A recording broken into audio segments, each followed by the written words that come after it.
quick roll call, and I'll just go by the room. Jeff, sorry, I'll go the other side. Jay,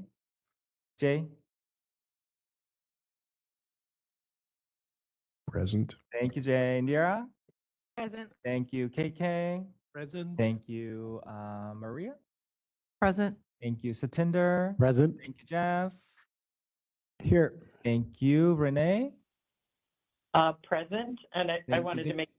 can I make the statement again? No other individuals Oh, really? 18 years or older are present in the room with me at this time.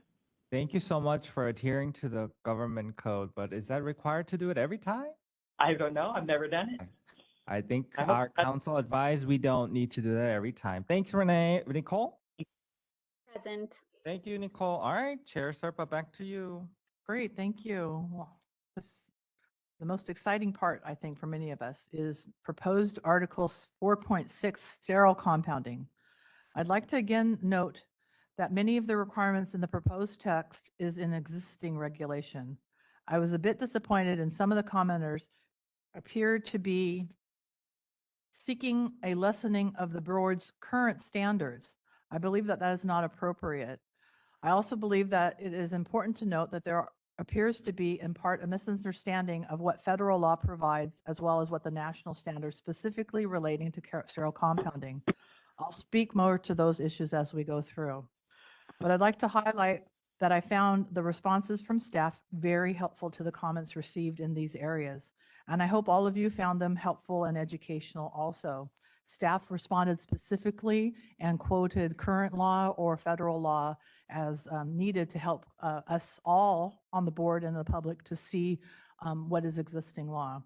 For anyone looking for a reminder about what federal requirements, the presentation that we received on the January 2023 was live streamed and then the video is available on our website. Members, let's start with 1736. You will note that the recommended changes to text include additional sentence to emphasize the definitions are a supplement to the definitions in the USP chapter. This was to address some of the comments received related to items within the USP chapter. In addition, you will note a conforming change to subdivision A is being offered. Further, in 1736.1 and throughout the article, the introduction language to each section is changing to harmonize with the structure of the language for each of the articles. Again, conforming changes are also being made. In addition, in response to comments received, the recommended text is providing clarification on the documentation requirements where immediate use provisions are applied. There were a number of comments that suggested information would need to be documented twice or potentially create delays in patient care, which was never the intent of the original language. A significant addition is being suggested in B1 that provides for new authority for immediate use provisions up to 24 hours in the event of equipment failure. This change is being made in response to comments and a provision that it's not allowed under the current regulations. New language, next, the language related to essentially a copy is being modified to provide provisions for drug shortages. I hope that may answer the question that we had for from 795. We'll have to look at that too. Finally, the similar exemption established in non-sterile article relating to consultation in specified settings is also being recommended in response to comments. You will note that quite often as we go through that there are similar language in the 4 different articles, and so changes are being made 4 times. Members, do you have any comments on the changes to 1736 or to 1736.1 or the comments received? Of course I do, but I know, that's okay. I just don't want to go first every time. Okay, well, I'll just go first. Same thing, essential copy, hoping we can address that and make sure that that's necessary. I would like to defer that to FDA if possible. On B, 1736.1B, I appreciate the staff recommendation to try to make it a little more open. And I think that just to make it clear, I believe this is a current regulation harmonizing it. So appreciate that. And on 1736.1E, same concerns. I would like to make sure clinically significant is not decided by some random inspector. I would like us to be able to have some clearer understanding of what that really means and openness for some kind of a situations where they're not on ASHP or FDA drug shortages database. I totally understand the concerns of anyone just deciding to make up something because their wholesalers out, but I'm hoping we can find some ways to make that happen. Lastly, 1736.1 E3.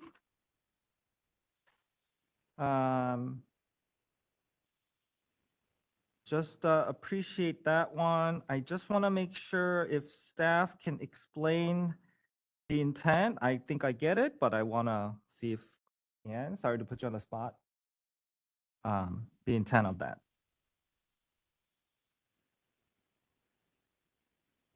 1736.1 E3 is made with a non-sterile component for which a conventionally manufactured sterile component is available and appropriate for the intended CSP unless the CSP is compounded in full compliance with USP 797 Category 3 requirements or the conventionally manufactured sterile component appears in an ASHP or FDA drug shortage database.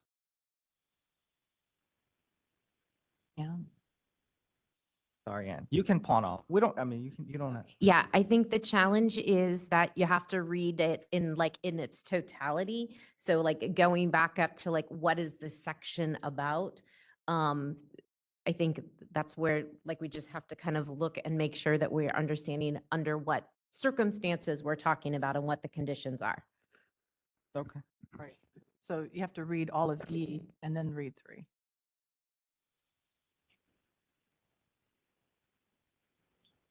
All right, that's for me. Any other comments on 1736 or 1736.1? Yeah, hi, Chair Serpa. I wanted to make a comment, although I was realizing I don't think I looked this up. So for 1736.1B1, which was the addition of the allowance for the immediate use and BUD for equipment and facility failures and for up to 24 hours. Sorry, I have a lot of tabs open. Is that something that's is the 24 hours? Is that something that's in the current regulation, 1751.8E? No, that is a brand new addition that the board is heard members of the public wanting some relief in this area. And so it's No, new. so it's, the staff response said the language in the proposed text is similar to existing regulation 1751.8E. So I guess, well, I'll just make my comment and then, sorry, I didn't look that up in case it's in there and it's current. Is that, you know, while I absolutely, I think for consumer safety, that's an important addition, and I think that was really great for the staff to add that. I am concerned about the up to 24 hours. Okay. So I just to clarify, the addition that's really brand new is that it's for it's not, you're not required to limit immediate use to only loss of life or intense suffering. Those criteria are not required for those up to 24 hours. You can make all of your sterile compounds for 24 hours if you have a facility or equipment failure. Correct. That's what And I then your understood. SOPs would, that gives you 24 hours to have your downtime SOPs take into effect.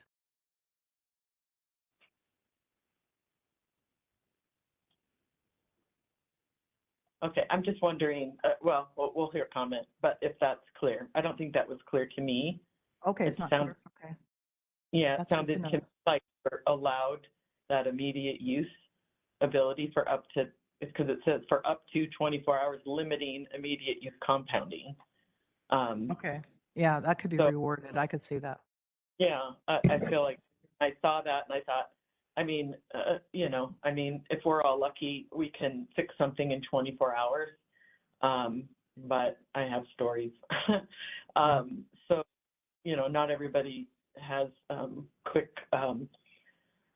relocation that they can do or something. So, I just was wondering. So I think some clarity there, or just some clarity there that you can rely, that your SOPs for what your redundancy, downtime procedures are.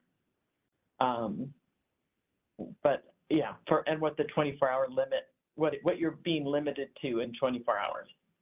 Otherwise, I was going to Okay. suggest discussing something like at least the 72 or even 96, or at least 72, because you have to report to the board, and at that time you could have more of a full report. Okay, thank you. Anything And else? then, yeah, and the same, I think, just again, that, 1736.1 EA, the kind of exceptions for essentially a copy, I think that's still it's basically a repeat, if you will, from 1735. So just think I think those would be aligned. They look identical, but. Yeah, thank you. We'll have to work on the wording so that the intent is clear. I appreciate that. Any other comments? Were we just on 1736.1, or had you mentioned point 2? I forgot. Not yet, too. Or was this on 1736 and 1736.1? Yep. But next is changes to 1736.2 and 1736.3 include conforming changes made again in response to comments. 1736.4 includes clarifying language in E, and no changes are being recommended in 1736.5. Members, do you have any comments on these changes in 1736.2, 3, 4, or 5, or to the comments received? I think Renee had some comments. Yeah. Hi, Chair Serpa. 1736.2D. So again, appreciate the staff, kind of evaluating the comments and the proposed language. And I think the intent there was to provide opportunity for continuity of staffing of the direct oversight. However, I do think it makes it almost impossible in 14 days to conduct and allow the correct incubation time until you can get a result, which is, just the incubation time alone is 14 days. There's also the fact that that the aseptic manipulation testing has to be conducted by trained personnel. So you have to have an alignment of that, I'm assuming pharmacist, with the direct supervision and control of compounding personnel, along with,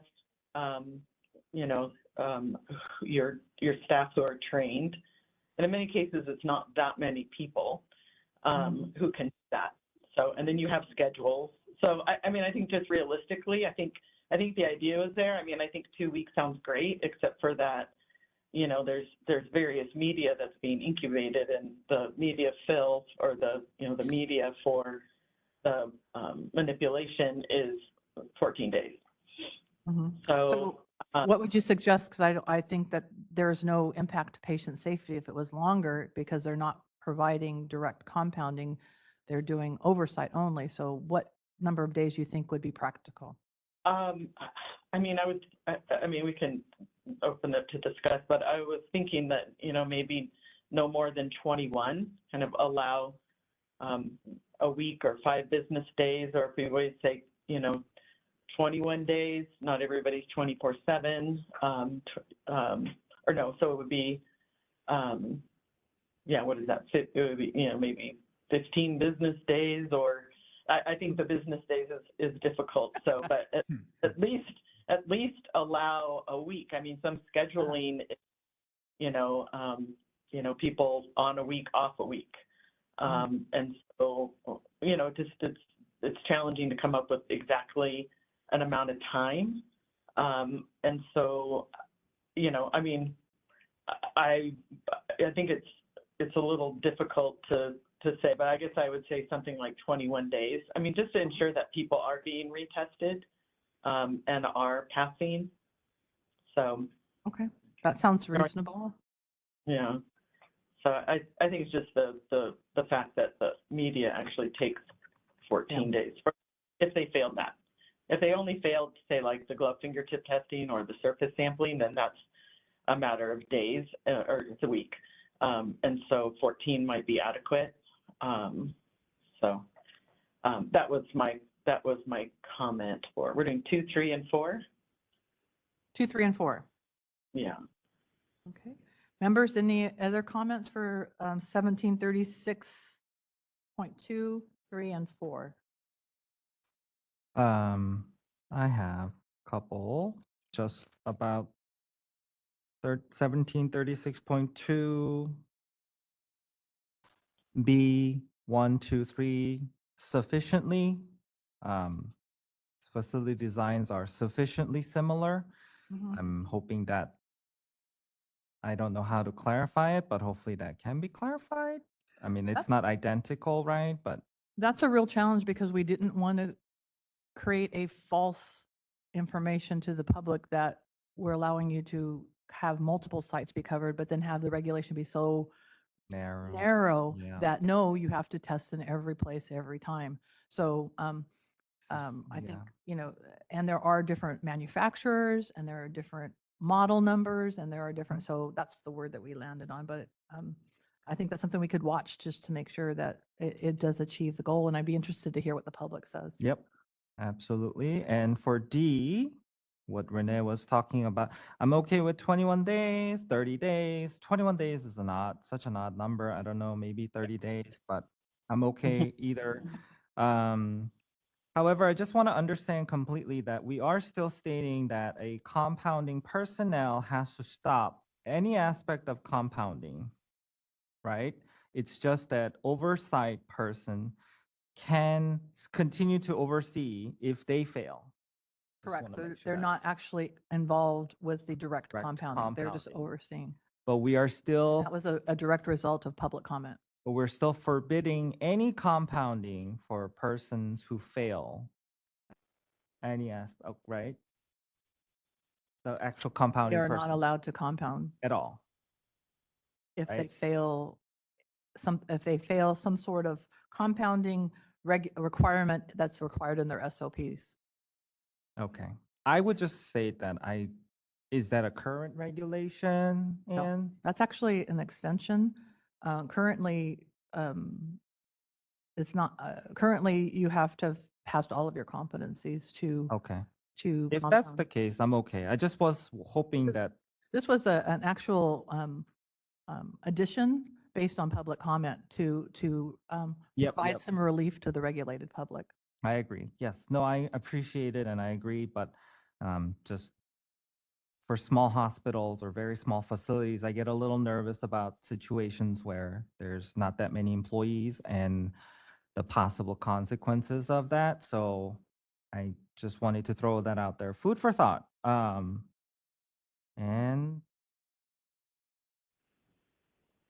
are we also doing 3, right, Maria? Yes. 2, 1736. 3, 4, and 4. Okay.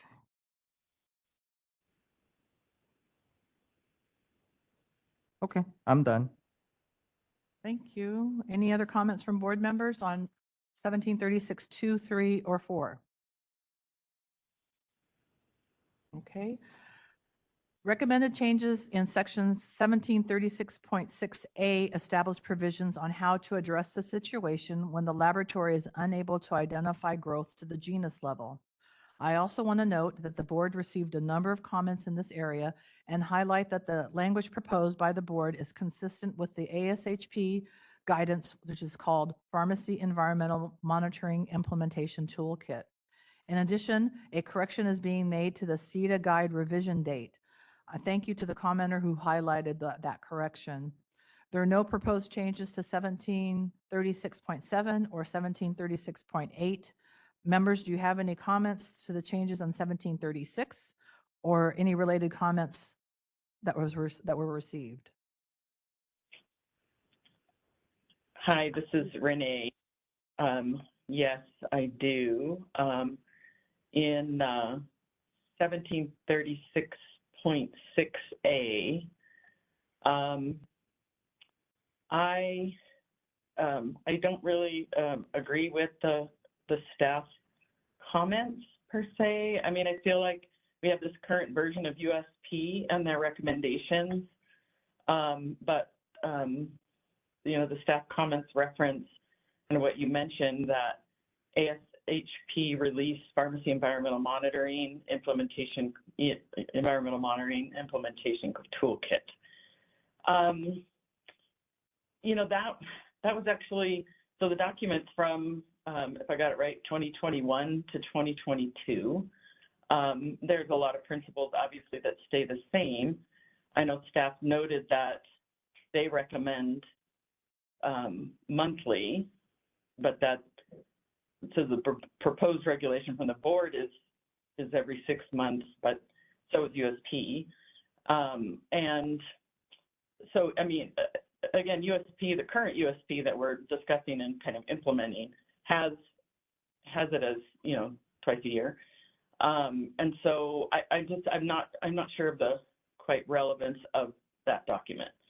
And then the next section, when referencing, so USP chapter, so it's actually chapter 1116.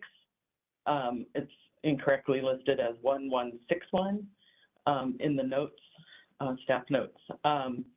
So that document, I mean, as I read it, it really is almost exclusively discussing quantitative assessment for state of control and trending based on that as microbial counts, so CFUs.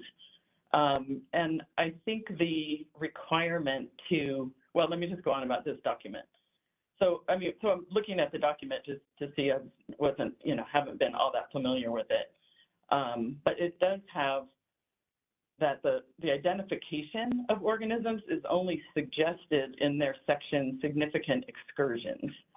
So the identity of the organisms recovered is an important factor in the conduct of this investigation.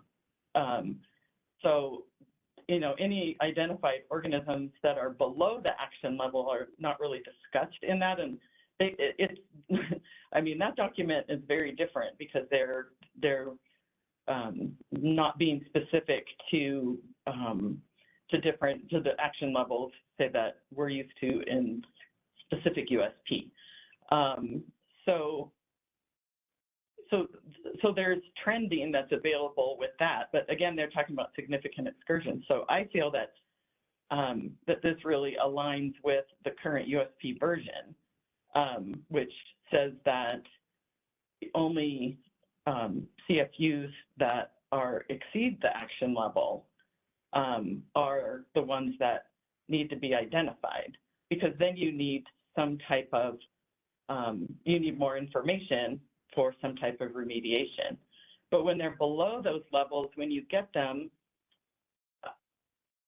you know, I mean, when you see it, I mean, it's, you know, it's informational, but, you know, I think we've all been in a place where, based on the current regulations, well, in the past year, in the, you know, the 2008 USP document, you know, you have to remediate even one CFU of a fungal organism, of which, I mean, my experience has been, you know, that turns into a remediation where, you know, even, you know, again, this is just institution specific, infection control does not consider that significant at all, as I think a lot of people also agreed, which is, I think, why it got changed. So, there's nothing actionable about finding out what is below the limit. I mean, it's informational, but not, I don't see any benefit to consumer safety, patient care when you're just finding out what is, for the air sample. Because also in terms of trending, what you do have a tremendous amount of data is your monthly surface sampling of all your areas. So there's, a lot more locations when it comes to surface sampling, and those are tested monthly. And again, the enumeration of your plates. So I feel like there's really a lot of data that we're already collecting and trending. And then just to require to have identification of all your samples twice a year, because I think a lot of people experience failures of some type, and then you are able to remediate. So I don't feel like it was supported enough. So let me explain the background a little bit. I'm sorry, did I cut you off? No, I thought you were sorry. done. I'm sorry. No, There. the background, because this is something that we discussed in both the committee and in previous board meetings. And I think members of some members of the board and some members of the public may be confused because as our compounding representative, you really understand the exact details, and those of us that have worked in compounding understand. All the rest of it kind of is like, is a little bit hard to get into the details. But USP, so I'll just kind of give a little bit of background, and Renee, correct me if I'm wrong here. USP currently requires, and that's why it's not in here because it's part of USP, monthly surface and air sampling. And part of that sampling is you look to see, what's growing, is it a high amount over an action level? So if it's more than 3 units or more than 5 units, it's different in different areas. Then you have an action level, and you need to do some cleaning, you need to do some retesting, you need to do something. So that's the monthly one, and that's required for those action levels that are higher than a certain amount.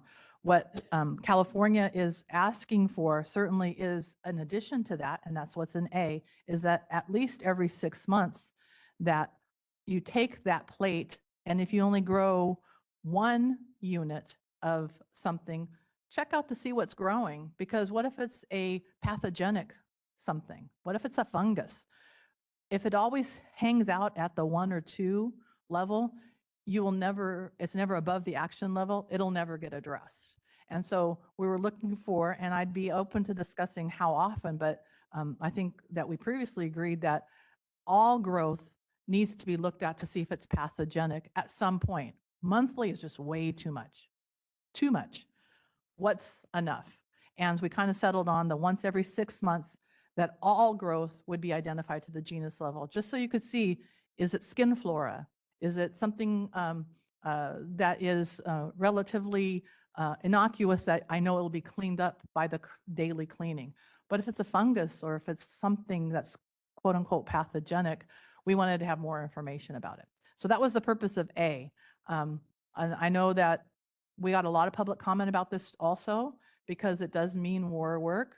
But previously the board had discussed it and the committee discussed it and thought that it was important for patient safety that you periodically look for these pathogenic things that could be just under the radar.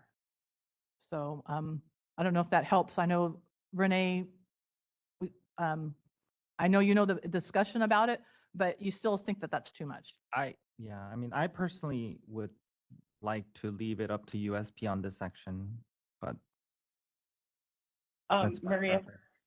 comment. I think 2 things. One, it's and I know that you are, just kind of commenting, but, the air sampling is twice a year, every 6 months. And then the surface sampling is monthly. And so with that, so that's one, I would just add that kind of correction. The second one is, just because it's 1 CFU, let's say, of a fungal, growth is expected, and you'll find that in the document, that USP 1,116. You know, growth is expected. And so, because, you know, you will find, because people come into an inti room, they come from outside.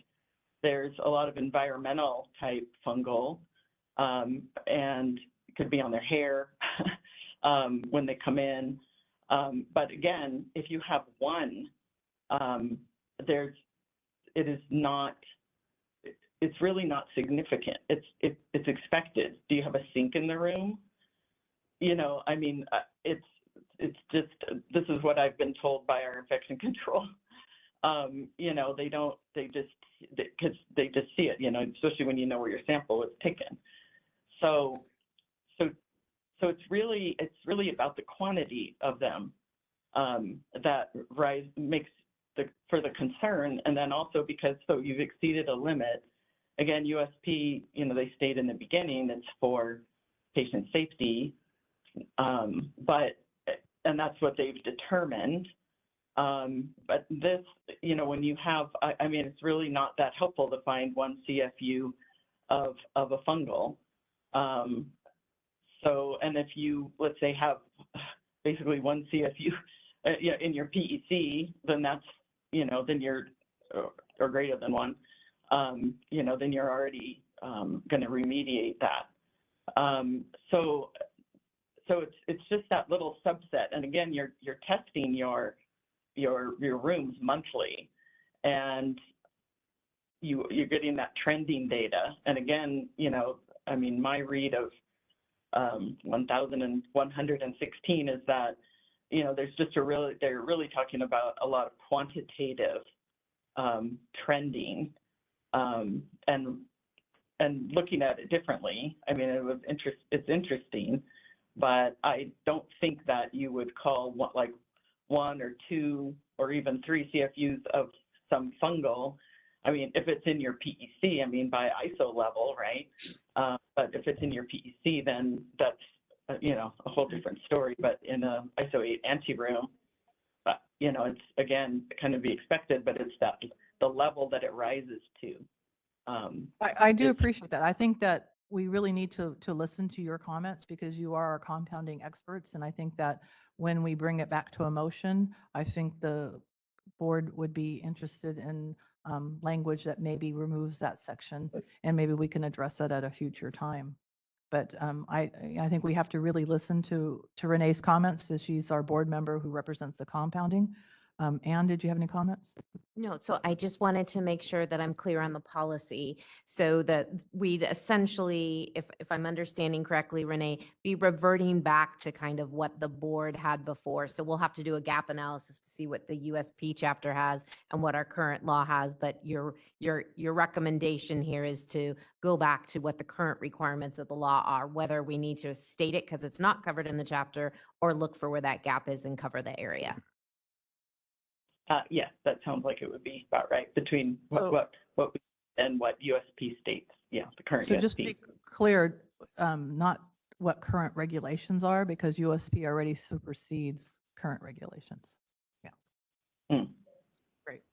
Thank you, Renee. Yeah. I found that very interesting. I hope everyone else found that very fascinating. I appreciate that, Renee. I think that your expertise is always very helpful for us. Thank you. Any other comments on the? Oh, go ahead. You do have more comments. Was it in deep dive and, you know, just kind of ensuring also with the perspective of consumer safety with the information. So, thank you. Thank you. Any other comments on 1736.6? Okay. Members, we received significant comments on this next section, some of which may have stemmed from the complex nature of federal law and USP national standards related to components. There also appears to be confusion over the current proposed regulations which address these matters. Some of the comments we have received even today appear to be related to an older version of the language. You will note there are recommended changes related to the issue as we attempt to thread the needle between federal law and national standards. Proposed regulation text is not intended to create barriers to effective therapy. Rather, it was intended to provide flexibility as practices evolve and research supports emerging treatments.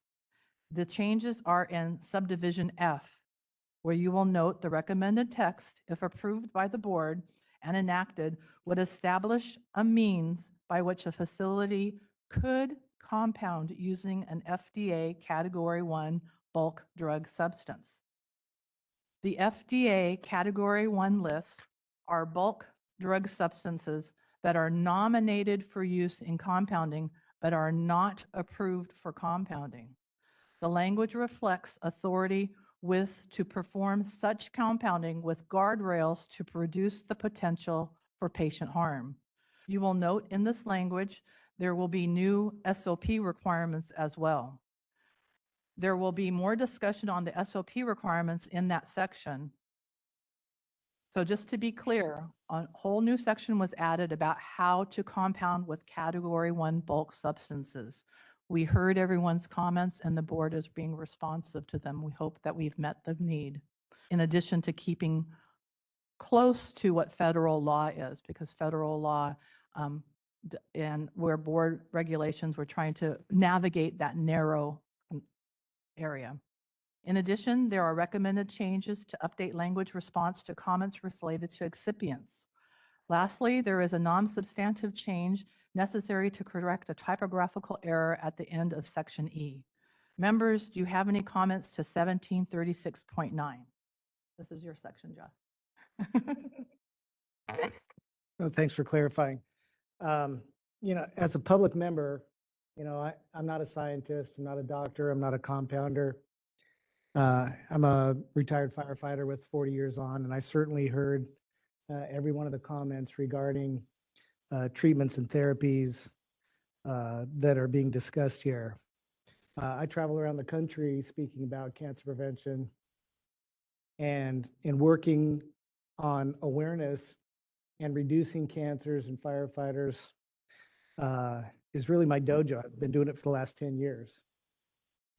So with the proposed action for F, what are the stipulations that will be necessary for doctors to be able to compound for IM and nebulized glutathione, as well as methylcobalamin? It says here that let me see. If the following conditions are satisfied, and it talks about, I just lost the page. 20. I'm on it. A previous section said that there had to be, a public officer making a recommendation for, I got it, thanks. There's a typo. So who identifies the individual patient's clinical circumstances? Is that by the prescribing doctor, or is that something that would be stipulated elsewhere? So you actually pointed out there's a typo at the end of E, but F gives the the pharmacy, we're regulating pharmacy compounding, so physicians compounding is not included in here at all. Physicians prescribe and give the prescription to the pharmacist, and the pharmacist and the physician should have a discussion that allows the pharmacist to document the clinical need. And if the pharmacist does that documentation, then there are some criteria on, they have to have SOPs on what they need to do, how they get their chemical, how they make sure it's safe for patients, and how they prepare it safely.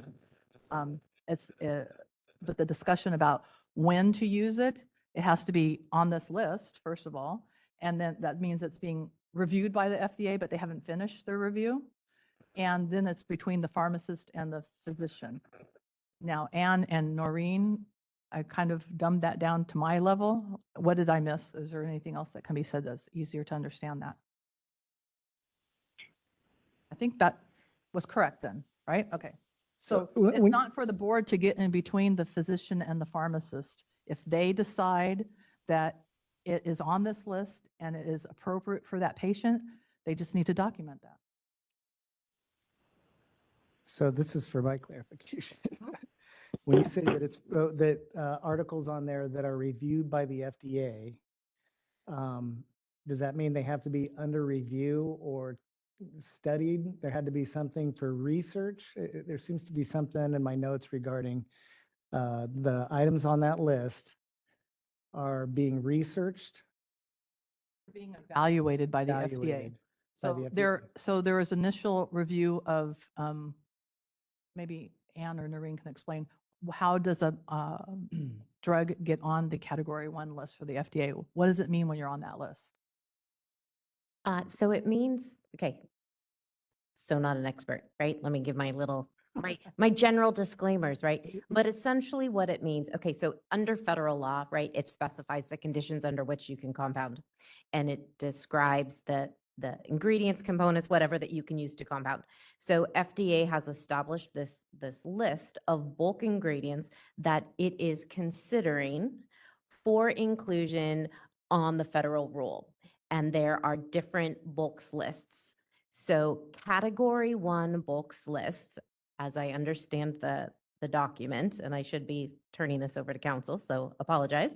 But as I understand it, they have been nominated for consideration by the FDA to be included in the federal rules, to be formally included as a drug or as a component of bulk substance, whatever, that can be used for compounding.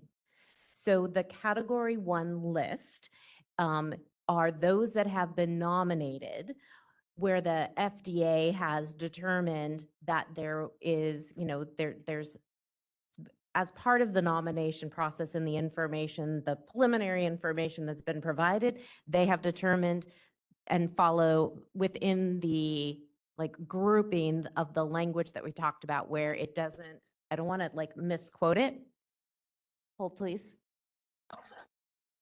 But where the FDA has determined that the nomination included adequate information for the FDA to evaluate the substance and that that substance does not appear to present significant safety risks.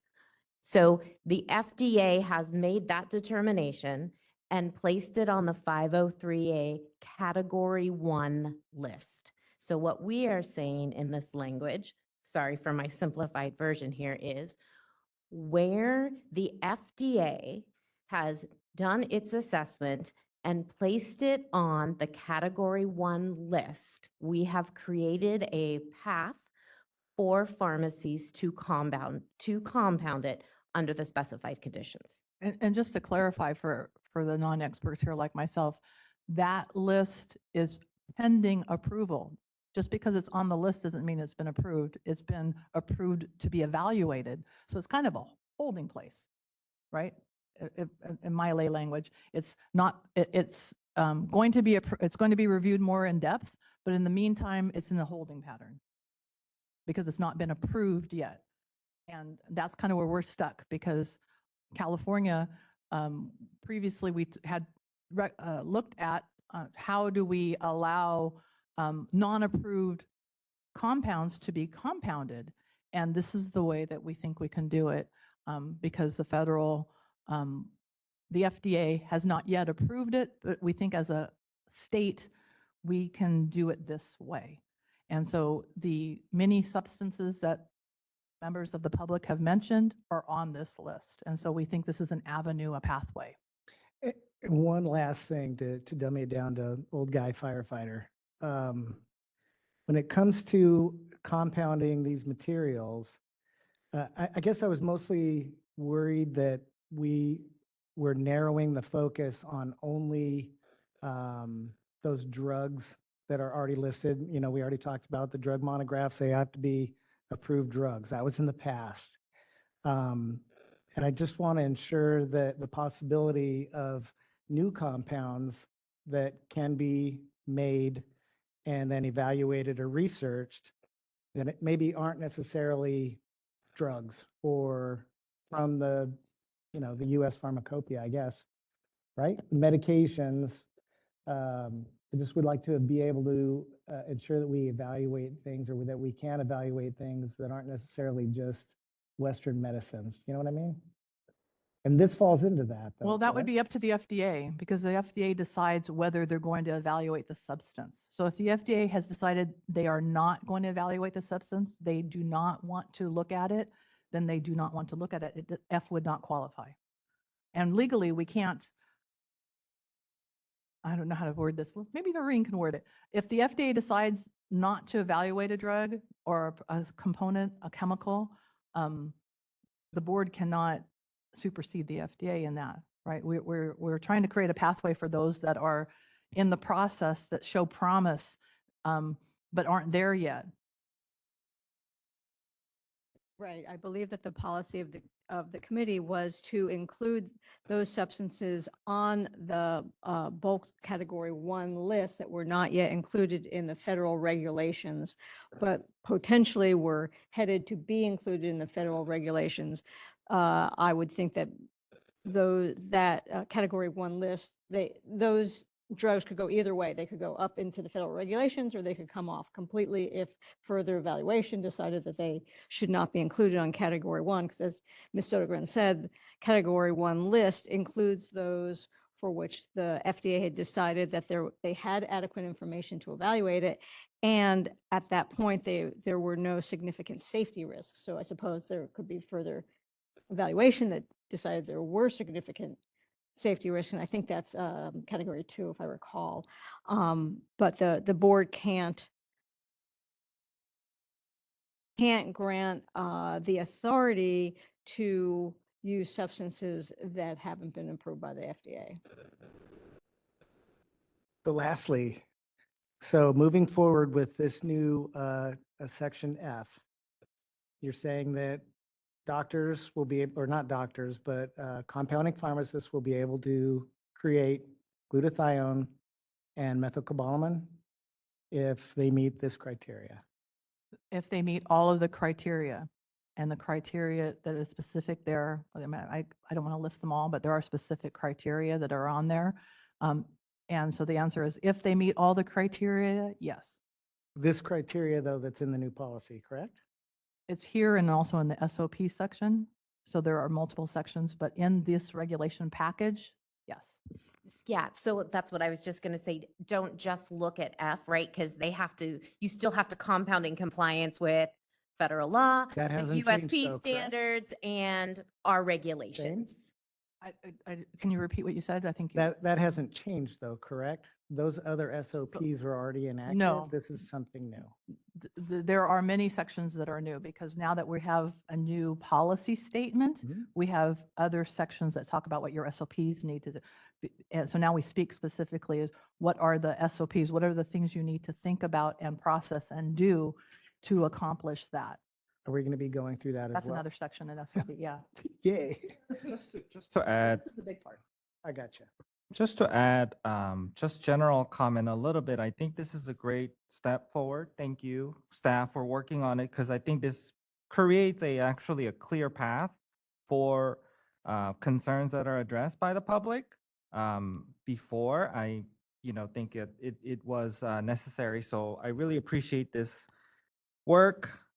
Just wanted to highlight, maybe it is a good idea for us not to look too far into the future. There are sections, I think, around the totality of the 1736 that discusses bulk drug substance compounding, and I think it may be a good opportunity for us to provide a clear FAQs on that. I mean, granted, yes, maybe FAQs are not the way, but it just would be good to put everything together because F is part of it. And also, I just don't want anyone to be confused.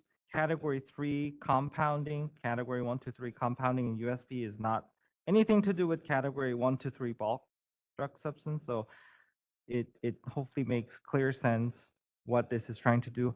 I have a question about D, all API, must provide the name and address of the manufacturer. Is that slight modification to the current regulation, Anne? Or because I was under the impression that they are allowed to use a supplier if manufacturer is not available. So that is really in line with the FDA's guidance about the need to know who your bulk suppliers are and how you get to that information. Okay. Okay. So members, Nicole or Renee, any comments on this section? This was a big one. I know we're going to have a lot of public comments, so we'll come back around and talk about it also. So this is not our only opportunity to talk about it. Yeah, hi, this is Renee. I also would agree with what President O said in terms of having a pathway forward. And, I appreciate Jeff's comments and, just everybody's. But the comment, I did want to make a comment just in terms of, there's so much detailed language going on here, and the bulk substance list, tables 1, 2, and 3, and then USP categories 1, 2, and 3. And so that there's, just we make that distinction about, I'm not saying to change anything. I think perhaps just for, commenting, just for someone to realize that the, category 3 preparation, as Chair Serpa had mentioned, which is that, there's requirements in USP 797 throughout the document for the category 1, 2, and 3 requirements. And category 3 requirements, are definitely more specific. So, but, achievable. Again, I think this is a great way forward. Thank you. Any last comments on this section? Okay. Next section is 173610. There are no changes being offered for this. In response to comments received, changes are being recommended, though, in 173611 related to the compounding record, similar to changes made in the non-sterile article, just to harmonize between the articles, that the documentation is the same about the compounding record. In addition, it is recommended that language in C1 be removed, as the USP chapter already establishes this requirement, and again, conforming changes are being made to supervision and control. Members, do you have any comments on the changes for 1711 or to the comments received in these sections?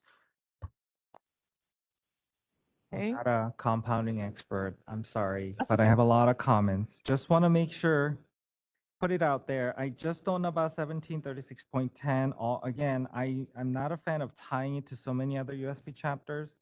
Just want to put it out there. Oh, okay. Anything else? President O, you ready? Okay. In section 173612, recommended changes are again conforming changes and non-substantive. Recommended changes in 1736.13 provide clarification on labeling that applies to CSPs administered by infusion, and again provides an exemption to labeling requirements in specified settings. Members, do you have any comments on the changes to 173612 or to 173613 and the remarks thereof? I do again. Guess I'll go first. 1736.12b. Just hoping there can be a little more clarity. And 1736.13A3, instruction for administration. I know we received significant comments. Just wanted to see if this would address some of those comments. I'm very curious to hear about that. Yes, so the change is in direct result of the comments. Okay. Recommended changes to 1736.14 are offered in response to comments received. This is also an area where some of the public comment appeared to seek a lessening of the board's current regulations. I'm hopeful that the staff's response to the comments received helped to provide education. Again, this was an area where the staff's responses actually quote what current law is and current regulations are, so that will be helpful to cross-reference. Recommended changes to the text provide clarification about the requirements for testing to align with the USP chapter. No changes are being recommended in section 15 or 16. Members, do you have any comments on the changes to 1736-14 or the remarks to any of the sections? This is Renee. I felt that 1736 14 C, I felt like that just reads awkwardly. Okay. So I mean, just possibly to review, and yeah, it just feels a little awkward. I think there might need another sentence in there. Great. I really appreciate that. Like I said, many of us have looked at this language so many times that we have the confirmation bias. So we can look at it again with fresh eyes. Thank you. Any other comments to 1736, 15 or 16? Okay. Recommended changes in 1736, 17A to E primarily are offered to implement a new proposed authority to compound FDA Category 1 bulk drug substances. Here we are again, Jeff. Whereas where such compounding has occurred, additional SOPs will be required to detail the methods by which compliance will be confirmed in the specified areas. I want to highlight the reliance upon the clinical judgment of the responsible pharmacist for developing these SOPs. Also, in subdivision B, you will note recommended changes to the SOPs specifically related to facility or equipment downtime or failure. This is in part to support the recommended changes that allow for immediate use provisions and to assure that the facility has a backup plan in place. Further, similar recommended changes in non-sterile recommended language in the text would also require an SOP to specify provisions for timely review of complaints that relate to potential quality problems in event the PIC is not available. Changes recommended in 1736-18 are similar to recommended changes in the non-sterile article again. This is directly in the result to the comments that we received. Members, do you have any comments on the changes to 1736, 17 or 18 or the comments we received? Just Dr. O? same concern that I raised with 1735 and the same sections, just the time USP chapter 1163, and also on the 1736-18C 72 hours. Okay. I would like it to be a little bit more than 72 hours. Okay. Jeff, Um, any comments? Oh, sorry. Go ahead, Renee.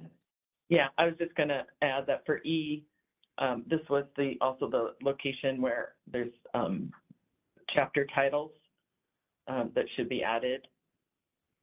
Oh, okay. Yeah, there's a lot of them. Thank you. Mm-hmm. Yeah, I'm sorry, Jeff, did you see that this is where that cross-reference the SOPs on bulk substances. Okay. Members, any other comments or questions in these sections? We're almost there. Well, the recommended change to section 1736-19 is a response to comment, and non-substantive changes are being offered in section 1736-20. The recommended change in section 1736-21 is in part related to comments that we received from the public. Members, do you have any comments or questions on the changes in 19, 20, or 21, or the comments that were responded to? Chair Serpa, same thing, 1736-20B, hoping to clarify 3 years. Thank you. Okay, that's the end of sterile compounding. Any comments before we move by members before we move on to the next section? Nicole, how are you doing? Good job. Thank you. Members, moving on to the next proposed article related to hazardous drugs, handling of hazardous drugs. I'd like to highlight that the USP chapter is not solely related to compounding. However, the focus of the board's regulation for hazardous drugs includes provisions beyond compounding only where deemed necessary to preserve either the compounding environment or to prevent cross-contamination. It's important to note that there are a number of requirements beyond the board's jurisdiction that a facility also must be aware of. These are included in Title 8, Industrial Relations, and Title 24, Building Standards Code. In this article, you will note again, conforming changes are made in this article related to providing exemptions to consultation requirements and labeling in specified settings.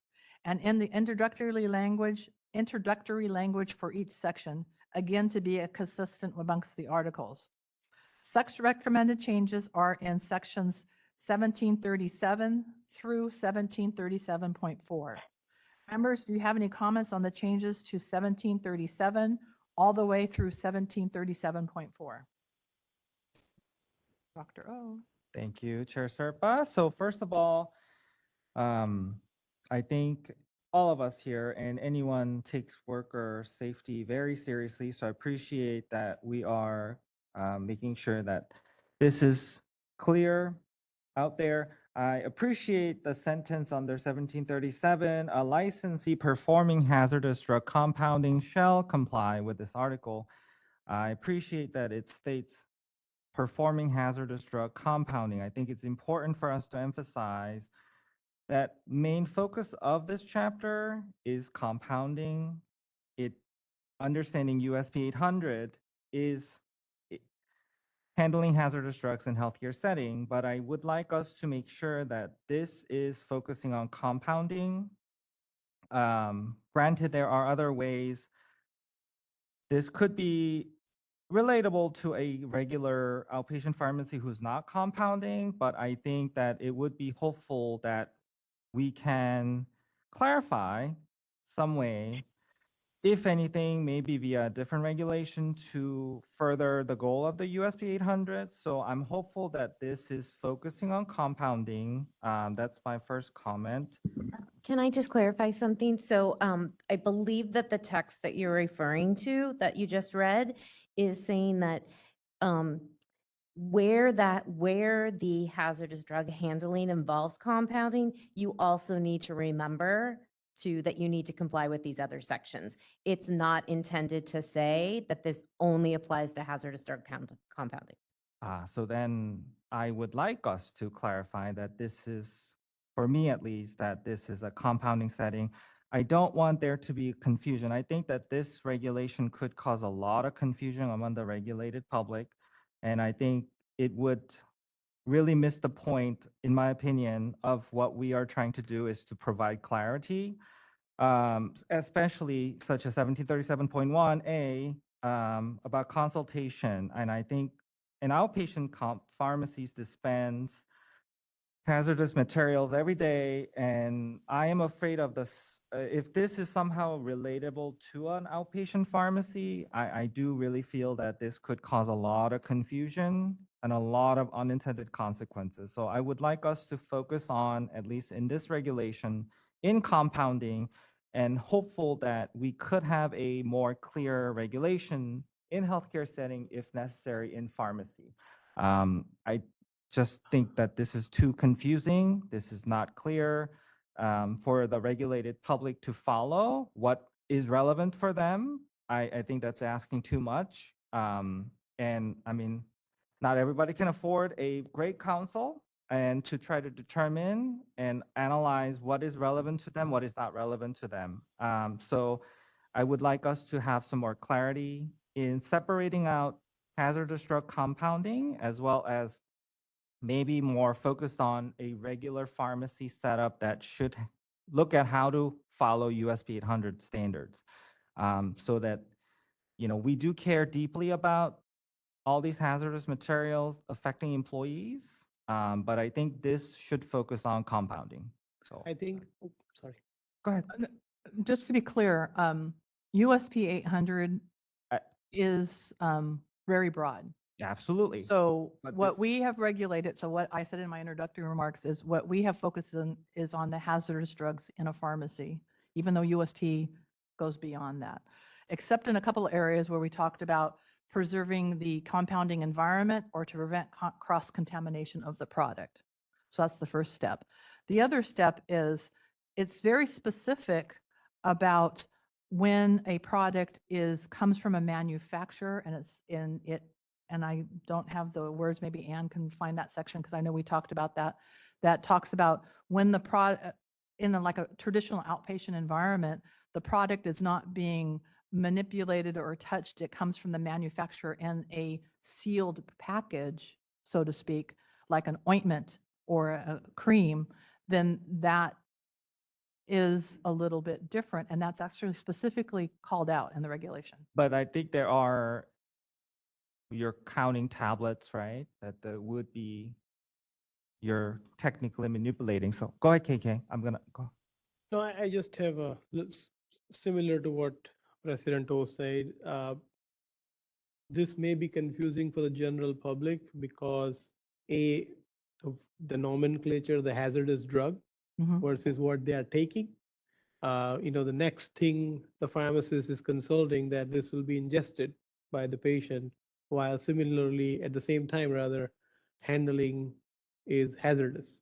And that creates a kind of a conflicting information to be given, which is amount of time a pharmacist spends in a normal situation may not be appropriate or enough for them to explain that while it is hazardous in its handling and disposal, it is actually therapeutic for you. And I don't know if that work pressure or that setup provides enough information to be given in a manner where a lay patient will understand. So I think that distinction needs to be made a little bit better. And then second, oh, I'm so sorry. Sorry, I thought I have a big voice. And the second setup is where patients are being taken care of by skilled nursing facilities or other facilities where medication distribution to the patient is handled by semi-licensed or licensed professionals. And there it will be of more importance to educate them because the person who is distributing the drug is not the person ingesting the drug. So if you're handling methotrexate or you're handling any other liquid or solid dosage form, you have to be more careful and protect yourself while distributing this drug. But the person taking can safely and effectively take this or ingest that drug. I think that distinction when we use this term hazardous drug and the time that we have in practical terms for a pharmacist to explain, I think that creates a little bit of a conflict in educating the patient. And I always see pharmacists' first role as an educator to the patient because being the most accessible healthcare worker. But I think this does not allow enough time for us to explain that yes, it is hazardous, but not for you. So the challenge here is that I think we do have a gap to be able to explain and to educate the public, but I think that is our responsibility to protect employees, to protect patients, and to protect the environment. How do we accomplish that is something I think we could discuss a little bit more.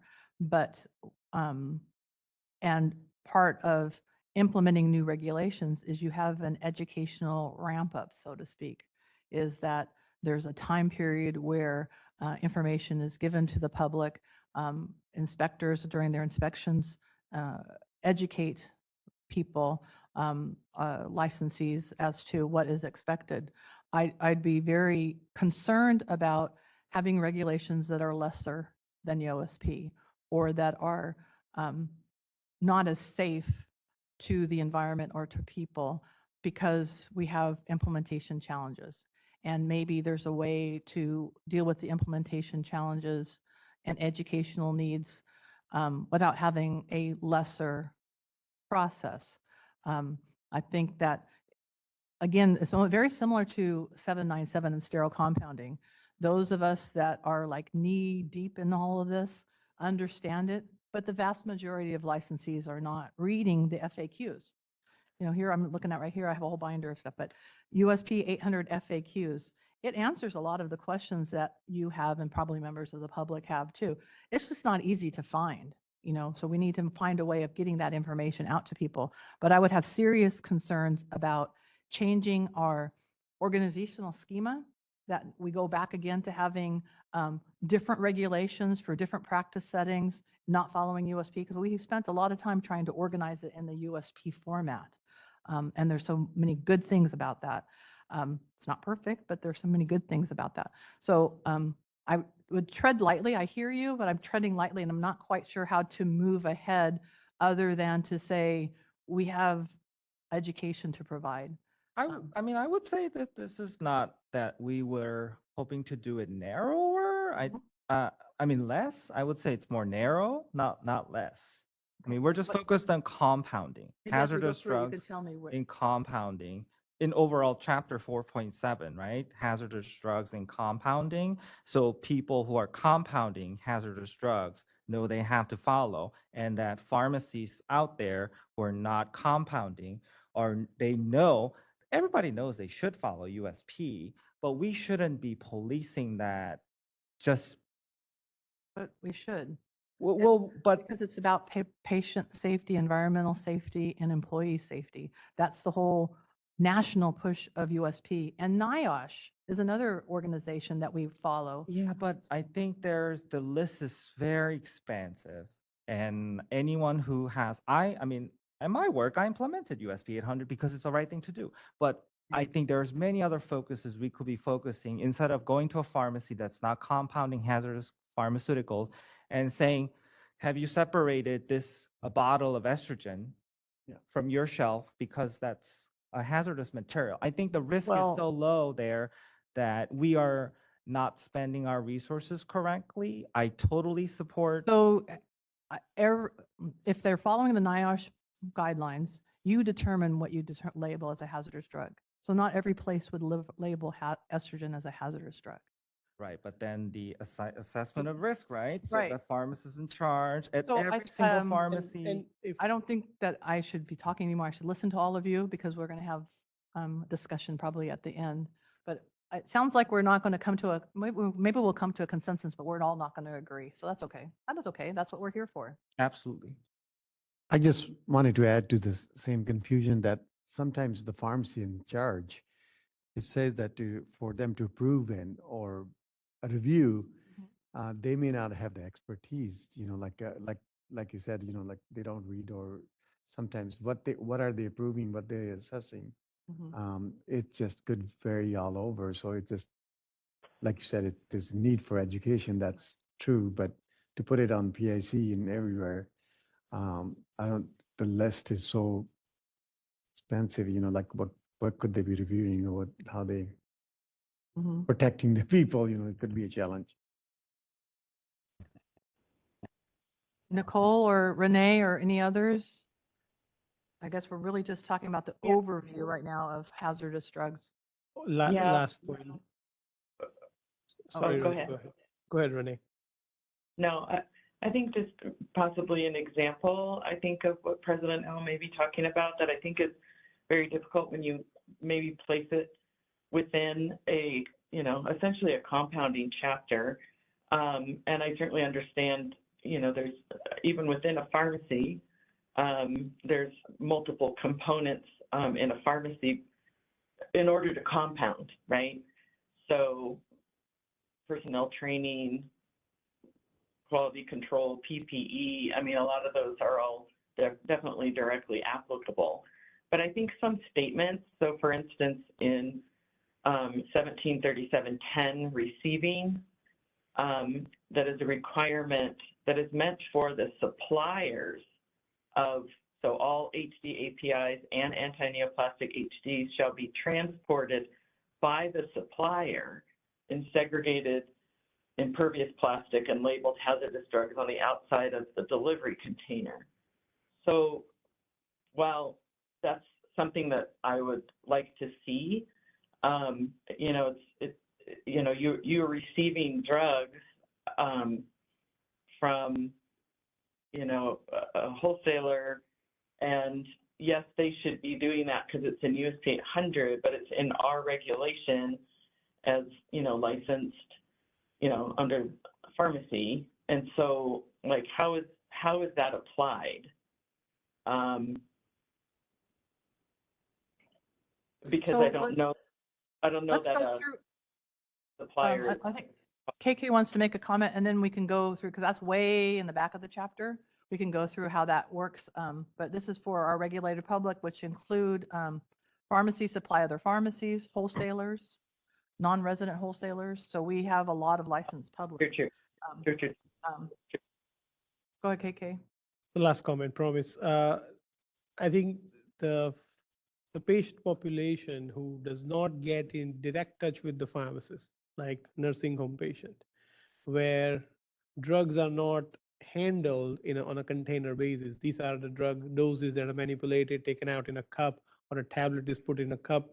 That is where the population who probably needs more education versus a face-to-face patient, like a retail patient who goes to the pharmacist, because pharmacists may find a time to explain this thing, versus the staff that is passing the medication is probably an avenue where we need to put more emphasis rather than direct patient, because for patient is not hazardous. Well, and that's an interesting point, but we don't regulate those environments. Correct. But I always see pharmacists as an educator, Yeah. and business to business, I also see that as our role, as just to at least let you know that you are more exposed than the patient herself. So I don't know, Renee, if you have one more thing, but I think that we could take from this part is the whole discussion of that first sentence. And we'll probably come back and circle back at the end to have more discussion about the global overall. I think it'll make more sense when you go through it, because there are only a couple sections that really apply to this particular niche. Most of it applies to compounding, but there are a few that cross over. And Anne or Noreen, is there anything to add, or are we okay? And I think that's my point right there, though, Maria. That's where I get nervous that a few sections apply to some pharmacies. And I don't know if that's the right approach. I think that we need to clarify that this is for compounding, and we may develop a new regulation that's just hazardous drugs in pharmacy, and that could be applicable to all pharmacies. That's more clear, and that's it. And I think I will leave my comment there. This is Nicole. Sorry, it's hard to jump in on WebEx, but I agree with President O that it's confusing that it's about compounding specifically. And I know when a lot of people are trying to look up our regulations, they use like keywords. So I'm afraid if it doesn't like kind of say that in the section, they're not going to realize that even though they're in the compounding section, if you're searching by keyword, they might, you know, end up in this section and not catch that it's in compounding right away and misinterpret. So just wanted to agree. I think we're going to have to talk about steps moving forward towards the end, because Sure. I agree with what you're saying, but I'm trying to think, just as I'm thinking through how this works, is the USP chapter is applicable unless we clarify or add. So this is only adding or clarifying. There are other things in the USP chapter that apply to all pharmacies. Mm-hmm. So we're not touching those. We're clarifying that this is in compounding, right? We'll have to talk about how to legally do that, because we have law that says USP chapter is applicable, and we only will add or clarify. We don't make it lesser. That code 4126.8 and 4127 both is about compounding. So I think Interesting point. Yeah. So we have to get the it says attorneys in involved, I think. compounding. That's a very good So point. I would like us to just focus on compounding, and let's finish there. And then, maybe there's an opportunity for future discussion in hazardous drug handling in all settings. So anyway, I'll leave my comment We'll there. figure it out. Yep. That's a very, it's not as easy as it sounds. It sounds very complicated. But thank you. I think that's going to be a very interesting discussion. But we're going to move on to any other comments to those specific sections, 1737 to 1737.4. Moving on to 1737.5, the changes in the recommended text are in response to comments received. The recommended changes would also reduce costs that were anticipated in our original language. In addition, I want to make sure everyone participating today read the staff's response to comments received because I believe that some of the commenters may not be fully aware of the provisions of California Building Code regarding compounding facilities. That was very informational. You will note that some of the changes being recommended to more closely align to current building code. Proposed changes in the section also provide for delayed implementation of some requirements consistent with the requests from commenters. Further, you will note that a transition to a HEPA purge type pass-through is no longer required, but a facility shall consider its use prior to installing a new HD pass-through. Additional changes are recommended in 1737.6 in response to comments received. Again, the board is no longer detailing the process for environmental wipe sampling for HD surface residue, but requiring the facility to develop their own SOP to address their specific facilities. Members, do you have any comments on the changes to 1737.5 or 1737.6 or the comments received? Some big changes in there based on public comments. I appreciate the public comment. Renee or Nicole, are you okay? Recommended changes. Thanks. Recommended changes to 1737.7 are again offered in response to public comment and should result in a lesser cost impact that was additionally identified with related to gloves. There are also non-substantive changes being recommended. I note that there is one additional non-substantive change that's not highlighted in the documentation you received in subdivision B, which is made to be consistent with a description of gloves. Again, that's a non-substantive change that was in addition to the documentation that was provided. Non-substantive changes are also being recommended in 1737.8. Members, do you have any comments on the changes to 1737.7 or 8? I know I made my point, but 1737.7, I think, is a perfect example of what this could cause a lot of confusion among non-compounding pharmacies.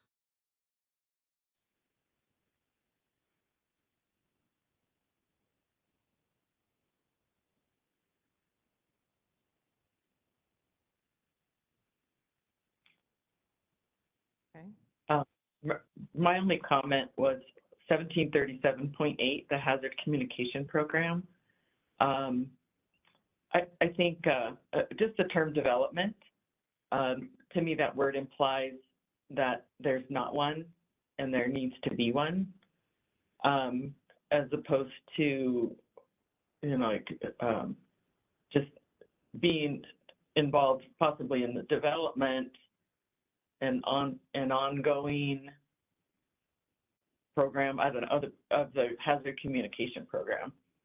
Because I think, so you can't retroactively be involved in the development of it. And so there's ongoing, hazard drug programs. Does that make sense? So, yeah, I think that just- that's something that could be easily changed, and I think that could be non-substantive because I think that was the intent. I appreciate that. Yeah, I mean, even, involved in it because, there's some places that this is not going to be pharmacy led. So it's a multidisciplinary approach. So it depends on, I think a lot of places pharmacy are in charge of the communication program, but probably in larger locations such as mine, it belongs to another department, and multiple departments participate. Mhm. So Thank you. Any other comments for 1737.7 or 8?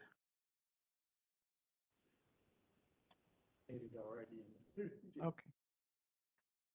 Non-substantive changes are being recommended in section 1737.9, and a change to align with training and core competencies as with the other articles are also being recommended. In response to comments received, a wording change is recommended in 1738.10, along with other non-substantive changes. Recommended changes in 1737.11 include changes to labeling exemption for specified settings similar to non-sterile and sterile articles, as well as other non-substantive changes. Non-substantive changes are being recommended in 1737.12.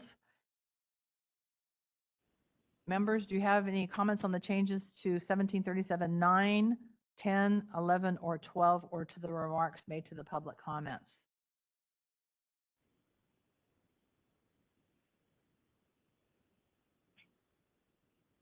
There are significant recommended changes in 1737.13 related to the use of HG preparation mats in response to comments received.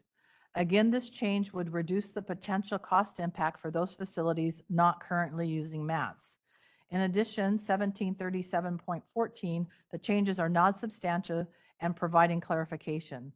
Further, in response to comments received, changes are recommended in 1737.15 to include removal of additional requirements for decontamination of container closures. That was in response to a public comment. Members, do you have any comments on the changes to 1737.13, 14, 15, or the remarks received during public comment?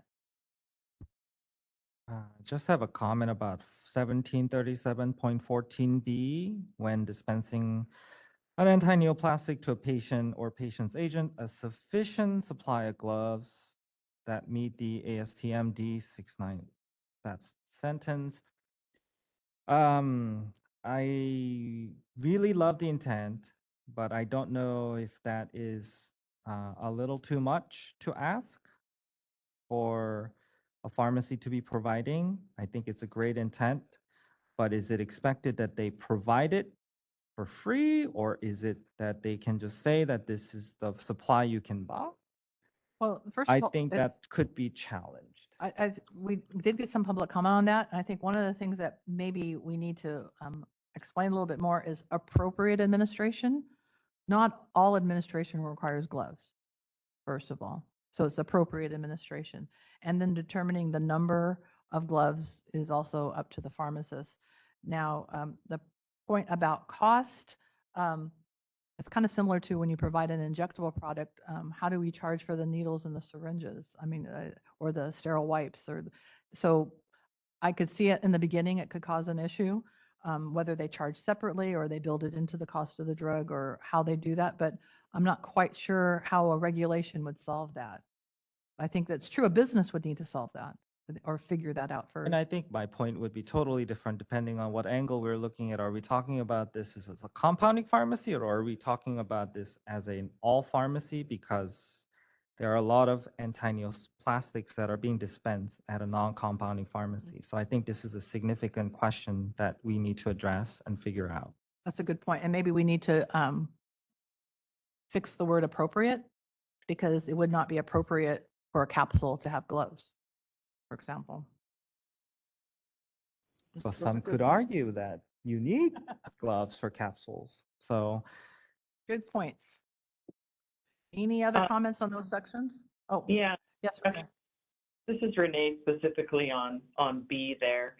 I think just the applicability, and I think this was discussed at the previous meeting as well, is how is that applied, say, in a hospital setting? When, you know, like is the patient's agent the nurse who's administering, and the pharmacy is required to supply sufficient gloves when in that setting that's like a, it still is kind of the overarching USP 800 healthcare, hazardous handling in healthcare, right? But how is that accounted for in that situation? Because that's not going to happen. I mean, there's also, not to go into how many glove sizes there are, right? And so I think how is it applied? I understand it, and it makes more sense to me in a home health care situation where I know that they, at least in the home health care that I'm familiar with, those are part of the home therapy. If they're getting, anti-neoplastic infusions or drugs, I guess, they will get all the supplies that they need. And that seems very appropriate. And then that's the case where there's sort of, the education, but how to apply that in some settings where it's, it's removed. You're not, the patient's agent is the only one that you deal with, and that's like a licensed professional. Anne, can you, I think there's a legal definition for patient's agent. I think that's family or other, it's not another healthcare provider. So I would maybe, for this specific, sorry, I was looking up a different definition. You caught me off guard. I was anticipating something different. I failed. So I think what I would say is if we can focus on the policy and then we can craft the language, because I think that the word dispense was used intentionally instead of administer, right? To maybe address some of those things. So I was not fast enough to get to where I needed to go. But I think that the intent was where it's dispensed, right, to the patient, not some of these other scenarios that we've been describing. So we furnish to a healthcare provider, but we dispense to patients. So that difference is not well known to the non-legal pharmacy people. We seem to always, in the practicing world, we kind of interchange those words. But I know there's a legal definition, and being on the board, I've learned the difference. But that's actually something so we can work on that. Yeah, so I think that that's where it's super helpful if we understand what the policy is, and then we can wordsmith it before we release for the 15-day, assuming there's, a motion to do that. Oh, somebody else. I was going to say that could there be shall make available instead to provide? So I believe USP is a shall. And so that's why we changed it to, that's why it's here. I believe it's a shall. So we changed it to Like in should. If it's a shell already in USP, it doesn't need to be here, right? Shall means I don't have to do it. You don't have to. You have to. Oh, I have it You have- backwards then. I'm sorry. Is it should in USP and we're trying to make it a shall here? I mean, if that's the case. I think because it says under USP 800, Section 14, administering, appropriate PPE must be worn when administering hazardous drugs. So, and then you go on to So stating. So I'm incorrect. I maybe retract what I consider striking this. So I think well- what it means, like it's kind of dictating who you're getting, who's giving it so that it can be worn. And I think it depends on the patient then and their location and how that would be provided, like my example of home health care versus, Yeah. Some people are on, continuous 5FU infusions for 3 and 4 days at home. My question was more to get a clarification, like if I'm dispensing this medication to the patient and I'm going to counsel them and tell them this is a hazardous drug, it should be handled with the gloves. Do I have to dispense the gloves with the medication, or could I just say, here are the gloves that are available and the patient can buy them, or that? According to the regulations as proposed, which means we could still change it, if you determine that gloves are required, so that's if appropriate, then you have to provide them and I think that's or where ensure that they have them.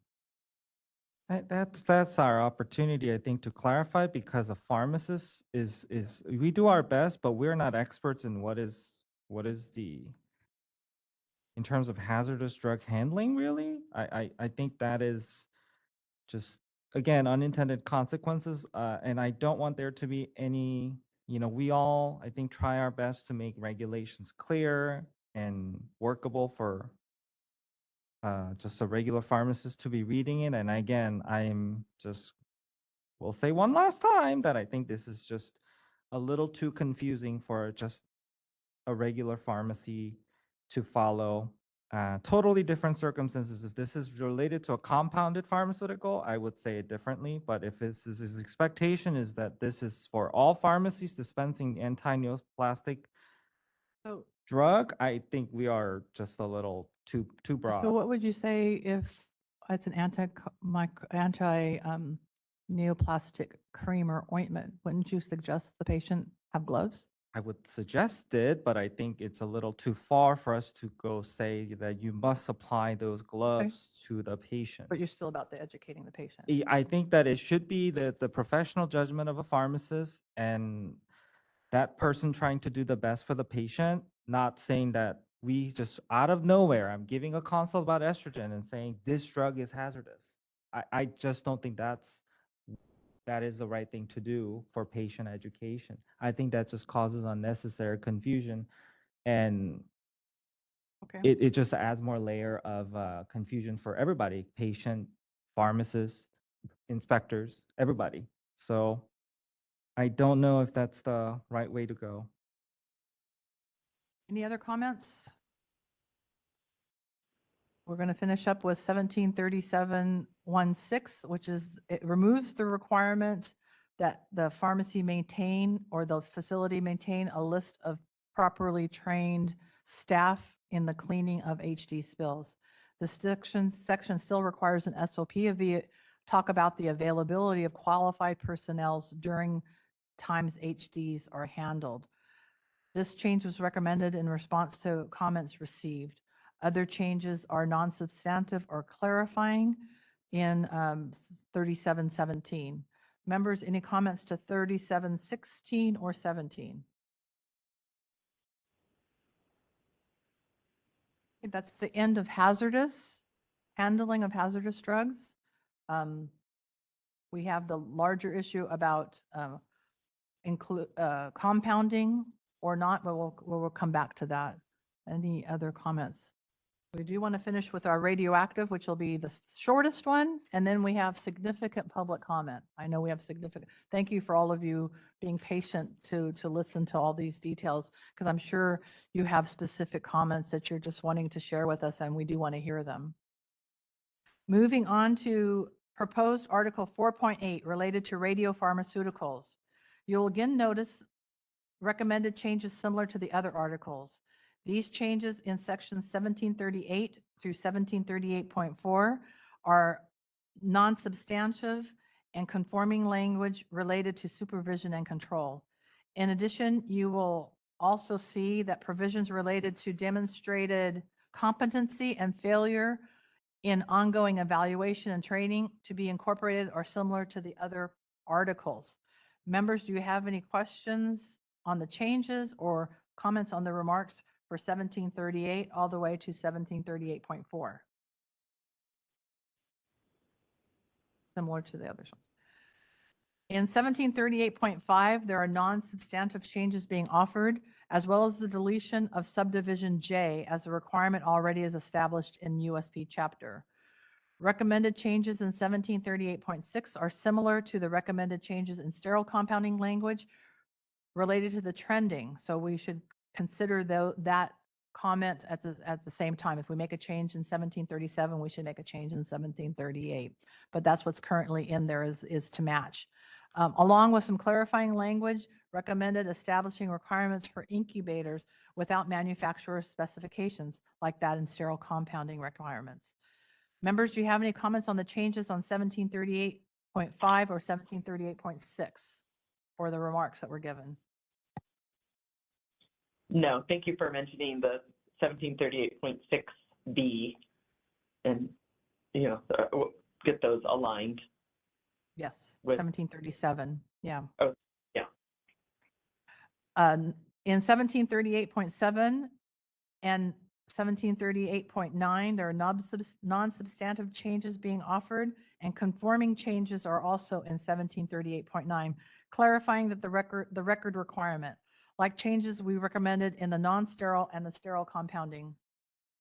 Non-substantive changes are also in 1738, 10, 11, 12, and 13. Members, do you have any questions on 1738.7 through 1738.13? So 0.7 through 13. In section 1738.14, conforming changes are being recommended to align with the changes made to other articles related to adverse drug experiences and provisions for review of complaints in the event the PIC is not available. In response to comments received, delivery delays were removed from complaints reportable to the board. Any questions on 1738.4 or the comments received?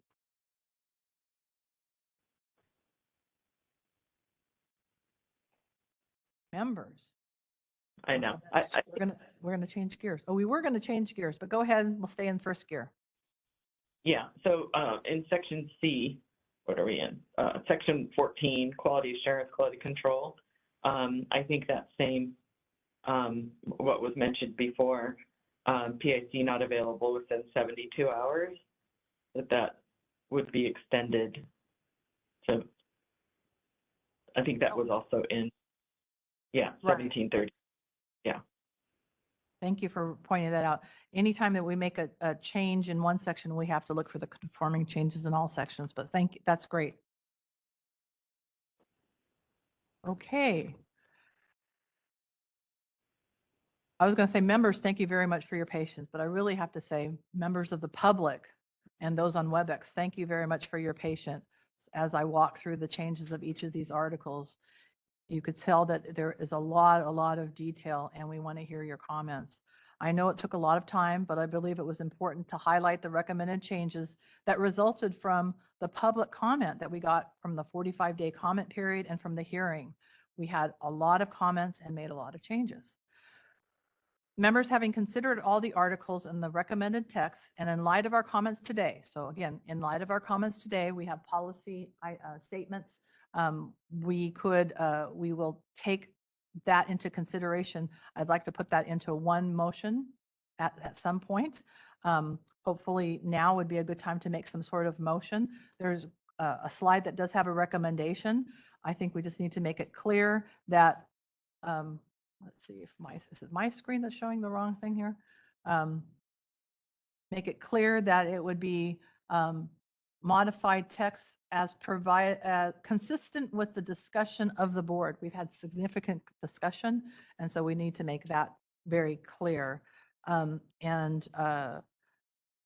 with that motion, if we have a motion and are able to move forward, we will have another 15, if we vote on it and are able to move forward, we'll have another 15-day comment period. So this isn't over. We'll go over them all over again after the 15-day comment period, and everyone will have a time to comment again on the changes during that 15-day.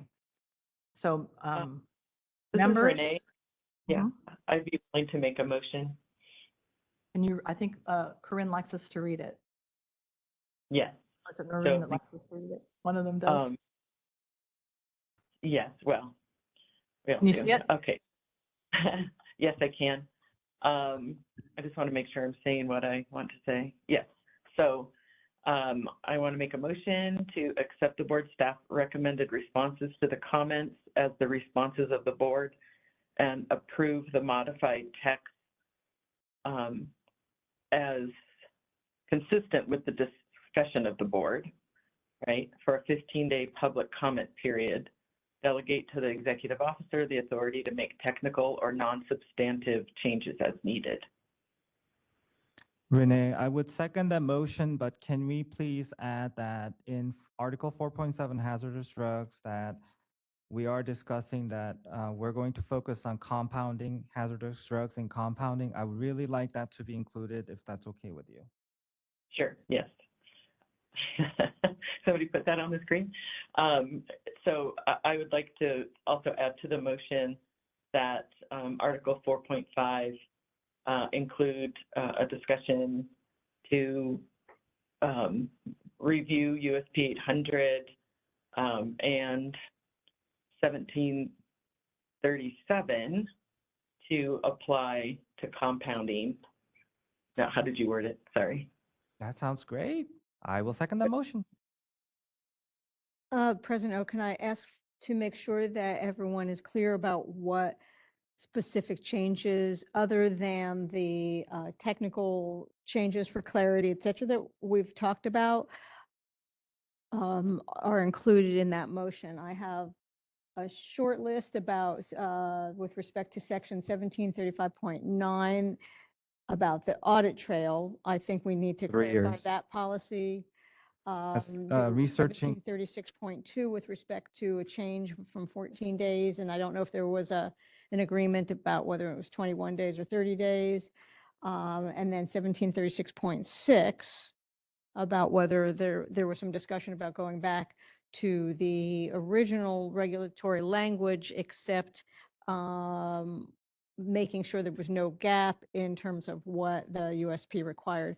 That's what I have, although there were There quite are a few several. There are a technical lot of. There are I think we've got essentially a copy to make Essential sure that we copy. can clarify those whole- provisions consistent with the, like, and then I think the Wholesale drug shortage. shortage. Yep.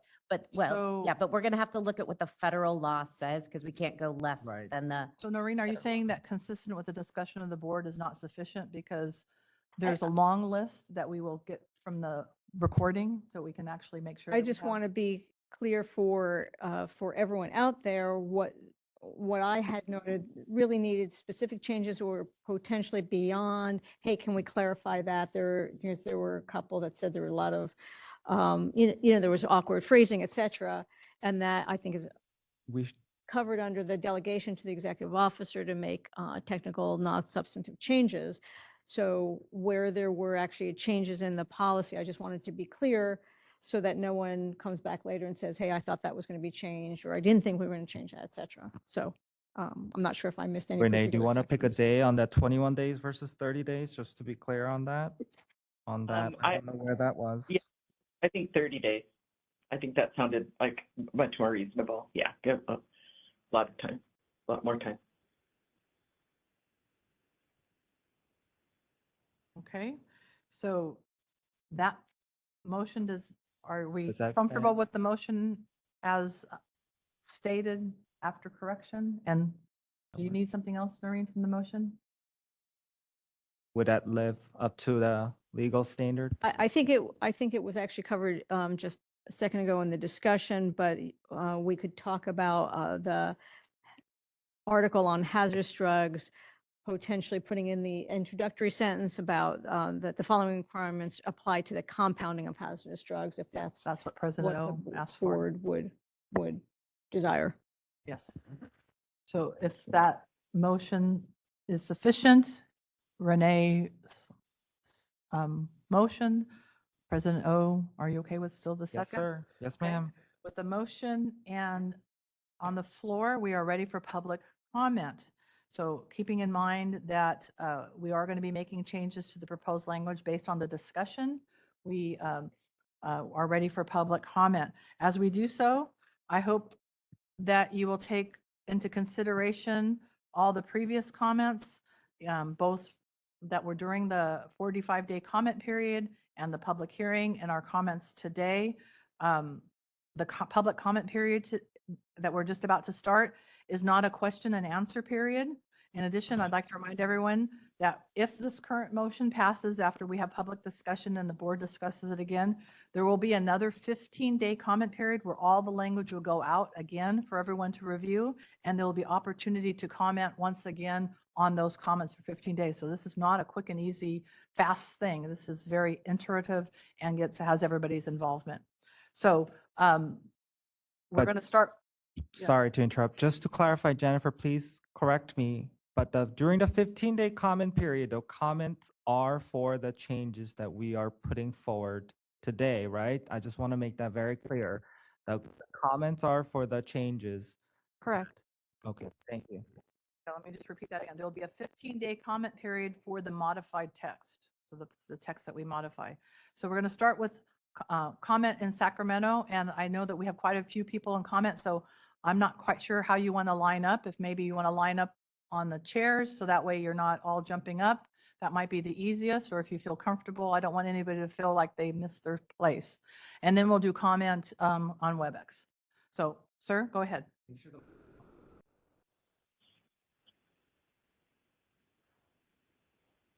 I shall, thank you.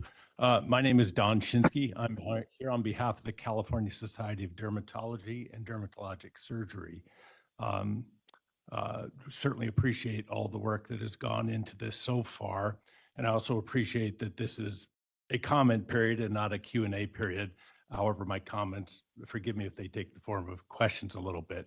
What we're seeing, dermatologists, obviously, licensed physicians by the Medical Board of California, not under the direct purview of the Board of Pharmacy. There's some confusion here. We, in our offices, do in-office compounding, typically of buffered lidocaine, topical anesthetic. Lidocaine by itself is very strong, generally gets mixed with baking soda, used all day long. Typically, it's compounded first thing in the morning into syringes, which are used throughout the day. And I guess our question is, do these regulations apply to us? We're not sure. We've consulted with our other colleagues in other specialties. They're not sure. The staff comments that were directed back suggested also that, well, they're not particularly sure, but that's out of their purview, since the job of this board is to regulate pharmacists and pharmacies. So I guess I throw that out there as a question. It would just be real helpful to get some clarity on what the relationship is between adoption of the USP, the purview of this board and its regulatory authority, and what the purview of the Medical Board of California is. Thank you for your time. Thank you.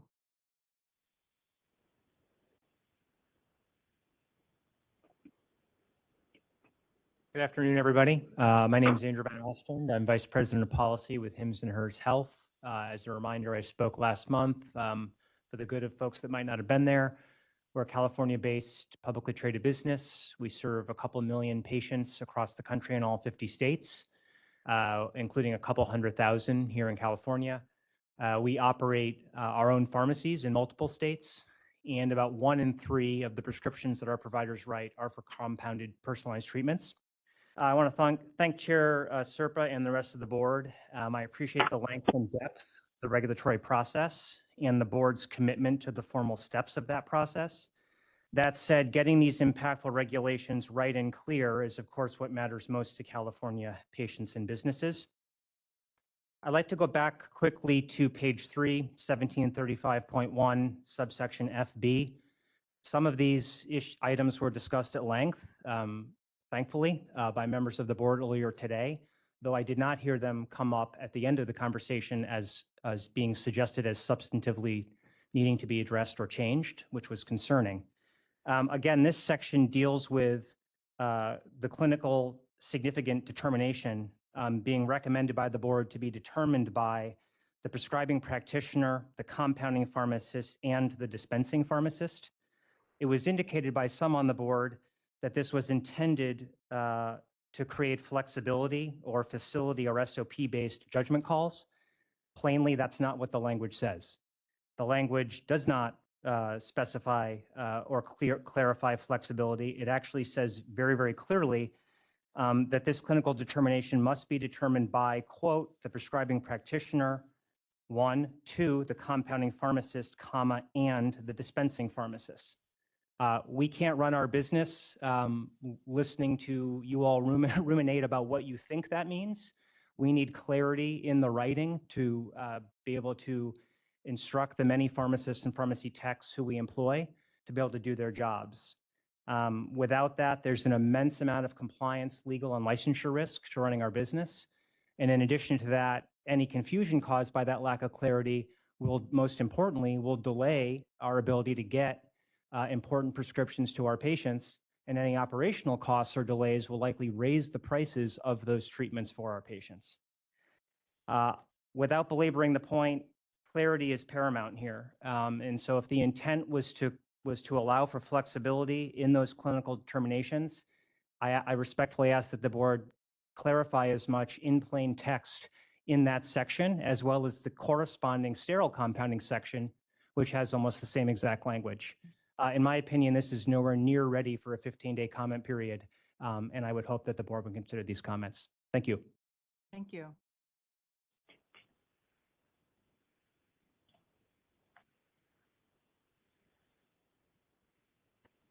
Excuse me, Mr. President, members, Monica Miller, representing the California Naturopathic Doctors Association. First and foremost, we really want to thank you for the time and the attention that you've given to this discussion today and the thoughtfulness of the board members. We too have a few concerns, specifically some of the compounding pharmaceuticals are specifically called out in our scope of practice.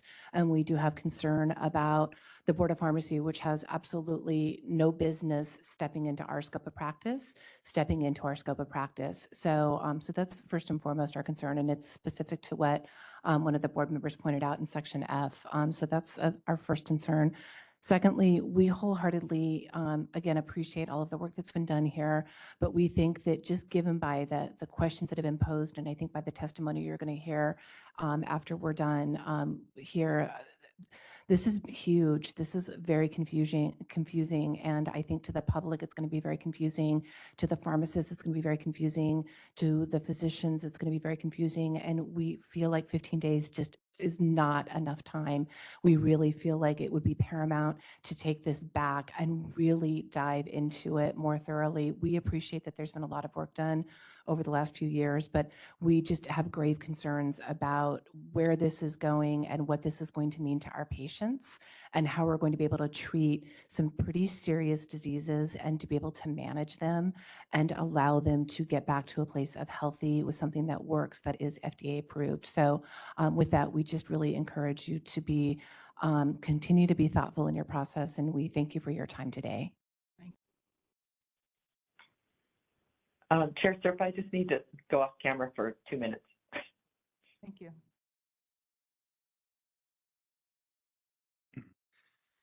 Mark Johnson, CVS Health. You know, it was really hard to hone my comments down to 3 minutes, but I've got to go off script. After listening to 3.5 hours of the board not being on the same page, I'm to trust that the language that comes out for a 15-day comment period is going to accurately reflect the discussions today that didn't come to conclusions. I just don't see how the motion can be to send this to a comment period where all the public is going to be able to comment on is what is double underlined and double struck through in new. As an example, existing law doesn't require counseling on refills. This requires counseling on refills for all HD drugs, not just compounded drugs. There's discussion on that. I didn't hear the conclusion the board came to. If it doesn't come out double underlined and double struck through, it's not going to be changed in the next phase. For instance, I heard talk of CFUs above 1% in ISO 8 and ISO 7 areas not being appropriate to be tested down to the genus level. I didn't hear consensus on what the change is going to be. If that isn't double underlined and double struck, it's in there forever. We have no opportunity to change that moving forward. For instance, I heard in conjunction with USP 800's FAQs that say that USP 800 does not apply to non-compounded dosage forms. I'll read this one. This is the FAQ from USP. Final dosage forms of HDs do not require further manipulation, may be dispensed without further requirements for containment. These do not require additional storage and handling requirements according to the USP, etc. However, your laws do require storage and handling and training and gloves and all sorts of requirements. I heard President O and I appreciated his comments. I didn't hear consensus. I don't know what the next version's going to be. It's not double underlined, a double struck through. I can't comment on it. It's in there forever. This is not right. This needs to go back to committee. It's obvious. For 3.5 hours, you didn't even agree with each other. You haven't even heard the whole public yet. A motion to move this to a 15-day comment period is irresponsible. Thank you. Good afternoon, board members. Lori Walmsley on behalf of Walgreens. I'll keep my comments brief. I agree with other members of the public. I would recommend that the board not move this forward to the 15-day comment period. There's a lot of work that still needs to be done here. Again, there's not agreement amongst the boards. There is potentially very serious implications for public access to this. I won't go into a number of the comments that were already made. I do appreciate the work of the committee and the staff, but I think that the board could benefit with having potentially a special meeting just for this topic where you go section by section, and perhaps it takes a couple of days, but in the way that the comments were submitted in the grid, I understand that was because of the number of comments that you all expected to get. It's very difficult to even give examples of what the potential impact would look like in that particular format. So again, I recommend with the others, please don't move this forward to the 15-day comment period and continue to work on it. Thank you. Thank you.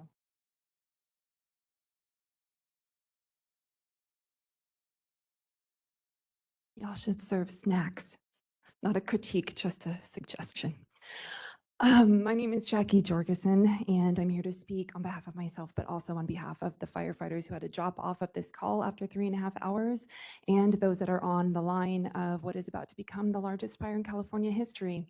So let's go. In college, I lived with pharmacy students. I saw how hard they worked, and I know how hard you worked to get to where you are. And what was it for? To deny vulnerable people access to critical treatments?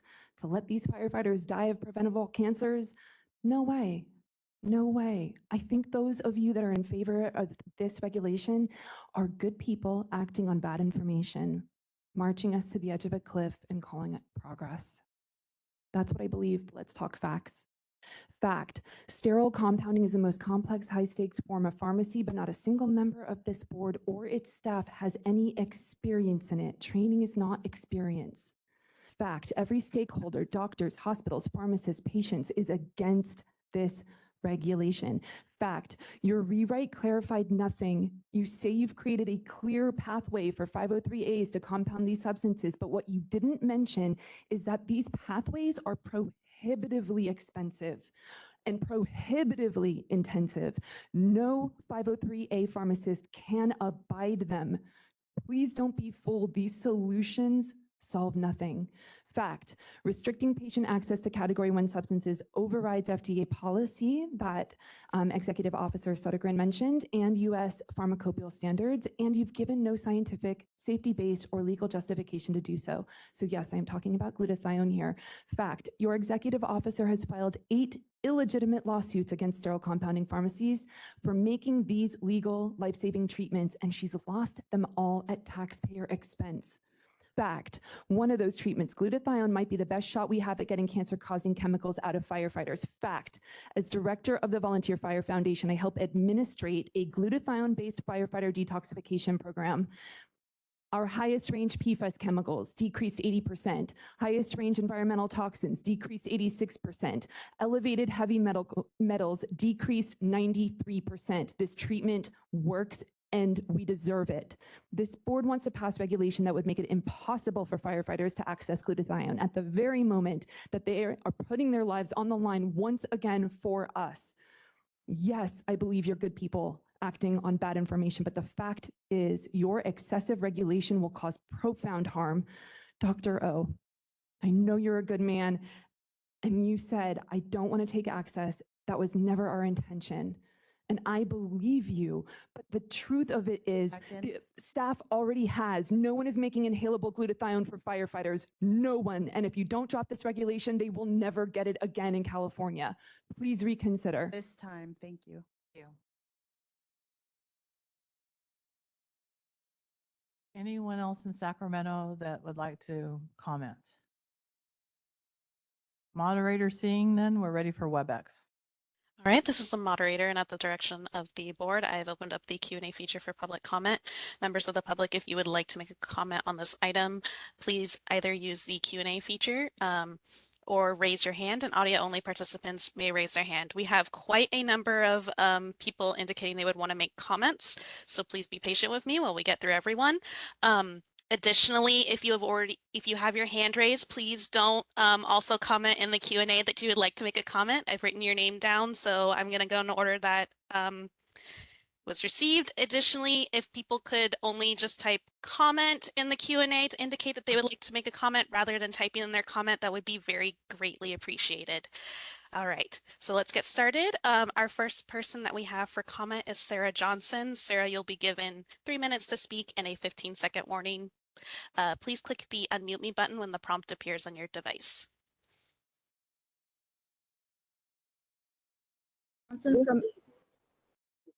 I'm Sarah Johnson from Los Angeles, and I've been disabled and housebound for over 2 years with long COVID, which evolved into ME/CFS. I'm one of 65 to 1 million people globally with long COVID and about 1 million people in Los Angeles alone. As a previous speaker described, my illnesses are also notably due directly to an adverse reaction from the Moderna vaccine. I was the breadwinner of my household and at the top of my life's career, health, and fitness. I now have no income since disability claims have been denied. Clearly, this disability is an individual and economic disaster. Guideline language that prevents access to FDA-approved substances makes zero scientific or economic sense. As was stated earlier, the proposed language requires expert and eagle-eye revision commensurate to the significance of its impact. Compelling and credible studies are published daily that build on the mountain of evidence that substances on the Category 1 bulk list, especially peptides and amino acids like glutathione, can resolve the direct dysfunctions of these conditions. Importantly, some of the best and most advanced research is done in California at organizations like UCSF and Open Medicine Foundation. Methylcobalamin has copious evidence of treating fatigue, the primary and most debilitating symptoms of these conditions. Notably, recent research at Children's Hospital of Philadelphia demonstrates that mitochondrially targeted antioxidants could reduce the effects of COVID while avoiding viral gene mutation resistance, a strategy that may be useful for treating other viruses.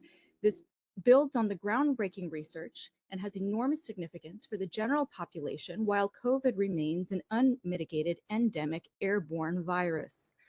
California should be strengthening guideline language to make all potential treatments, especially those already deemed safe by FDA, more accessible so that patients, science, and businesses can maximize their potential and enhance their contributions to society. Additionally, you did not ask at the opening of this meeting if attendees had any disability needs that needed to be accommodated. As a profoundly fatigued person who has difficulty speaking and who can't afford these effective treatments, waiting hours to make this statement was harmful to my health, not a judicious use of my limited resources, and will take hours to days for me to recover. Thank you. Thank you. All right, this is the moderator. Next, we have call-in user 19. And call-in user 19, you'll be given 3 minutes to speak and a 10-second warning. You'll be pressing *6 on your device to unmute.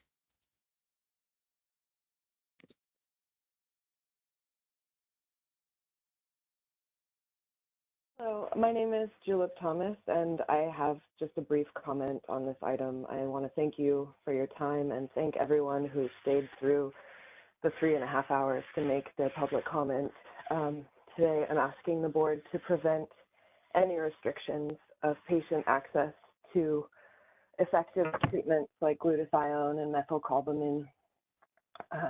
Friends and loved ones have expressed to me how important these treatments have been for maintaining quality of life while facing chronic and as yet incurable illnesses. These are their only lifelines. Please leave them intact. Thank you. Thank you.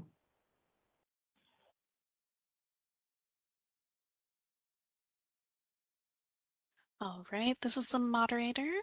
Our next individual is Crystal Frost. And Crystal, you'll be given 3 minutes to speak and a 10-second warning. Please click the unmute me button when the prompt appears on your device.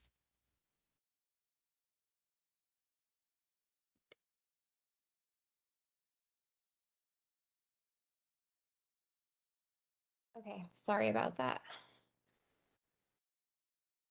Okay, some of you heard me speak earlier. I spoke during the period that was supposed to be off topic.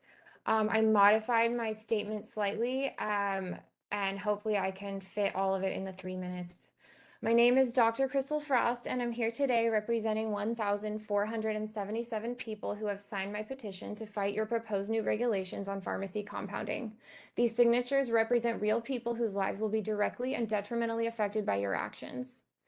We also recommend that the board not move this forward. We are united against the proposed regulations and restrictions, particularly those on Category 1 sterile compounds. Yes, we have read your exceptions, but they still significantly limit access to Category 1s and for absolutely no scientific, legal, or logical reason.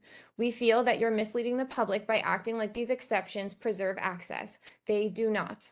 You have said things during this meeting that contradict your actions. For instance, you cited in this meeting that, well, Category 1s aren't approved yet by the FDA, and you used this as an excuse for restricting it, but we are fully aware that the FDA has deemed these substances allowable under their interim policy, so you're still attempting to restrict access to treatments that are federally allowed. You also said that you're not trying to supersede the FDA, but that is exactly what you're doing if you push through these regulations. Category 1 substances are available in all 49 other states without added on arbitrary state-imposed restrictions like yours. We ask that the Board of Pharmacy amend their proposed regulations to be aligned with and not to exceed or augment federal and pharmacopoeia standards. If these amendments are not made, our petition will continue and grow, and we will hold you accountable for your actions. As I mentioned earlier, the Alliance for Pharmacy Compounding identified 57 instances where your proposed regulations exceed federal and USP standards without any scientific justification. The slight modifications you've made since then do not satisfy us. This overreach is arbitrary, unjustified, and poses a significant threat to the health and well-being of all Californians, not just the ones who have signed my petition. I'm also disturbed by the lack of transparency and clarity during this process. Your responses to many of our comments are generic and repetitive and fail to address a lot of people's concerns. This isn't the behavior of a body acting in the best interest of the public. This feels more to us like a deliberate effort to obscure the truth and push through harmful regulations without proper scrutiny.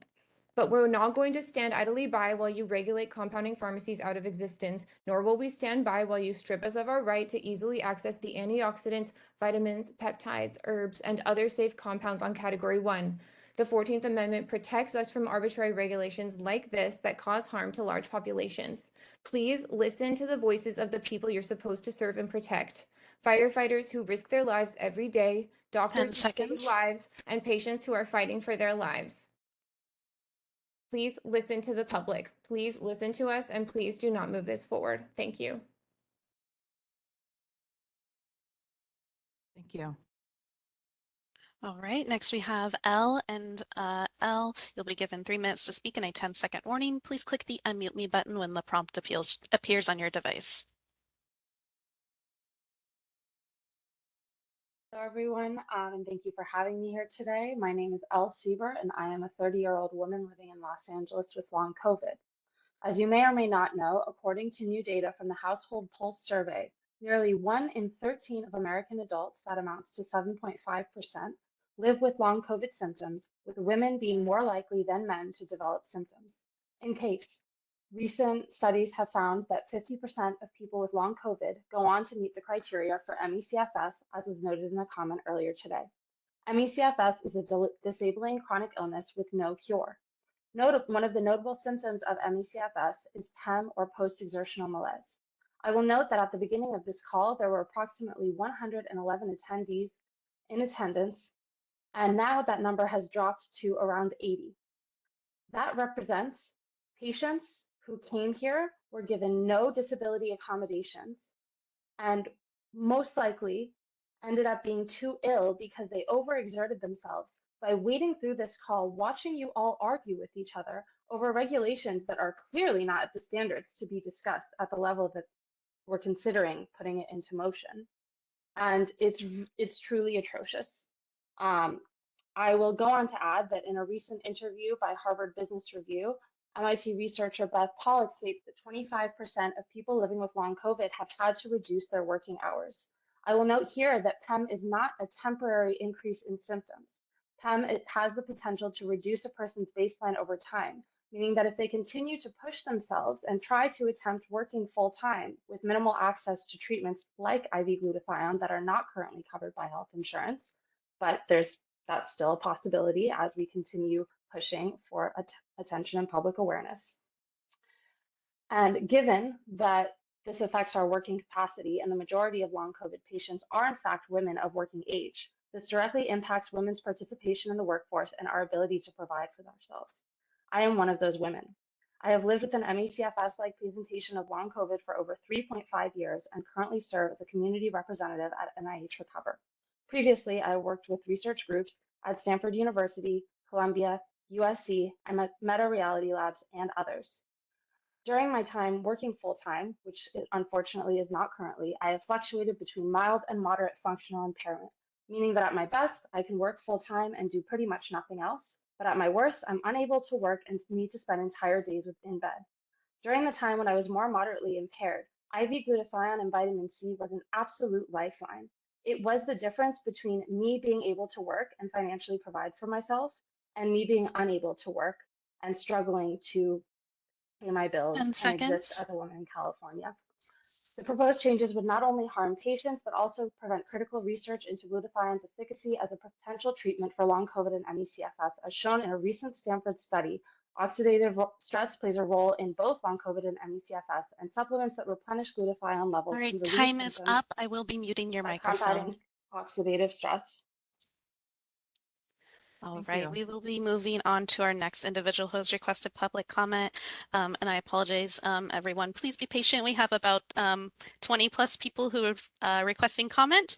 So next we have Steve Acker.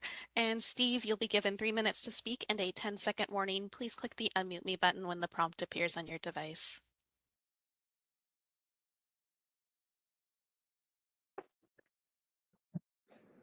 Good afternoon, everyone. Steve Acker. I had shared with you comments a month ago at the first hearing, so I'm going to repeat a few highlights from that, but then I have some other comments as well.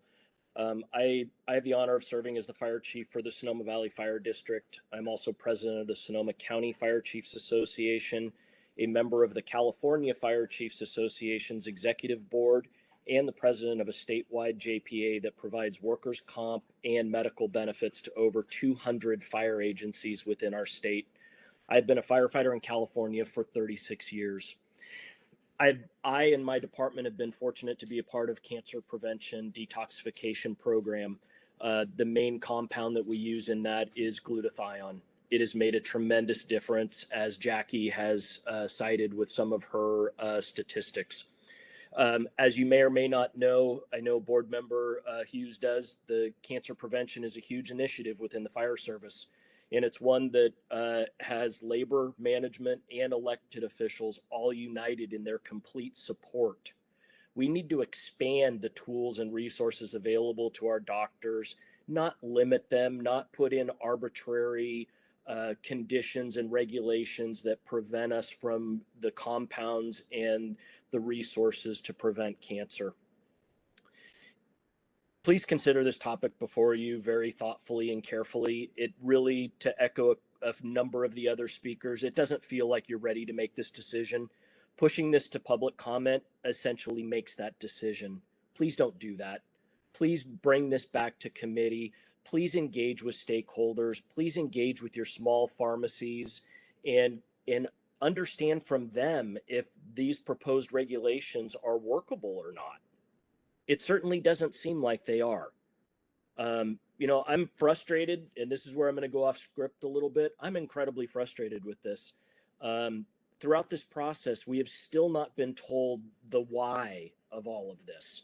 Why is the Board of Pharmacy and staff proposing to take these unnecessary actions? Where's the data and the case studies to support this? If you approve this, what you're doing is you're telling us essentially, you want us to fight the fires here in the state, but in order to get cancer prevention treatments, we'll have to go out of state. We're going to have to go to Nevada or Arizona or Oregon, any of the other 49 states to get this treatment. How utterly ridiculous is that? It just doesn't make any sense. On a separate and last note, you know, I'm a part of a number of boards and staff for a number of boards as well. The way that this meeting has been conducted has been 10 seconds. has been a disincentive to engaging the public. There should have been public comment after each and every one of these articles. This was far too big of an agenda item to include 8 different articles. Please do better in the future. Thank you. Thank you. All right, this is the moderator. We'll move on to our next individual, Felix Pham. And Felix, you'll be given 3 minutes to speak and a 10-second warning. Please click the unmute me button when the prompt appears on your device.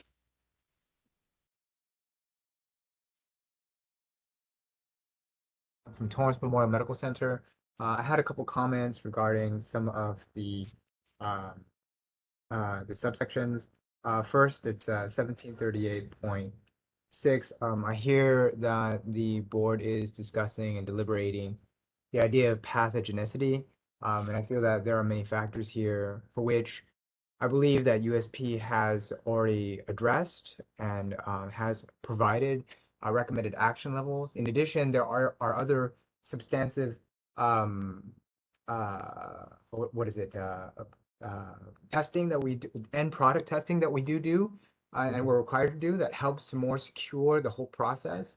We're talking about surface sampling, air sampling, and actionable levels that are part of the process. And again, adding language here, I think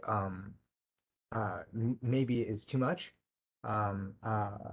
Further, 1736.2, Part D.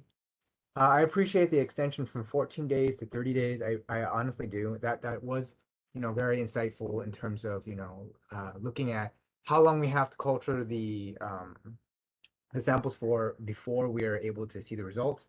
But again, I feel like it's probably better given the number of facilities that are in California that do sterile compounding and all of the nuances that each facility has to face to help serve the public, that it would be better to direct the remediation to the facility's standard operating procedure and have them define the remediation period.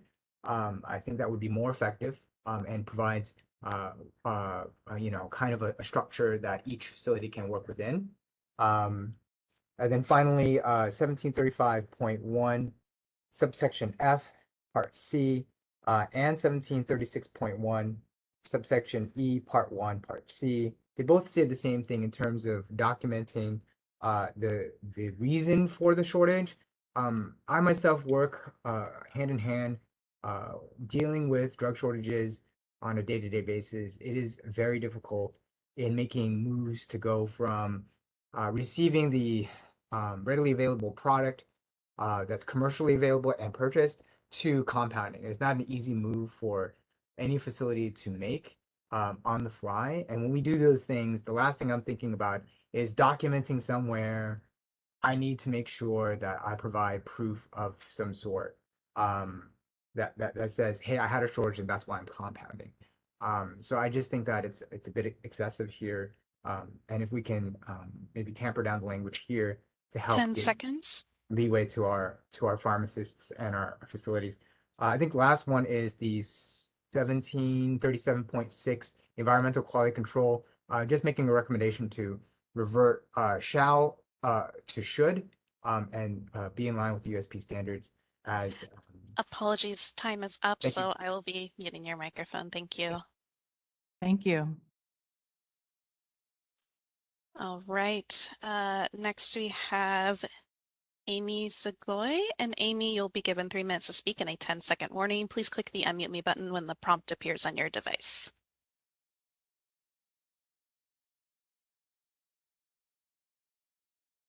And I have been serving as a firefighter the last 7 years. And for those last 7 years, I've been exposed to countless carcinogens that come at the cost of protecting the lives, property, environment through that work.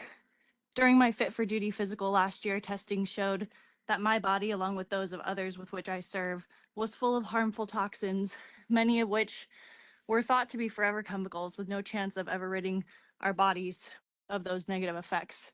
But last year I was privileged to receive glutathione treatment. It cleansed my liver, improved my energy, and I feel better now than I have in years. And it's something I continue I intend to continue to utilize for my health and wellness, as well as many in my department. This job is dangerous enough. Firefighters risk their lives every day in the course of this job. It shouldn't be that we must all accept the inevitability of a death by cancer if we make it to retirement. In my short career, I've lost several colleagues to cancer. We all pay for the cancer rider on our insurance because it feels like an inevitability, but glutathione works. It's working wonders in reducing dangerous levels of PFAS chemicals, once thought to be a buildup we couldn't affect. It's an effective antioxidant and detoxifier, and there's currently no substitute for compounded glutathione. The fire service is severely disappointed to hear that the California State Board of Pharmacy is considering eliminating our access to glutathione, because that's what's at stake here. There is no other state that has eliminated access to sterile compounded glutathione. The FDA and USP agree that compounded glutathione is safe. California should be the leader in progressive care of firefighters and prioritize the health and safety of its citizens and public safety agents. We as a fire service will fight for this. Our union will continue to fight this. We will make noise to stand up for ourselves. The community backs its firefighters. Every day we're putting our lives on the line to save you, your loved ones, take you to the hospital when you need it, save your home when it's at risk. It's time for you to put yourself out there for us. What we're asking for is the right, a human right, a legal right to safe legal medication that could be the difference in us ending our careers safely and getting to spend time with our loved ones. I work in public safety. I work in local government. I know how this process is. I know it's tedious. I know that you've put a lot of work and effort into this, and all you want to do is move forward. But you have a process in place. Just because there's a motion on the table doesn't mean you have to continue. You can make a new motion. Robert's Rules of Order works for you. Make a new motion. Don't move forward to public comment. It's not ready and it's not right. You can make a new motion. You can go back. You can make the changes needed. Please listen to the constituents that you serve. You are in public service to serve the people that you represent, and you're hearing our voices today. Thank you for your time. Thank you. Thank you. A break. All right, this is the moderator. We'll move on to our next individual. Diane, and Diane, you'll be given 3 minutes to speak and a 10-second warning. Please click the unmute me button when the prompt appears on your device.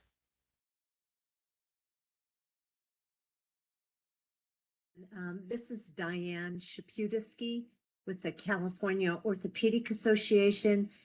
We represent orthopedic surgeons statewide. We had submitted a clarifying question during your comment period. And what we're trying to get clarity on is whether or not the regulations are intending to alter the current practice, which allows orthopedic surgeons to compound or mix a medication, often with lidocaine, for a joint injection. The staff acknowledged the receipt of our question and answered it in the non-sterile compounding Article 4.5 section. But the answer to the question, as Mr. Shinsky mentioned earlier in these comments, is confusing to orthopedic surgeons and to dermatologists. The staff just refers us back to asking the question of the medical board, which of course does have licensing authority over physicians and surgeons. But we're trying to get clarity as to whether or not your regulations affect physicians and their current practice of mixing medications. So I would again ask that the staff clarify that point and would appreciate the clarification in the next round of comments. Thank you very much. Thank you.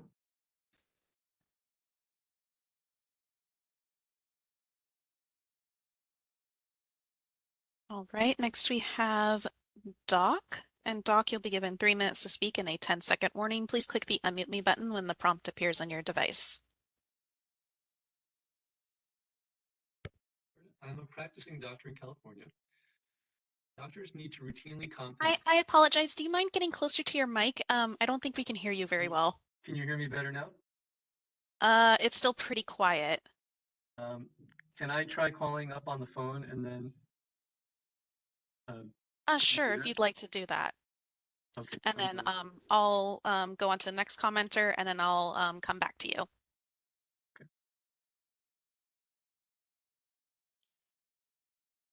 All right. In the meantime, we'll move on to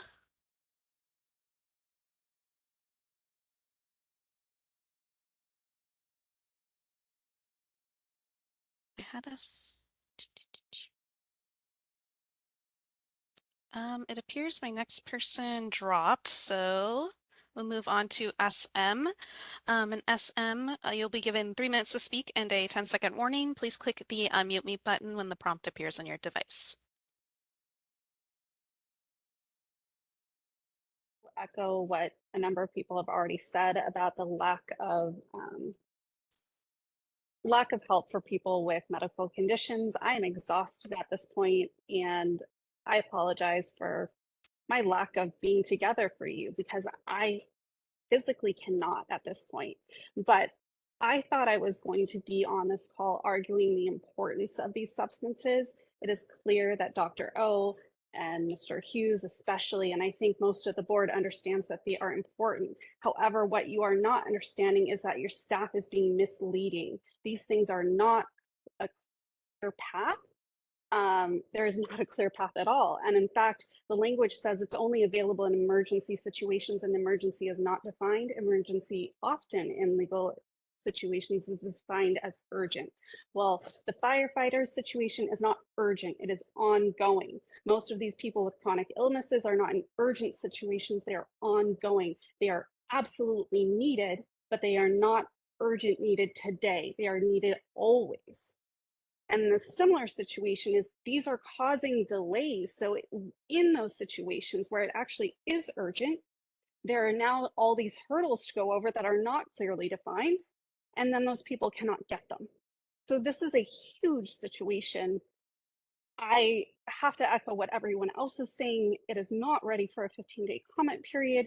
You need other people coming onto staff because they are providing misleading information. I don't know if what that is coming from or why that is, but they need outside help to get a better proposal for you, because this is not what you are it is not how they are presenting it to you.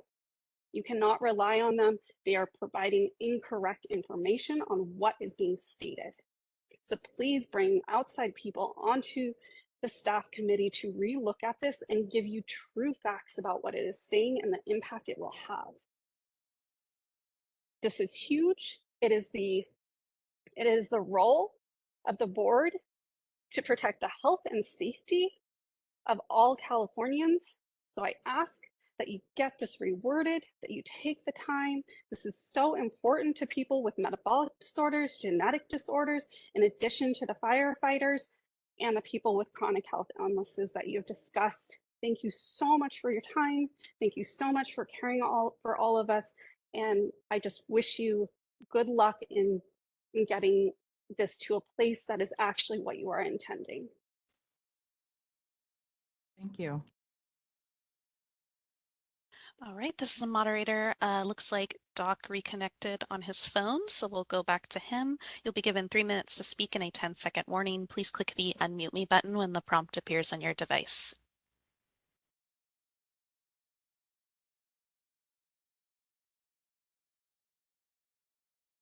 Can you hear me? Yes, we can hear you much better now. Thank you. Okay, great. Hello, members of the board. I am a practicing doctor in California. Doctors need to routinely compound to effectively practice medicine. As long as they are adhering to the FDA's regulations, this is safe and reasonable and a common practice. The FDA's USP 797, section 1.1.3 specifically names doctors amongst those who may compound, saying this includes but is not limited to pharmacists, technicians, nurses, physicians, veterinarians, dentists, naturopaths, and chiropractors in all places, including but not limited to hospitals and other healthcare institutions, medical and surgical patient treatment sites, infusion facilities, pharmacies, and physician or veterinarian practice sites. However, current California regulations under CCR 1735A defines compounding as that which occurs in a pharmacy only, and the proposed regulations under 1735.1A and 1736.1A define compounding as that which occurs or is overseen by a pharmacist. Thus, both existing California regulations as well as proposed regulations are explicitly excluding any compounding in doctors' offices, which is crucial for many to effectively practice medicine and which is legal in states all over the country and permitted by the FDA. There is no language anywhere in Board of Pharmacy regulations currently or in proposed regulations that would state that there is an exception to allow non-pharmacists to compound, nor that these regulations are only intended to regulate pharmacies rather than all compounders, despite the fact that USP 797 does regulate all compounders and is inclusive of non-pharmacists. I would assume this exclusion may be unintentional, but regardless should be corrected. The final language should correct to allow in-office compounding so that doctors can do their job without undue constraints, or specifically state that this is not intended to regulate in-office compounding. Furthermore, and importantly, the non-pharmacist in-office compounders cannot and should not be expected to have a supervising pharmacist, which is requested in both current regulations and currently proposed regulations, but is not required by USP 797 regulations, and which would effectively prevent the possibility of in-office compounding due to traditional lack of pharmacists in office. Secondly, thank you for hearing the voices of commenters regarding the need for Category 1 bulk substances and making first steps towards including these. I would request that your new language is inclusive of both 503A and 503B Category 1 bulks list as the currently noted 21 CFR 216.23A under Section 1736.9E only refers to 503A and not 503B substances, and the new regulations do not specify that they are limited to only regulating pharmacies and not 503B outsourcing facilities. Additionally, the updated proposed regulations go in above and beyond FDA standards for Category 1 bulk substances arbitrarily, regarding them to be compounded under Category 3 compounding standards, which are much more stringent, and by 503A patient-specific pharmacies only. This would prevent access to the only currently available forms of compounded glutathione and other substances. Glutathione right now is exclusively available only through 503B pharmacies, and the board's regulatory environment has already shut down all 503A pharmacies' preparation of IV glutathione, and the only currently available glutathione is via outsourcing facility. Additionally, the Category 3 compounding regulation would prevent in-office compounding preparation of IV glutathione. Time is up. I will be muting your microphone. All right. This is the moderator. Next, we'll move on to call-in user 38. Call-in user 38, you'll be given 3 minutes to speak and a 10-second warning. You'll press *6 on your device to unmute. I apologize. Appears call-in user 38 has dropped. So we'll move on to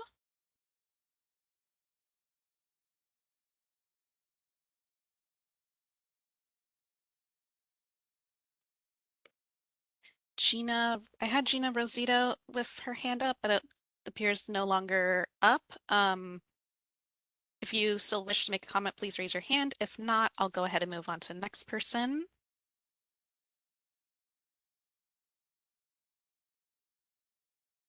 Okay, our next person has requested public comment. Enigma. Enigma, you'll be given 3 minutes to speak and a 10-second warning. Please click the unmute me button when the prompt appears on your device.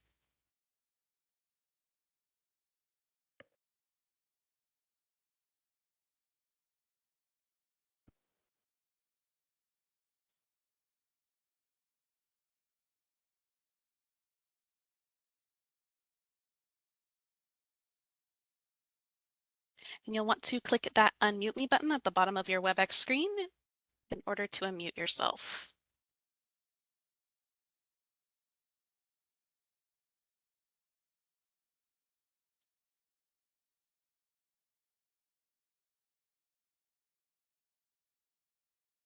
All right, in that case, we'll move on. Next, I have Andre Piercy. And Andre, you'll be given 3 minutes to speak and a 10-second warning. Please click the unmute me button when the prompt appears on your device. Good afternoon. Can you hear me okay? Yes, we can hear you. Thank you. Thank you very much. Appreciate the opportunity. Andre Peters, Director of Pharmacy, Regulatory and Medication Safety at Scripps Health. We have 5 hospitals and 5 ambulatory infusion clinics. What I'm hearing today, and I've also heard at the previous public comment period, is that the vast majority of the members of the public as well as pharmacists calling in and giving comment is against these regulations, and this includes pharmacists, physicians, and specialist physicians as well. Collectively, we're gravely concerned about the negative impact on pharmacies and pharmacists and our ability to compound, and in some cases, our ability to keep our doors open to serve the public. In our assessment, we found that the economic impact is not minimal, as it says in the statement of reasons. And it does have a really adverse economic impact on the practice of pharmacy where we're compounding. We do thank the board for making some concessions based on public comment, yet we feel that we have not gone far enough. And the collective sense that we have and that is shared with both the public and our colleagues in healthcare is that the compounding regulations are really getting to a point where it's overregulated. And we asked the board to consider if these regulations are really necessary. USP gives us such a high standard already, where we and the rest of the country can perform compounding at a very safe level for our patients. And I agree with many on this call that have asked to please take this back to committee. That's my #1 request. If we do decide to proceed with the written comment, I would like to respectfully ask if we extend that from 15 to 45 days again. And very important, please give the public the opportunity to respond to board comments that was provided here today, as well as in their writing, by opening up public comment again for both the changes made in the most up-to-date regulations, as well as the existing regulations. Thank you very much. I appreciate it. Thank you.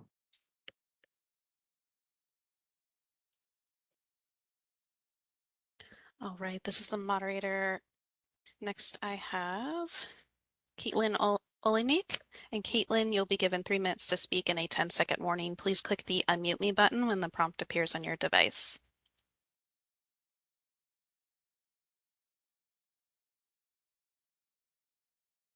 Can you hear me? Yes, we can hear you. Okay. Good afternoon. My name is Sarah Caitlin Olenik. I first wanted to say that waiting over 4.5 hours to speak has been exhausting for me, and I would guess exhausting for other individuals with chronic illness that have left this call before having a chance to speak. I'm here to share my personal testimony regarding the proposed regulations by the California Board of Pharmacy that would limit Category 1 sterile compounds, including crucial treatments like glutathione and methylcobalamin or B12 injections. I've been using glutathione in combination with other treatments to manage my condition, late-stage neurological Lyme disease. Before I started this treatment, I suffered from skin lesions and most days the inability to walk, talk, and think clearly. Since beginning the treatment, I've experienced significant improvements such as clear skin, the ability to return back to college and finish my degree, the ability to walk, talk, and think clearly. I have been using B12 injections to manage my condition, chronic fatigue syndrome. Before I started this treatment, I suffered from severe lethargy and the need for 12 to 15 hours of sleep a night, plus naps. Since beginning this treatment, I have experienced significant improvements such as more energy to finish school and complete daily errands.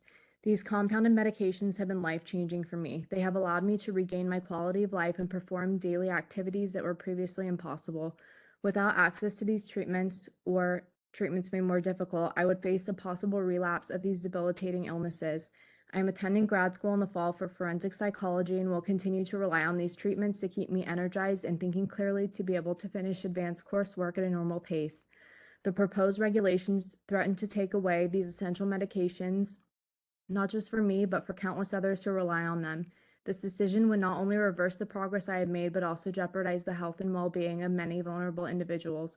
I urge the board to reconsider these harmful regulations. Please do not take away the treatments that have given me and many others a second chance at a better life. Your decision will have real and significant impacts on people like me who depend on these medications. Thank you for your attention and consideration. Thank you.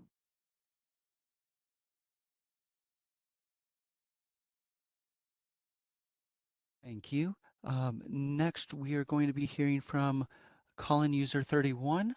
Hold on just a second, caller 31. We're going to send you a request to unmute your microphone. You'll be given 3 minutes to speak and a 10-second warning. Hi, good afternoon. This is John Gray. I'm a registered pharmacist with Kaiser Permanente. Thanks for the opportunity to comment on this important regulation. I want to thank President O and Board Member Barker for their insightful questions and observations today. Based on today's discussion, I gather that some board members have significant trepidation about moving forward with yet to be resolved elements of the regulation. We believe that the board's best course of action would be to withdraw this rulemaking package and initiate a new rulemaking to repeal Articles 4.5 and 7 of Division 17, Title 16 of the California Code of Regulations, and simply rely on the requirement that pharmacies comply with the compounding chapters of USP, given in Business of Professions Code, Section 4126.8. The board's proposed USP Plus approach to regulating compounding in California will make it more expensive and more difficult for pharmacists to provide compounded drug preparations to California patients, while there is little to no empirical evidence to demonstrate any meaningful safety benefits. Given these facts, I encourage the board to vote down the motion and proceed with a new motion to withdraw this rulemaking package. Kaiser Permanente suggests deleting the requirement that CSPs for immediate use only be compounded when the failure to administer a CSP could result in loss of life or intense suffering, and that circumstances necessitating immediate use be documented. The board rejected this suggestion, noting that the language in the proposed regulation is present in existing regulations. Let me be clear that we do not require education on the current regulation, and we are well aware that those requirements are in the current regulation. We believe that they provide no value, and they have been vexing our pharmacists for years. For the reasons we provided in our comment letter, and because the board has failed to provide any evidence that these requirements improve the quality or the safety of immediate use compounding, we continue to recommend that these requirements be deleted from the regulation. The board declined to establish a delayed effective date for the regulation, indicating that where a new requirement is established, board staff believe a delayed implementation is not necessary unless the text otherwise establishes a delay, and that it is likely board staff will focus on education of new requirements as a means to facilitate compliance unless the practice places patients at risk. In our view, this approach is untenable.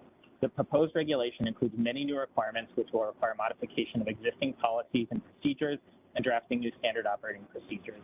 Additionally, the proposed compounding facility requirements in 1737.5 will require us to take a hard look at the configuration of many of our compounding facilities and potentially engage in time-consuming and costly remodeling. We encourage the board to reevaluate its position on the effective date of the proposed regulation and establish a reasonable effective date. We continue to recommend 1 year from OAL approval. We also encourage other licensees to continue whether they believe it will be reasonable for the regulation to become effective as soon as it is approved by OAL, and comment on that in the 15-day comment period, if there is one. Thank you again for the opportunity to provide comments today. We look forward to continuing this discussion during the 15-day comment period. If you do not accept our recommendation and vote down the rulemaking text entirely. Thank you. Thank you. Next, we are going to hear from Tennille Davis. Hold on just a moment. We're sending you a request.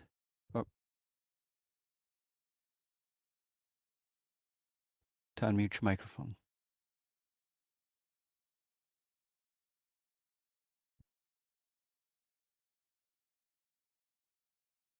Hi, can you hear me? Yes, go ahead, please. All right, thanks. Hi, my name is Tennille Davis, and I'm here representing the Alliance for Pharmacy Compounding. Thank you for the opportunity to comment on the board's changes to the proposed regulations concerning compounded drugs in California. Our association represents a significant portion of the compounding industry, and we continue to have serious concerns about certain provisions of the proposed regulations. We've submitted written comments to the board and reviewed the changes offered. While we understand and respect the board's mission to protect California citizens, some of these proposals, even as amended, will likely have unintended negative consequences for patients. Previously, the prohibition on compounding with 503A FDA interim bulks list in category 1, such as glutathione and methylcobalamin, was particularly troubling. The board's new recommendations would allow pharmacies to compound with these substances only if prepared as a category 3 CSP. Licensees are well aware of the significant costs associated with sterile category 3 compounding, including environmental monitoring frequency, the use of all sterile garb, the requirement for full stability indicating assays, and more. We're concerned about how many pharmacies will be willing to pursue this to ensure continued access to these medications, especially in the form of single-use nebulization solutions for inhalation. These inhaled solutions are often used by firefighters after exposure to toxins in the workplace. Additionally, there are significant documentation and testing requirements for using substances in FDA's interim bulks list 1 beyond what is required by federal law or in USP standards. Clarification is needed on whether these proposed changes may also apply to 503B outsourcing facilities, of which methylcobalamin and glutathione also exist on the 503B interim bulks list 1, and which are otherwise licensed by the board. Members of the public are concerned as to where to access these important medications in the future. I'm additionally curious if the California board intends to revisit any cases where discipline was issued to sterile pharmacies inside and outside of the state for compounding with appropriately graded methylcobalamin and glutathione.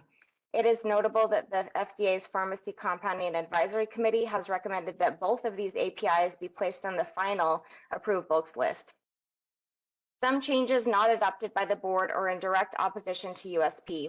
Chapters over 1,000 are not written for compliance purposes and for informational purposes only, yet board staff did not incorporate changes recommended by commenters to the proposed text and include chapters above 1,000 in proposed regulation. I would like to state that some changes made in the proposed regulations based on comments received by the board are good and appreciated. In particular, the edits on the allergenic extract compounding section and the allowance for a full course of antibiotics to be provided for veterinary office use. I appreciated all the commentary from the board members today. 10 seconds. Questions and clarification. It demonstrates how much work is yet to be done. In closing, I respectfully urge the board to reconsider and not send them to a 15-day comment period. Time. Thank you. Next, we're going to be hearing from Richard Dang. Hold on just a moment. We're sending you a request to unmute your microphone. Pharmacists Association. I'll keep my comments brief. I echo many of the previous speakers who've made comments already. I think, Chair Serpa, you mentioned that staff had spent over 200 hours reviewing the comments. I think that indicates that a lot of work has been spent on this, but I think a lot of work still needs to continue. I do not believe that a 15-day period to comment is sufficient time. We have many experts who are working in hospital pharmacies and compounding pharmacies who want to evaluate the board staff comments and regulations, but providing 15 days is simply not enough, especially since it took staff 200 hours to review the previous comments, and that's their dedicated job. These experts who are on the committee who want to review these regulations, provide valuable expertise and feedback, have other jobs to do on a daily basis in addition to reviewing the proposed text and regulations. So I would just ask that the board not move forward with the 15-day comment period as it is too short, and it's clear that there's a lot of discussion that still needs to be had around these proposed texts. Thank you. Thank you. Thank you. Next, we're going to hear from Paul Hennessy. Hold on just a moment. We're sending you a request to unmute your microphone.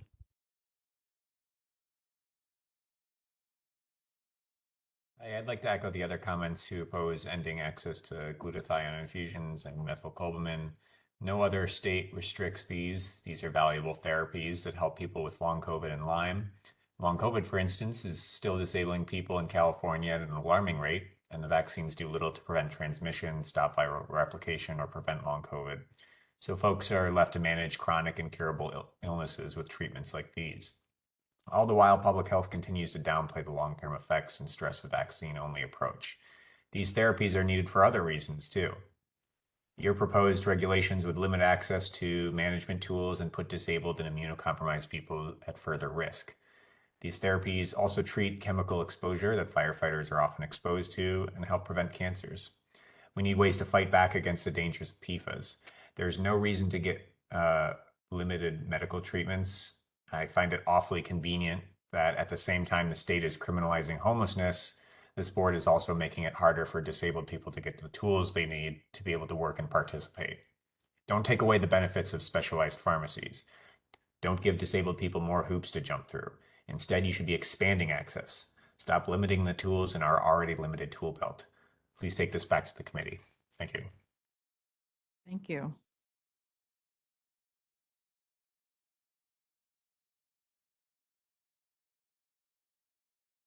Next, we're going to hear from Chi Shu. Hold on just a moment.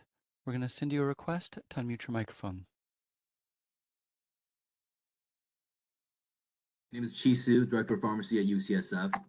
The implementation of the current official USB 795, 797, 800 represents a significant advancement that will enhance pharmacy practice to meet higher level of care and standards.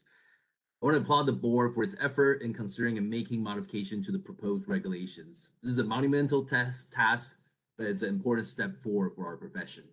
While I fully support the board's mandate to protect public safety, I continue to have concerns regarding some of the currently proposed regulations, which impose additional requirements beyond that of USP general chapters.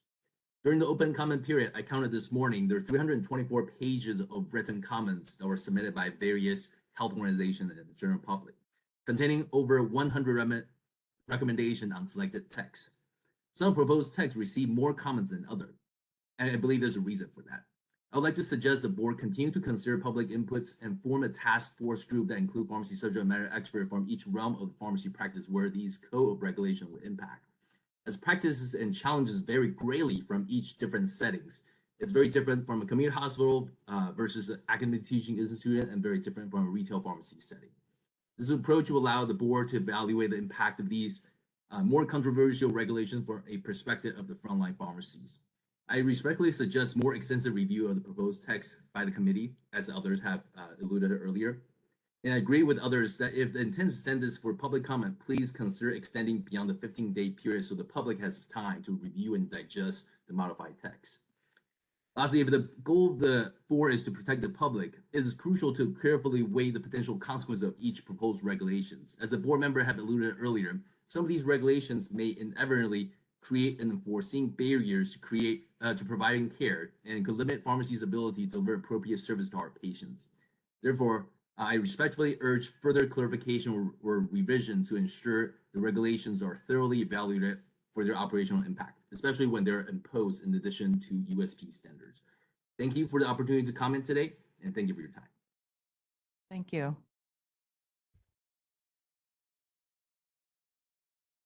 Next, we're going to hear from Alan Ann. Hold on just a moment, Alan. We're sending you a request to unmute your microphone.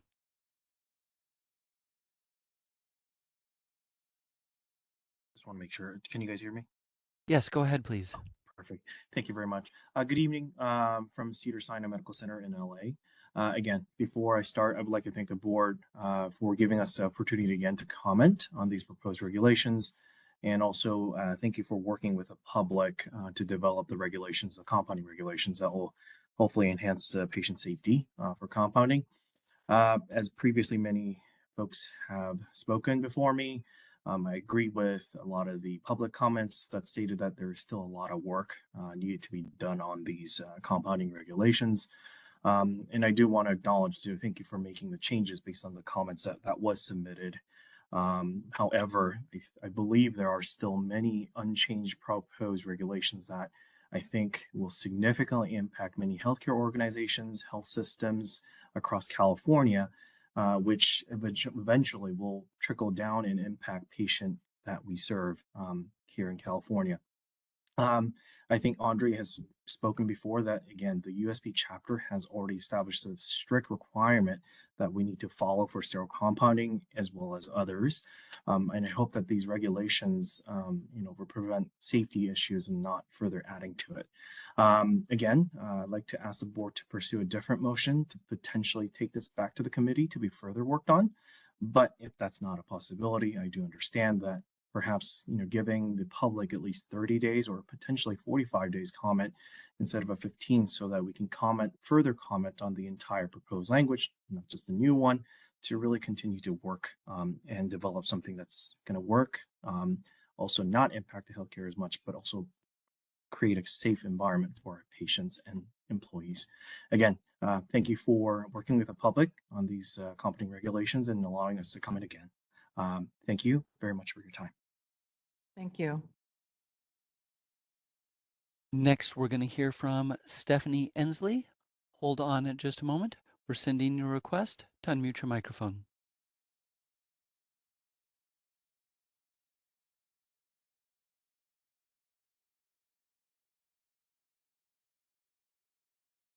Can you hear me? Yes, go ahead, please.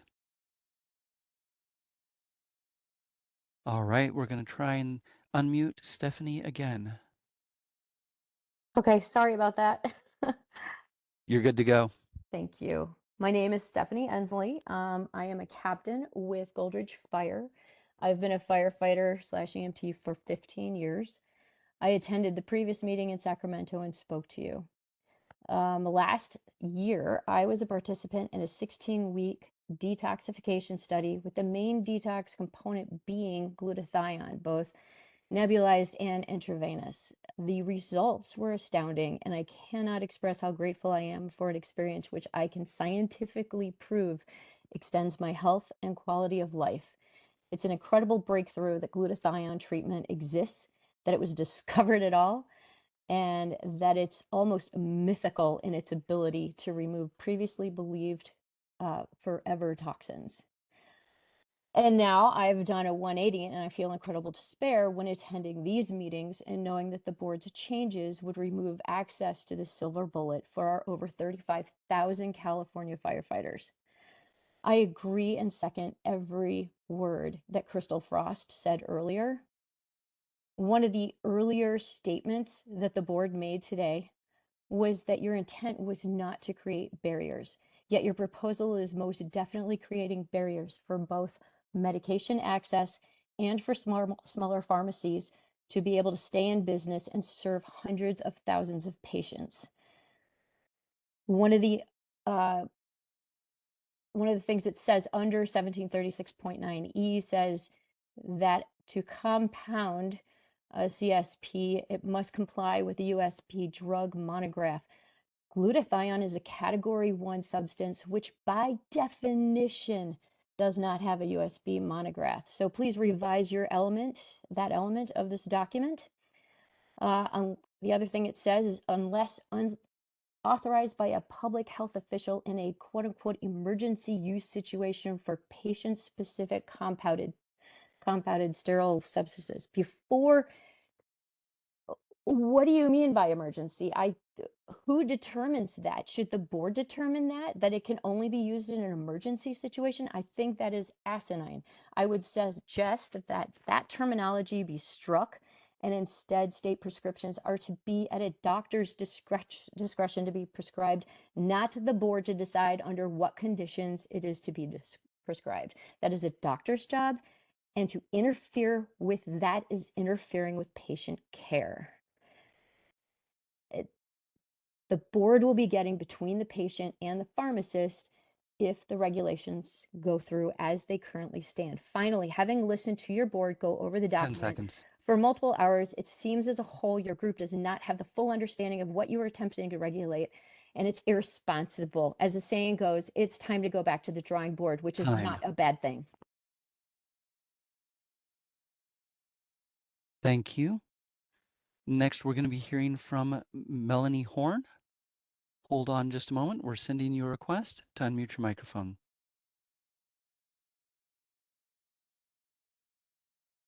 I'm Melanie Horn, registered pharmacist and sterile compounding coordinator for Sutter Health. Sutter Health employs greater than 2,000 pharmacy licensees and serves almost 3.2 million California patients. I do want to thank the board for the revisions that they have made based on public comment, but I also am very thankful for Chair Serpa, President O, Dr. Renee Barker, and the entire board today for dialoguing and really highlighting the added concerns even with the revised text. I echo concerns raised during the dialogue today, as well as those that have been brought forth in public comment. Dr. Sue, Dr. Davies, Dr. Gray, Dr. Ann, Dr. Pierce, all have raised that we are not ready to move this forward with the 15-day public comment period. I echo the sentiments. I would like to see at minimum another 45-day public comment period if we cannot take it back to committee to work and revise. I also would like to ask to allow for both the revised text changes as well as further comment on the original proposed text to allow the public to respond to the board staff comments. I found inaccurate staff responses. For example, statements that highlighted that a dedicated HVAC system would be in violation of the USP 797 chapter in a segregated compounding area. I'd like to be able to highlight information of where those are not clearly representing the USP chapter. I would like the opportunity for the board to change their motion. These are not just insignificant changes that were highlighted today as what has been mentioned. We really want to see these proceed forward for the protection of the public as well as for the operation of safe California compounding processes. So thank you very much for the opportunity to comment. Thank you. Next, we're going to hear from Alan Kim. Hold on just a moment. We're sending you a request to unmute your microphone.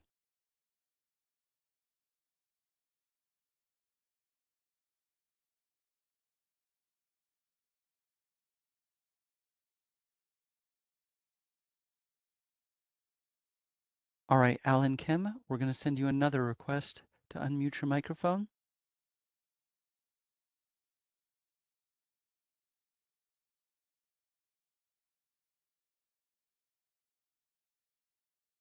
All right, we're going to move on to caller 44. You may need to dial *6 to unmute when you receive the request.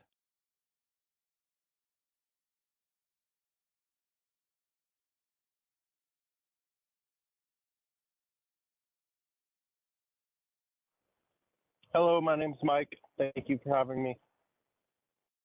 Can you hear me? Yes, go ahead, please. Okay.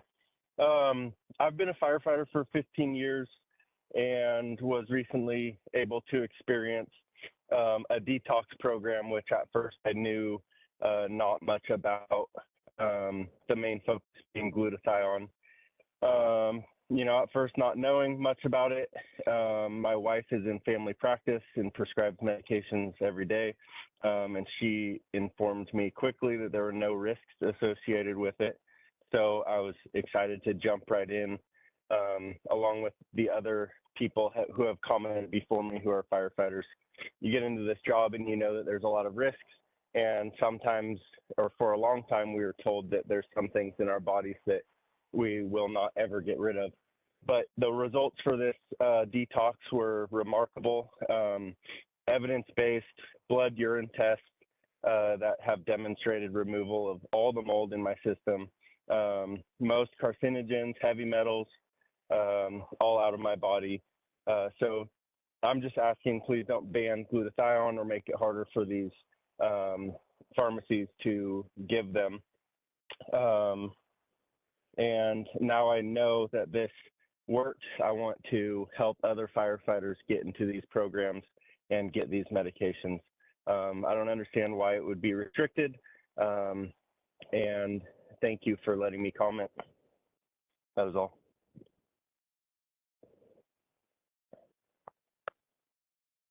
Thank you. Next, we're going to hear from Alan Kim. We're going to send you a request to unmute your microphone.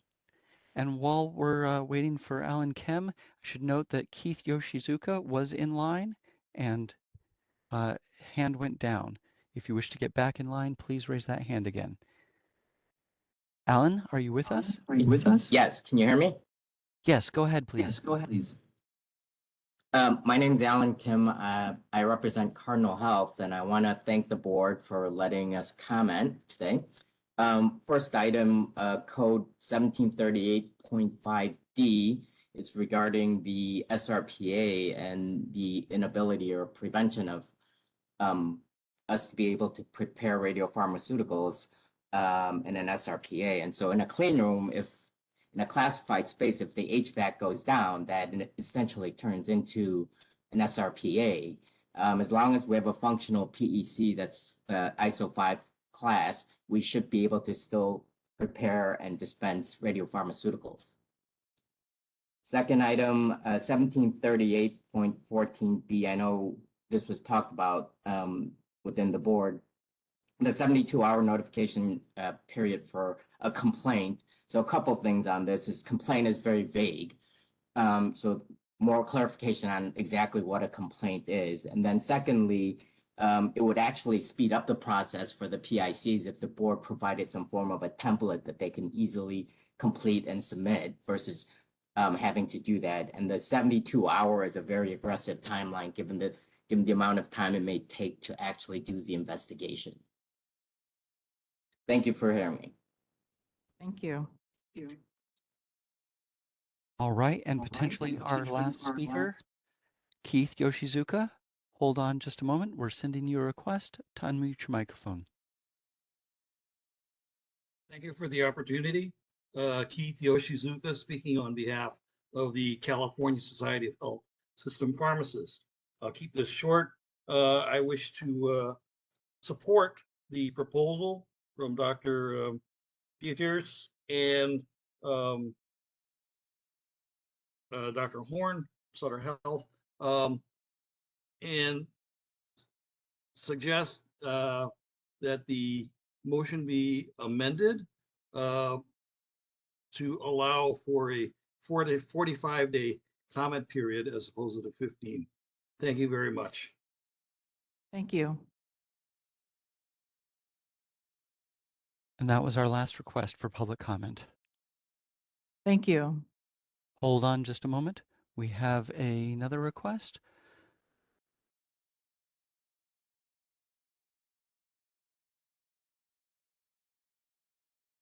Isaiah Goodby, hold on just a moment. We're sending you a request to unmute your microphone.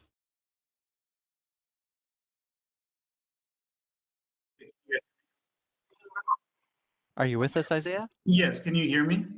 Yes, go ahead, please. Okay, so I wasn't sure if I was going to speak today, so I appreciate you guys taking our comments. I think you can hear probably from the tone of my voice, my breath. This is like an emotional conversation that we're having, you know, especially after 5 hours of waiting to comment and listening to so many physicians and patients, firefighters. You know, you have orthopedists, you know, all kinds of naturopathic doctors, all kinds. I've been working with B12 and glutathione for the last 8 years with our family business in California, with naturopathic doctors, medical doctors, chiropractic doctors.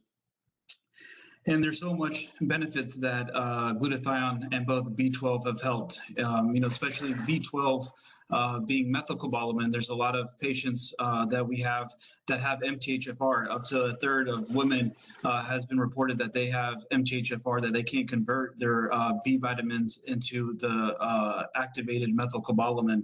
The glutathione has had so many benefits between oncology patients, between patients who have issues with their way, with the toxins that are so incorporated into our life, as we know in California and around the country, with plastics, with the toxins in our foods, in our water.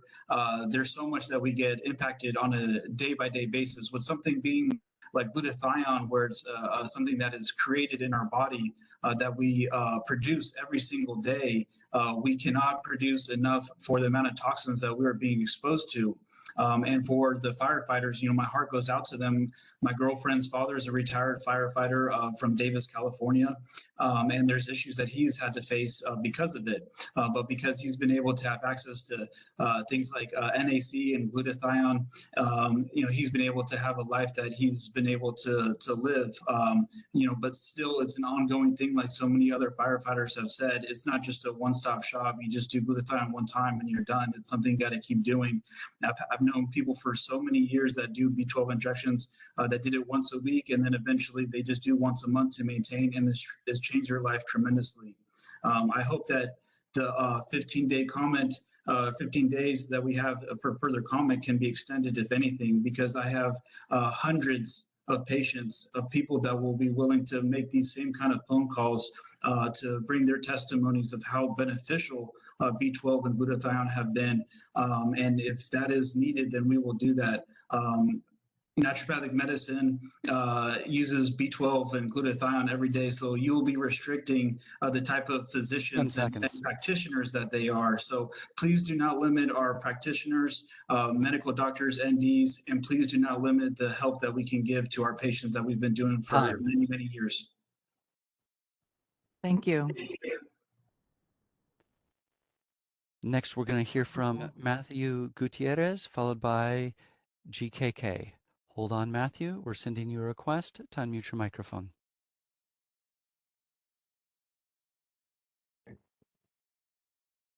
Are you with us, Matthew? Yes, can you hear me okay?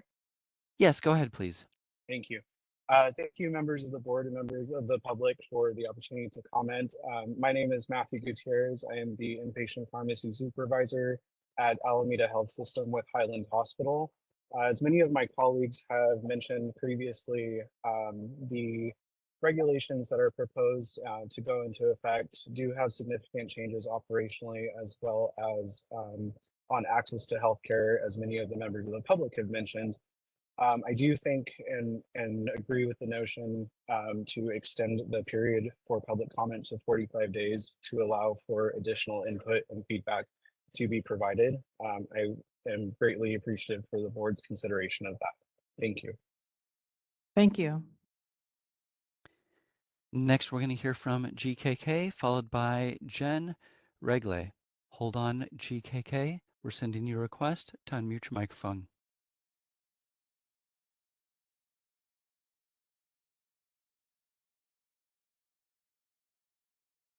Already made it to the local California newspaper today regarding this compounding issues and how it is going to impact our brave and valiant firefighters in California. It's just a matter of time before it's going to make it to the national headlines, and for all the wrong reasons, especially during this election time. Is that something you really want to do? Taking it that's going to impact our firefighters, and California is going to be in the national headline for all the wrong reasons. Already California is known as a nanny state for taking such arbitrary decisions made by both bureaucrats and legislatures who have no understanding of whatsoever of what they are thinking, writing, and deciding upon. And this proposed decision by the pharmacy board is just another example of it. Out of the 304 plus public comment page on this issue, no one has agreed to it, whatever the pharmacy board is proposing, and they have so many good changes that they ask you to consider, which has not been taken into effect by the board staff, who I'm sure has no understanding of pharmacy nor any issues that goes with it. If there's any research or evidence that the pharmacy board is using, I dare you to post it on the website for all to read. So let the public, I'm no pharmacist, I'm just a public member, a tax-paying citizen of this state of California. And I would like to see what action you're using or what evidence you're using to take these such decisions using my taxpayer money, which is going to impact my firefighters and the pharmacists who are working hard for both you and me. All I'm asking as a taxpayer of the board and the bureaucratic workings, they just don't fall into the rhetoric of consumer safety and regulations and be blindfolded by it, but rather have a 360-degree perspective to do in-depth homework before looking the pros and cons and its impact on other professions of the board, such as doctors, nurses, nurse practitioners, naturopaths, for their perspective before deciding and acting upon. Otherwise, you're just wasting your time and my money. Thank you. Yeah. Next, we're going to hear from Jen, potentially our last commenter for this agenda item.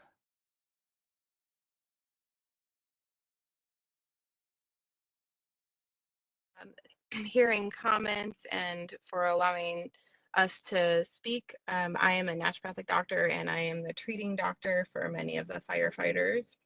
or one of them on their team for many of the firefighters that you've heard today. I think that they speak for themselves in how this has impacted them and how strongly they feel about it. I think that you kind of get the point there. I can elaborate on some of the data and what I've seen clinically. Glutathione, as we have used it for years, has been incredibly safe and efficacious treatment for our firefighters. We are starting to collect data, which I am more than happy to provide for the board. And our incidence of side effect as well as adverse events from these medications has been absolutely minimal. And so when people ask me, I've had so many people asking me, why is the Board of Pharmacy doing this? Why are they restricting this medication? I have to tell them, I don't know. I am absolutely confused as to the reasons that this is going forward as well. I would also like to elaborate on some of the research that we have collected. We are seeing absolutely incredible movement in decreasing of toxins in our firefighters, as well as increased subjective measures, increased quality of life, decrease in insomnia in patients, decrease in non-alcoholic fatty liver disease as it relates to toxins being stored in their bodies. And so all we are asking for is to continue to maintain our access to these medications that we are having such incredible success with. I will say and comment on our access to these has already been restricted by your board, and that has already been challenging. In the case of nebulized glutathione, due to the actions of this board, our access to nebulized glutathione in the state of California has been limited to the point that we haven't been able to access nebulized forms now. And that is not something that is happening anywhere else in this country. And it is absolutely confusing to us because the benefit that we see to our patients is incredible and the risk has been incredibly low. If not, I haven't seen barely any. And so I ask you to reconsider the actions that you're taking and ask you to really look into how they will impact the members of the public and take our comments very seriously to look at this again. Thank you. Thank you. And that appears to be our last request for public comment. Thank you. And thank you everyone for your patience. I wanted to thank everyone for their comments and participation made on the proposed regulations. All of us working together are making the regulations incrementally better. I hope you all will continue to work with us. It is clear that there is a need for more communication, but I wanted to emphasize that this is the messy, normal regulatory process and is our legal process. For those of you who are not familiar with the process, regulations are noticed and posted, and then there's opportunity for public comment. Public comment is 45 days, and typically that's followed up by successive 15-day periods if there are additional changes. As I understand, we may have an opportunity to consider something longer than 15 days, but the normal regulatory process is this way. And if you make additional changes, you get another 15-day period for public comment and for everyone's consideration. Two things I wanted to comment on that hope to allay some concerns. One is the Board of Pharmacy regulates pharmacies and pharmacists. We do not regulate physicians or other healthcare practitioners. We encourage those individuals to talk to their board about how they interpret federal law and USP standards. That's all I can say about that. The second one is I hope you will continue to work with us on a path forward on the FDA Category 1 drugs, despite the challenges of the FDA.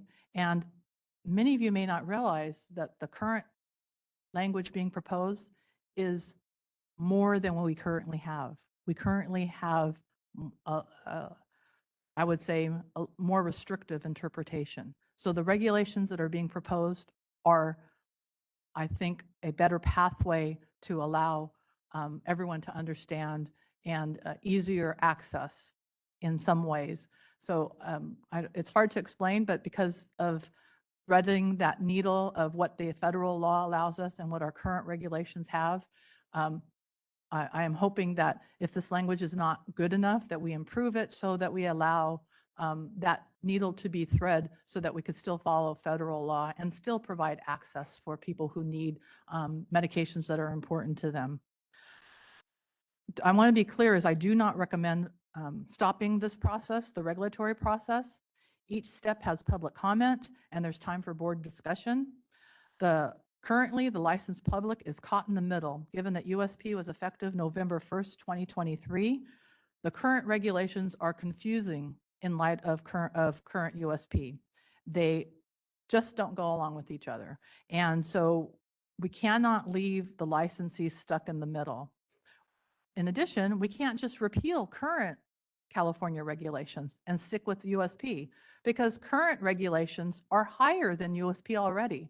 Why would we want to take a step back in some of the areas that we think are better for our patients in California and safer for patients? We need to maintain that standard, and that standard in a few situations are higher than USP. So we can't just repeal the current regulations.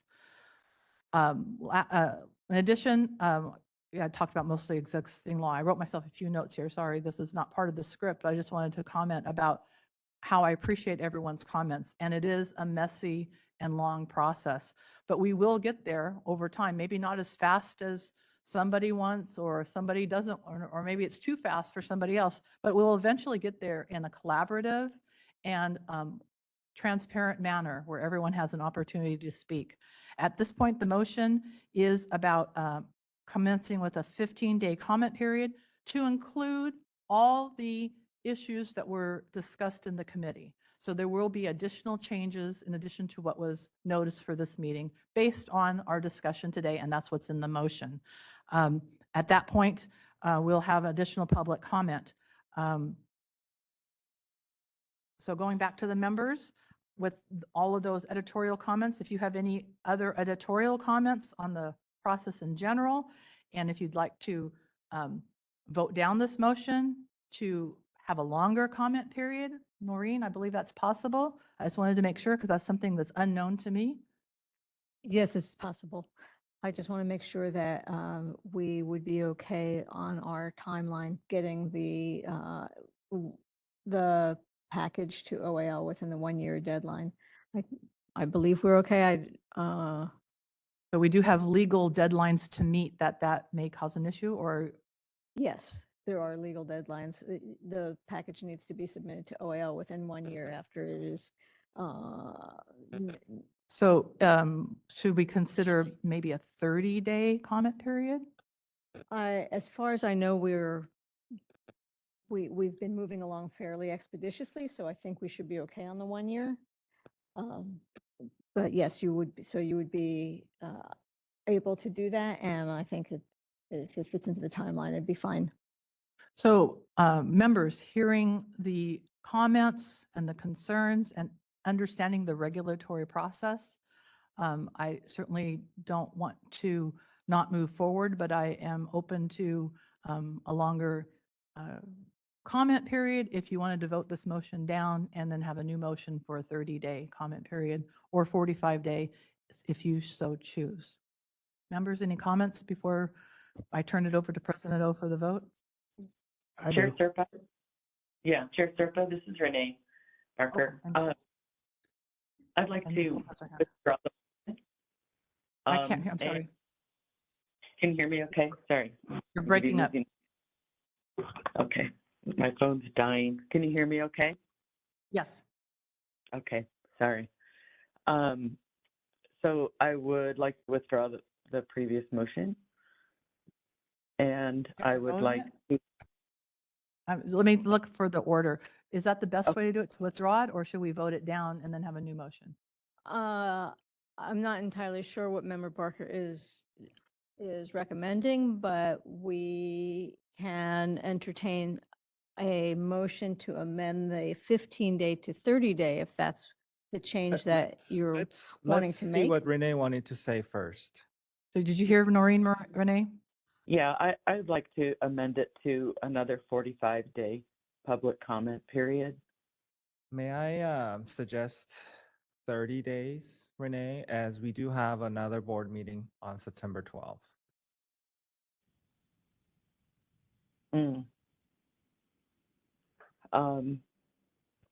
Yeah.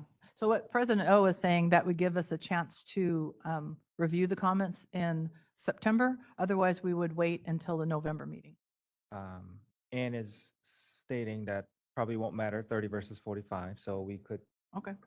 Yeah, what is the day of the next board meeting, did you say, Dr.? September 12th, but I think it's. probably I'm not gonna sure you'd be able to get it noticed get the changes Okay. made and get it noticed on time to be presented. So, to the board all at right. that time. Your choice, Renee.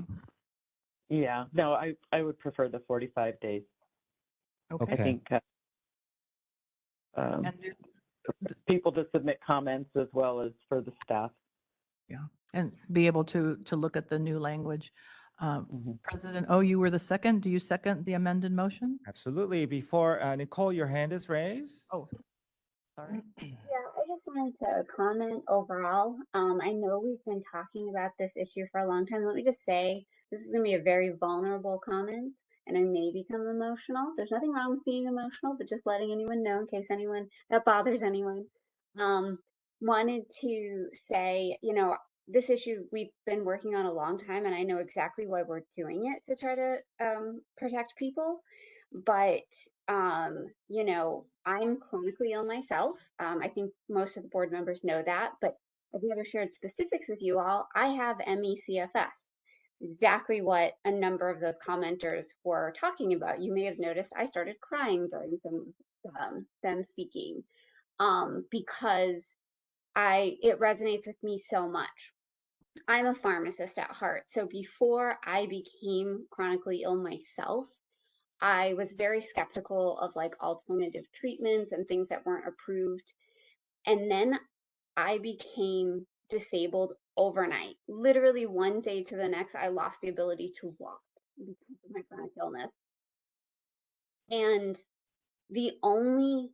when I went to doctors, they told me there's nothing they can do for me. And I had to go the alternative medicine route. And I've been able to improve a little since getting sick, enough that I can be here with you all on WebEx, but certainly not in person. And that has been through the use of treatments that are not approved, that are compounded for me. I don't use the particular treatments that we're talking about here, but many people with ME/CFS do. And in my experience, since this all happened, is that people with chronic illnesses and disabilities are always an afterthought. And I'm encouraging us to reposition that as being one of our main focuses. I know why we're doing this, to try to protect people, but at a certain point, we're causing more harm if we take away treatments from people who have diseases that don't have any approved treatment. And we know there's a huge increase in people with, in particular, ME/CFS post-COVID. And at a certain point, I'm afraid we're doing more harm than good. I don't know the answer. I don't know how to fix this, but I have to speak up and say we need to do something for these patients and the firefighters. And I'd like to personally thank everyone who was vulnerable and told their stories to us today. That was really, really moving. And I don't mean to throw a wrench in this process. I know this has been going on so long, but we are here to protect the public. And if we take away tools that are helping them and protecting them, I can't feel like we're meeting our mission. I don't know what the answer is. I don't have a specific ask here. I just needed to say that. Thank you. Thank you, Nicole. You're absolutely right. So, members, any other? Can I say something? Yeah, I have something, sure. So I lost my father to occupational cancer, who was a firefighter. I buried 2 of my brothers this year, and I got another one with a foot in the grave. 2 out of 3 firefighters get cancer in their lives. And, I thought my questions earlier to clarify, to make me feel better that this was still going to be open and available and easier. But it still sounds like there is a lot more to the process than it's going to be status quo.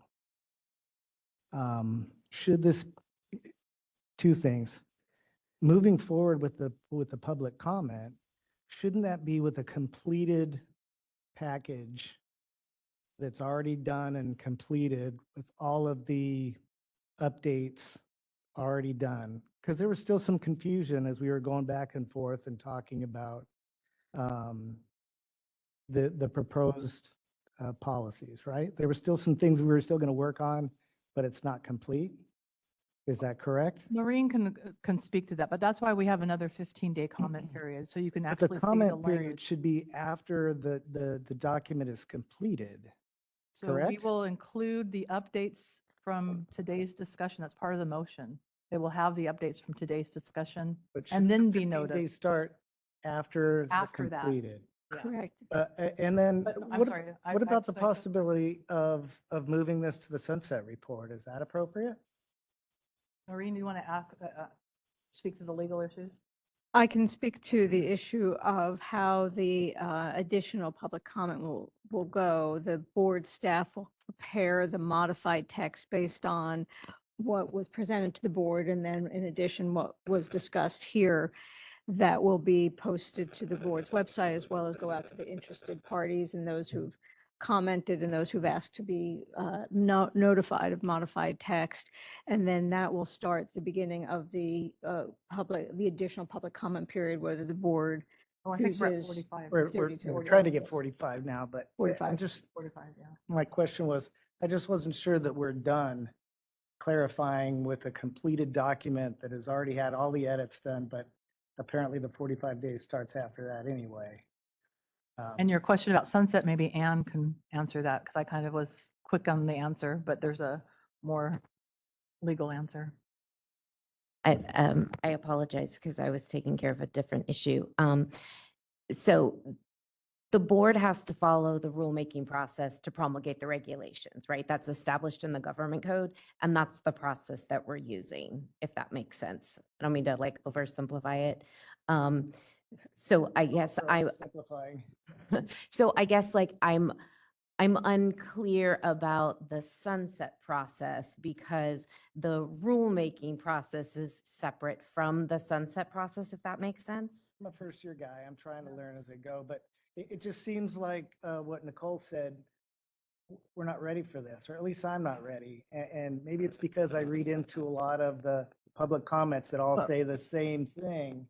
And we do hear the public comment, and I think that another 45 days will help us to work through that, but also gives us the opportunity to educate the public, because some of the things that I heard were misunderstanding of the language or the changing the language, which means we didn't do a good job of explaining it well. You know, not everything. Some people had really comments about that was not the way it should be, but some people were saying and I don't want to go into the detail, but it wasn't supposed to be argumentative, but I did take note of some of the comments were not what the regulation said, which means the regulations aren't clear that they can't, so we have an opportunity to fix that. First of all, I was very moved with all the comments, public comments that we heard. It was very valuable to hear. So having said that, is there a possibility that we send it back to the committee? I'm first year guy.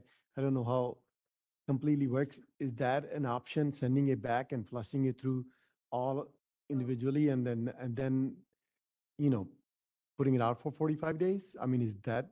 So I would not suggest that. That was one of the things I said. I would not suggest that because we're part of the regulatory process. And so this is, although has more emotion and more complexity, this is the normal process. If we were to vote the motion down, the regulations die and it's removed from the regulation file. We start with nothing. And so we have a period of time that we're supposed to review USP language and make changes. So I would say let's give it another 45 days to work the process. And we still have the opportunity. Every time period, you have an opportunity to say, do we go open another period, or we just kind of chuck it and start over kind of thing? I wouldn't suggest the chucking it, but that is always something that the boards can vote on. But I would say, let's give it another 45 days and spend more time with communication and explanation and see where we are then. But this is not abnormal. I don't know, many of you have been involved with board meetings. I used to go to board meetings before I was a board member, And there were times where there were knockdown, drag-out fights. I mean, there were people fighting in the hallway about regulatory language, about legislative language. And it's always about when there's a change in the profession. So I would hope that the board would give it another 45 days. I think that was a valid point. I really appreciate the public members that we didn't need to be stuck in our routine of 15 days. We had that choice. So there is a pathway to go back to more consideration or a committee consideration after the 45 days as well? Well, every vote is a new vote. Okay, just to move us along, Public comment again. well, do we have a motion? Yeah, we had, you Is, seconded it. The third- is that, Renee's motion was to change it, to amend it to 45 days. You seconded it. We had committee discussion, and so we're ready for public comment. okay, all right. If the committee's done, if the board is done. Comments are over from members? Board members, are you done with that amended motion? And we're ready for public comment. One more question. Oh, we're not, see? Can we repeat the motion one more time? Renee? So it's the motion on the board, except it's 45-day public comment, not 15-day. Right, so public comment would be on that amendment. Yes. And Jeff, did you say you had a comment? I was only going to ask if some of these compounded medications that we're worried about for our firefighters will be restricted before that time. Obviously, it's going to be after the proposed legislation is done or the policies, So then the 45 days, and then it's going to be harder for these guys to get, or? So during the regulatory period, we have a policy statement about how to interpret USP and current pharmacy regulation. So we're kind of we're following that policy statement. So whatever we vote today is not going to change what happens tomorrow. Does that make sense? It's not until the regulations are enforced or passed in time. I'm just trying to ask the right questions, because moving forward for me, it means a whole hell of a lot, because like I said, I have a lot of my friends and brothers that are sick, and I'm worried about them and their ability to get what they might need. I have a 30-year-old son with disabilities that's used vitamin B12.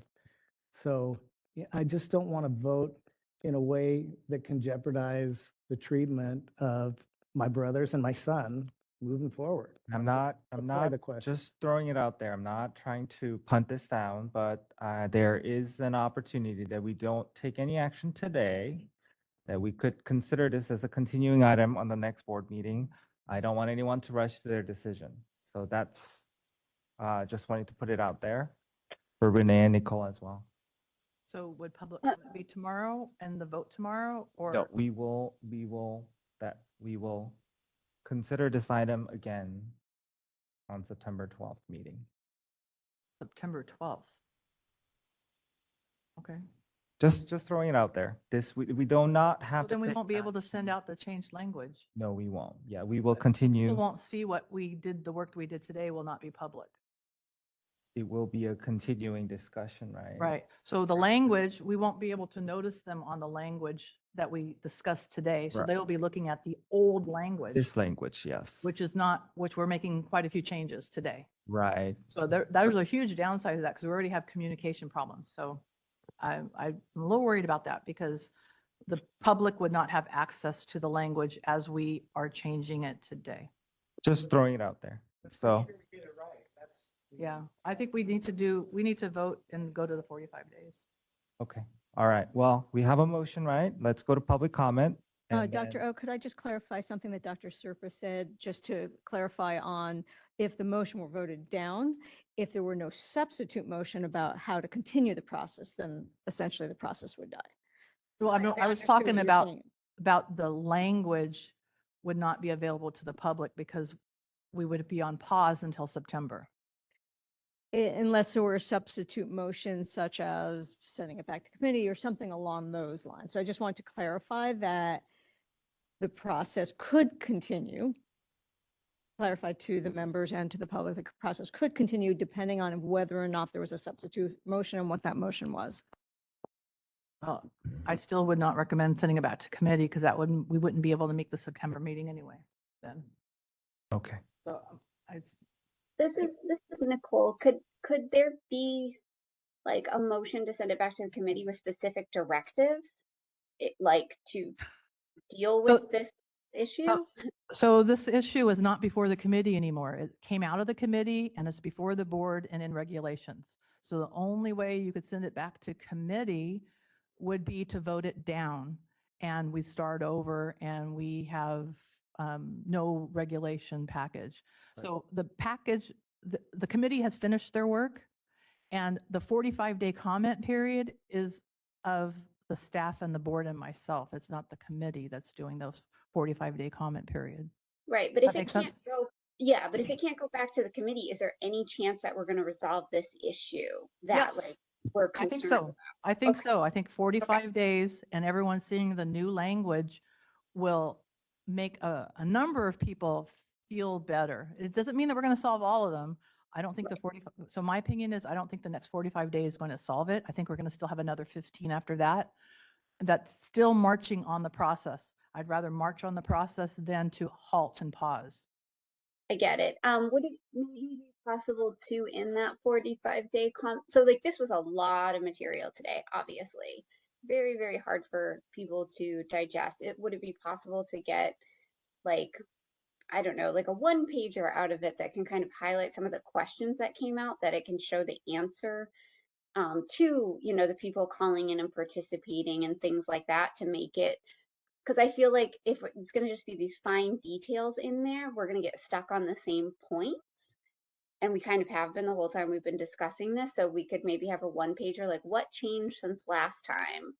And here it is, or something like that, to kind of help this process along. So Anne, I think that's what we attempt to do, because if you look at, we have regulations that are coming up in tomorrow's meeting. There were very few comments, and so it's like a one page. This, we had lots of comments, and most people were commented on multiple locations, and that's why you have hundreds of pages of comments. So I don't think we can go down to one page, because I think that we need to, I think legally we have to comment, we have to respond to every comment and publish that. Right. No, I know we have to respond to the comment, but I'm saying could there be like an additional document or something that could kind of give a summary or, you know, something? Because what I'm afraid of is we're just going to keep getting stuck on these same issues, and it's not going to be necessarily be clear to people that they changed or were resolved. And if that's not possible, it's not possible, but that was just my thought. I think Noreen's trying to say something. Well, just to clarify that when the modified text is noticed, it should be very clear what has either been added or deleted. So modified text has a different legend. It has usually double underline or double strike through. So that visually should point the public to what changes have been made. Whether or not you want to have some kind of highlight, that's, you can certainly do that if you want, but then it would be up to the board to delegate to someone to draft what those highlights are. Yeah, and then you risk, did you leave something out? Did somebody think that there was a very important comment that wasn't on this list of highlights, and so that they didn't notice it? You know, there is a risk, but it depends on what the board wants to do. I guess what my point is though is that like we had a lot of discussion today, and how is it going to be clear of what changed from today's meeting versus what was already changed? And like, is there a way to highlight, like a ton of today's comments were the same or focused on the same thing. So the things that we heard repeatedly, could those be pulled out to a highlight or, you know, something, so that we can very quick, down and dirty, someone can see what did they change about glutathione access? What did they change about methylcobalamin access, for example, because those were two of our huge issues. I think we could take this offline and talk, I could talk to staff about whether there could be some sort of public comment, or not public comment, but news release or some sort of tool or something. Yeah. I think we could talk about what is possible and what is legal. Yeah. But I hear you. Perfect. Thank you. That's what I'm asking. So Comment. are we ready for public comment in Sacramento on the new motion allowing a 45-day comment period? Hi. Good evening at this point. Lori Wamsley on behalf of Walgreens. Just a point of clarification. It's my understanding, and I'm hoping that the staff can clarify this for the public. If you renotice this and take it forward to a 15-day, 45-day, 30-day public comment process, whatever that is, the only things that the public will be able to comment on again are the changes that have been made. We cannot go back and comment on the other things that have already been that the staff has already provided recommendations on. I think there are a lot of other things in the regulations that those of us that are in the public, including myself, did not comment on today for the sake of time, that probably also still require additional deliberation. And I'm worried that if you rush moving this forward to public comment, that there still will be unintended consequences for the public. So, and I also don't think that there was consensus on everything. So the things that people are really concerned about that you've heard over and over today, I don't know that that's going to come to light in the packet that's going to come forward. So just a moment of caution, and I'm hoping that the staff is able to clarify that for you guys. Thank you. Thank you. I hear you. I think it will make sense once you see the document. So I appreciate the comments, and we'll have to be watching for that. Hello, sir. Hello. So Mark Johnson, CVS Health. I want to agree with what Lori just said. So earlier in the meeting, the board was wondering if the board was on the same page. They asked your attorney, who had a very short list, and provided yet another list. I think some of you had another list. So your opportunity to see this next version is going to be double underline, double strike through. That's all you're going to be able to comment on. You're not going to be able to go back. So all the things that were discussed today that you didn't come to a conclusion, you're putting the decision in the hands of Maria and Sung and the staff to make sure that they represent what you think was decided today. And then that's all you're going to be able to comment on next time. Only the double underlines, only the double strike throughs. If you vote this through to any comment period, the way you can get around that is to send it back to committee. In committee, you can take a look at the draft, and before you issue it out for another comment period, you can make sure that you get the language right. You're handcuffing yourself if you send this to a comment period. To do little introductions, Mark Johnston, I was the executive director of the Idaho Board of Pharmacy. I ran a state agency for 8 years. I know Robert rules pretty well. I know where I stand. I've never once in a board packet written a motion that a board reads. You don't have to be a pawn for what your staff has put in front of you. You can do what's right here today. Thank you. I think just to be clear, because I don't want people to be misunderstand, is while what Mr. Johnson says is true, you will note that board members and members of the public during their public comment brought up things that were not changed, especially President O kept on bringing up stuff that were not part of the amended language. That's what happens during the regulatory process, but thank you. Dr. Serpa, could I clarify something about the process? Please do. When the modified text goes out, it usually goes out with the notice that says, here's the modified text. In this case, you have 45 days to submit your comments. It will usually have language like that says something like, please confine your comments to the modified text. That does not handcuff the board when it comes back to the board. Although the board does not have to respond to comments that are not regarding or related to the modified text, it does not handcuff the board. The board can then continue to look at the language that is in front of it, whether or not it's the modified text or the originally proposed text. Great, thank you. Hello. Hi, I just want to thank you all for your time and consideration with all of this. It's a marathon, I know, but I feel like we're getting somewhere.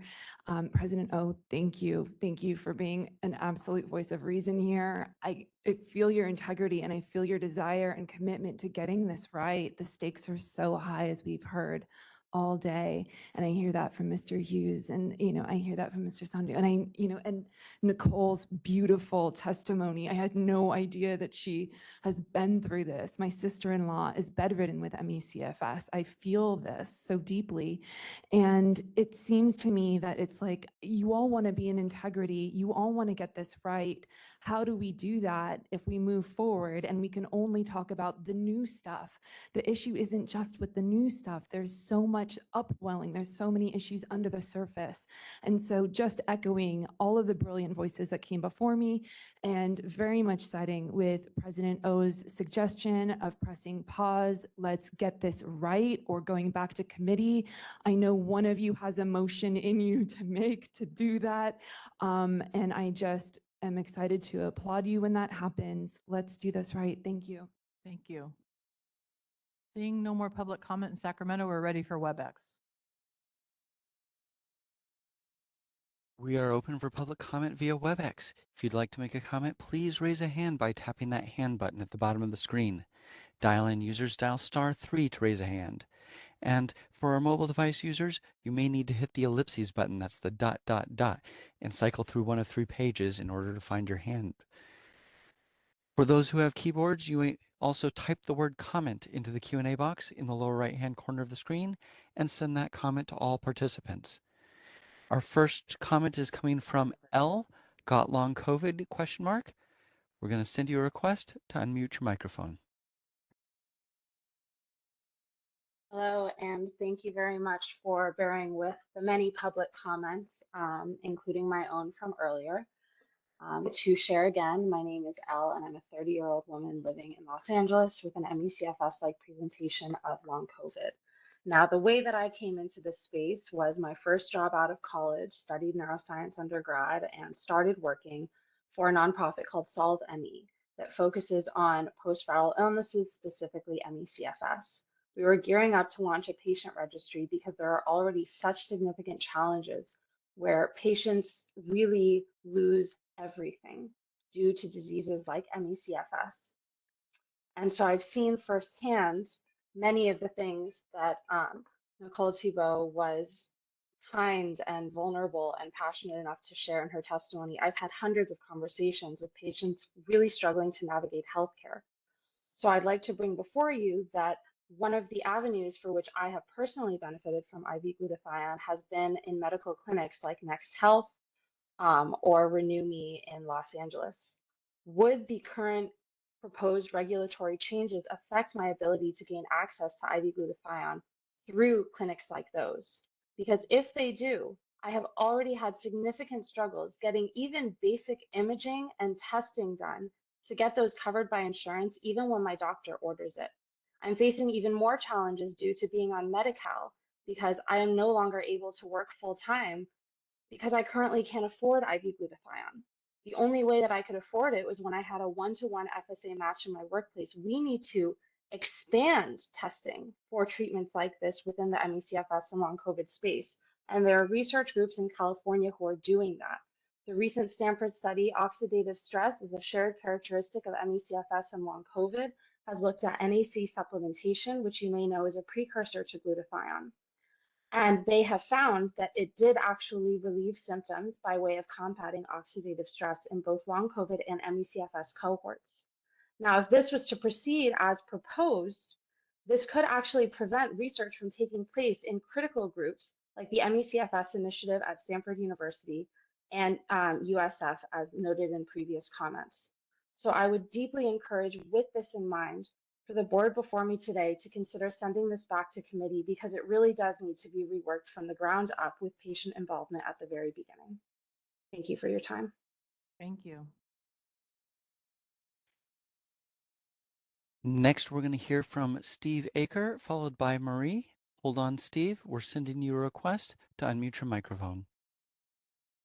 To go off camera, but I'll be right back. Very much for the opportunity to address you once again. I'll try to keep my comments brief here. First of all, thank you, President O, and the other board members that have been courageous enough to both share their stories as well as question the process.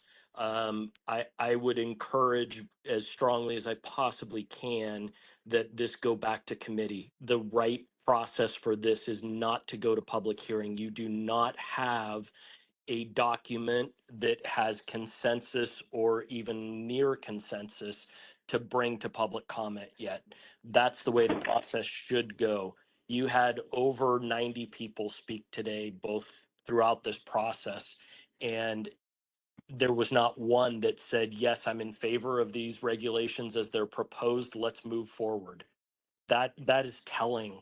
I appreciate so much that the board is hearing that and wanting to do the right thing. I would really strongly encourage staff to hear that same message.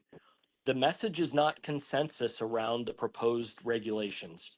Go back to the committee, have the time, spend the time in committee, and then when you have engaged stakeholders and you've got a document and regulations that may not be unanimous, but has consensus, then you can have a shorter public comment period because you've already done the work ahead of time.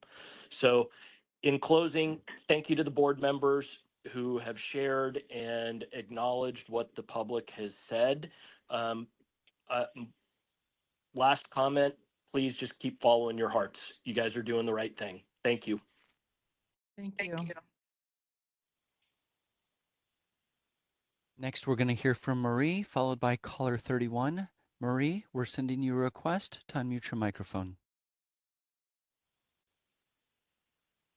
Cotman. I'm owner of Pacific Compounding Pharmacy. I'm actually still at work. I've been attending and listening to your meeting all afternoon. It's been a very lengthy meeting, and I appreciate your staying power for listening to all the comments.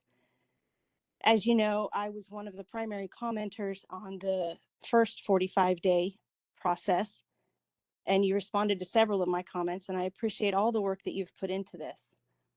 And I also appreciate the opportunity to address you at this very crucial moment in your meeting. As I appreciate all this work and I can see all the critical thought processes that are clearly being considered by board members, you have to recognize how many questions, concerns, and issues there are with the motion in front of you right now. And I would like to provide you some clarity from a compounder who's in the field, implementing these rules and regulations that exist on the books and USP, and potentially implementing the motion that's in front of you now. To Dr. Serpa's point earlier, the existing rules and regulations are somewhat confusing, but the confusion of the existing rules and regulations with the USP is not nearly as bad as the motion you have in front of you. All of the confusion, concern, and comments that you've heard today, as the previous commenter said, over 90 comments today. Please listen to these constituents, listen to your pharmacists. Do not push this forward. This must go back to committee, not should. It must go back to committee to get appropriate revisions, because we can't abdicate the words and the language that goes into this to just the CEO and the staff. You need to have our input. Please listen to us. Please listen to, and I don't usually plead on these calls. Many of you have heard me. I've been part of this. Dr. Serpa, I recognize I was part of the 2016-2017 revision that went back to committee and back to committee. It is a long and arduous process, but what we came out of that with was something that we could work with. Today, the motion in front of you is not workable as it is written, and with the revisions that you've discussed today, it will be better. But when we can only comment on the revisions that you make from here going forward, it will not be adequate and it will not be appropriate, and you will limit access to the people of California to compounding medications, and you will limit your pool of compounders significantly. It's already so much smaller than it was years before. Thank you for the opportunity to comment. Thank you. President O, you might want to remind the public that the comments are to be addressed to the amendment to the motion. Thank you. Just as stated by our counsel. So the comments are to the 45-day amendment.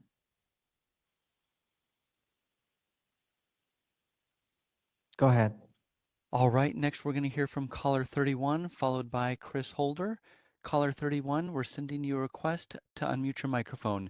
You may need to dial *6. I will give you 3 minutes to speak, and I'll give you a 10-second warning before your time expires.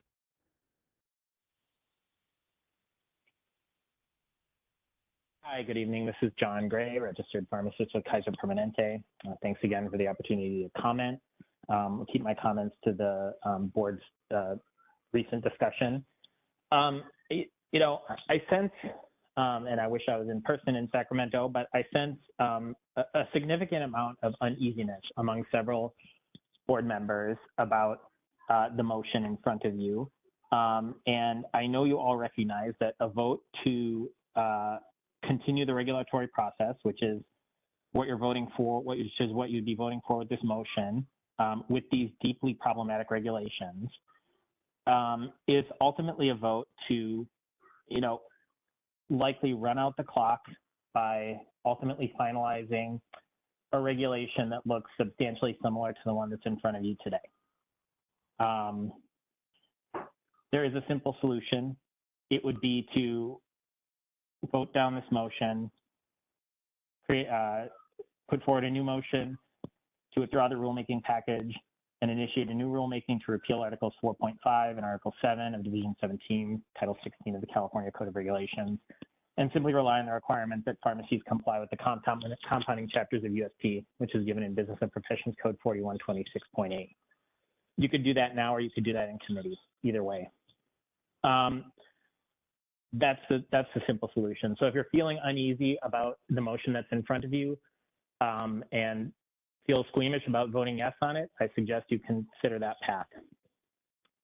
I also want to address a couple comments made by board members in the last board discussion. There was one that that the regulated public is currently stuck in the middle, and we recognize that there are conflicts between current board regulations and current USP standards. However, the board has managed that with its current policy statement on the USP standards, and we think that that has worked pretty well up to this point. Where we do feel stuck in the middle is stuck in the middle between the USP standards, which are evidence-based, the result of collective experts, thousands of hours of work put together, versus these regulations, which are largely supported by hand-waving by the board. We also heard that the board feels it needs to communicate better or provide more education to the public, so it just understands what it is you're trying to do. What I heard today was very astute comments from both the regulated public and the public at large that do not indicate a need for more education, and I find that dismissive. Vote down this motion, vote to end this rulemaking. Thank you. Time. Thank you. President O, if I could once again reiterate that the motion was to approve the modified text for a 45-day public comment period instead of a 15-day public comment period. And so the amendment was to increase the 15 days to 45 days. And so I would ask that that you remind the public the comments should be to the amendment to expand from the 15 days to the 45 days. Thank you. I hope the public has heard. Just reminding that the comments are related to changing the motion to 45-day from 15-day comment period. And please make comments to that. Next, we're going to hear from Chris, followed by GKK. Hold on, Chris Holder. We're going to send you a request to unmute your microphone.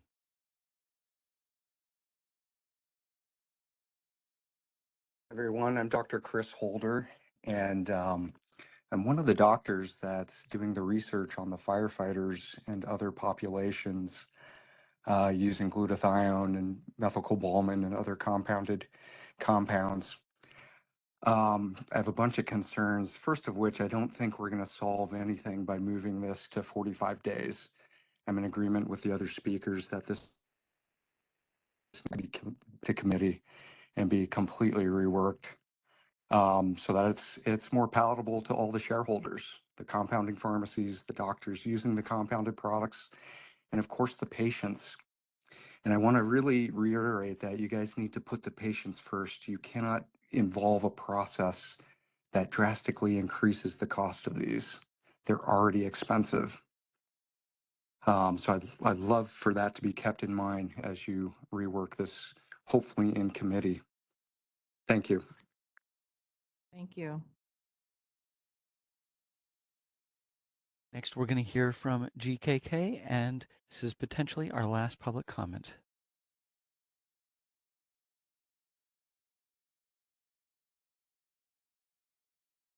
Thank you. Irrelevant of the number of days for the public comment, I highly suggest that the board not rush through such a pertinent issue. That seems more convoluted than clear for either a public or just a general public or anybody there at the board or even the pharmacy or whoever it is. Basic common sense tells it should go back to the committee with the proposed changes in language if probable, and then they can do the real good work on it with including the public participation. It's going to take time, but slow and steady is better than rushing through something and then going through the process again of changing or whatever bureaucratic process or red tapeism that will involve it, which is only using again taxpayers' time and money. I also later would suggest having a separate stakeholder meeting after the committee has made its recommendations. Please involve the public and the stakeholder. Do not just go by bureaucrats or what decisions they take. Involve the people and other boards. It is not the pertinent position of the other doctors or nurses or naturopaths to go back to their board to find out what is the issue. It is a pharmacy board who's taking a decision and see how it is going to impact the other boards. Just asking everybody to just reach it with other boards, it's not the right way. It's wasting my time, as I said, the taxpayers' money and your time. Thank you. Thank you. We have a new request for public comment. Isaiah Godby, hold on just a moment. We're sending you a request to unmute your microphone. Yes, thank you. Yeah, it's Isaiah Godby. Thank you again for taking the time to listen to our comments from the public, from physicians, patients, firefighters. I wanted to say a quick thank you to Jeff Hughes for talking about his brothers, and I also want to say that I'm happy that his son has the access to B12, and I'm glad that it's made improvements like it has with so many of our patients. And then to Dr. Nicole, I don't know how to say your last name, but your story was, very moving to know that it's affecting you on a personal level. It means a lot that you shared your heart with us. And to Dr. Barker, I really appreciate, your questions throughout, also your motion to move to 45 days. Even to President O, for listening so much, throughout and discussing so much. And to Dr. Serpa, also for you even wanting to extend to 45 days. One comment you made about moving from 15 days to 45 days was that it wasn't going to be enough time for the public to be able to view the changes that you've made on September 12th. I think that I can speak on behalf of pretty much everybody that has spoken that we don't mind if we don't see what the changes have been made, as long as we know that you've been working on making the changes that are needed. If anything, for this to be struck down, that these regulations and limitations have not, in our eyes, been needed from what the FDA, has laid out, with the USPs that they have already in place.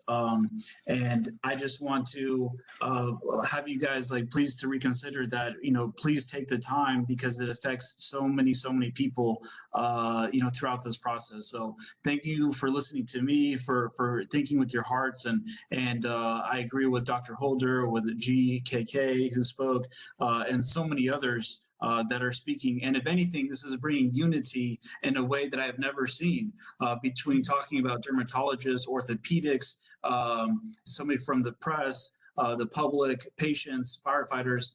This is something that is actually beautiful to see. So this is a silver lining, I think, for all of us to show the unity of how strongly we feel about it, and we'll continue to feel and to speak up about kind of this invalid limitations that we are seeing that could happen if the words are not changed, if this law or if these amendments aren't made. So thank you so much for your time, and I appreciate you guys listening to us. Thank you. That was our last request for public comment. Thank you. Before I turn it over to President O, Anne, did you have a suggestion for a different kind of amendment, or should we move forward? Oh, I think it's up to the board to decide how you'd like to move forward. If you're interested in exploring some of the other options, we can talk about how you might be able to facilitate some of those. I think one of the things we heard, and again, I'm not an attorney, but I had heard that is it possible that the committee could review the language and then notice for another 45 days, or does that interrupt the regulatory process?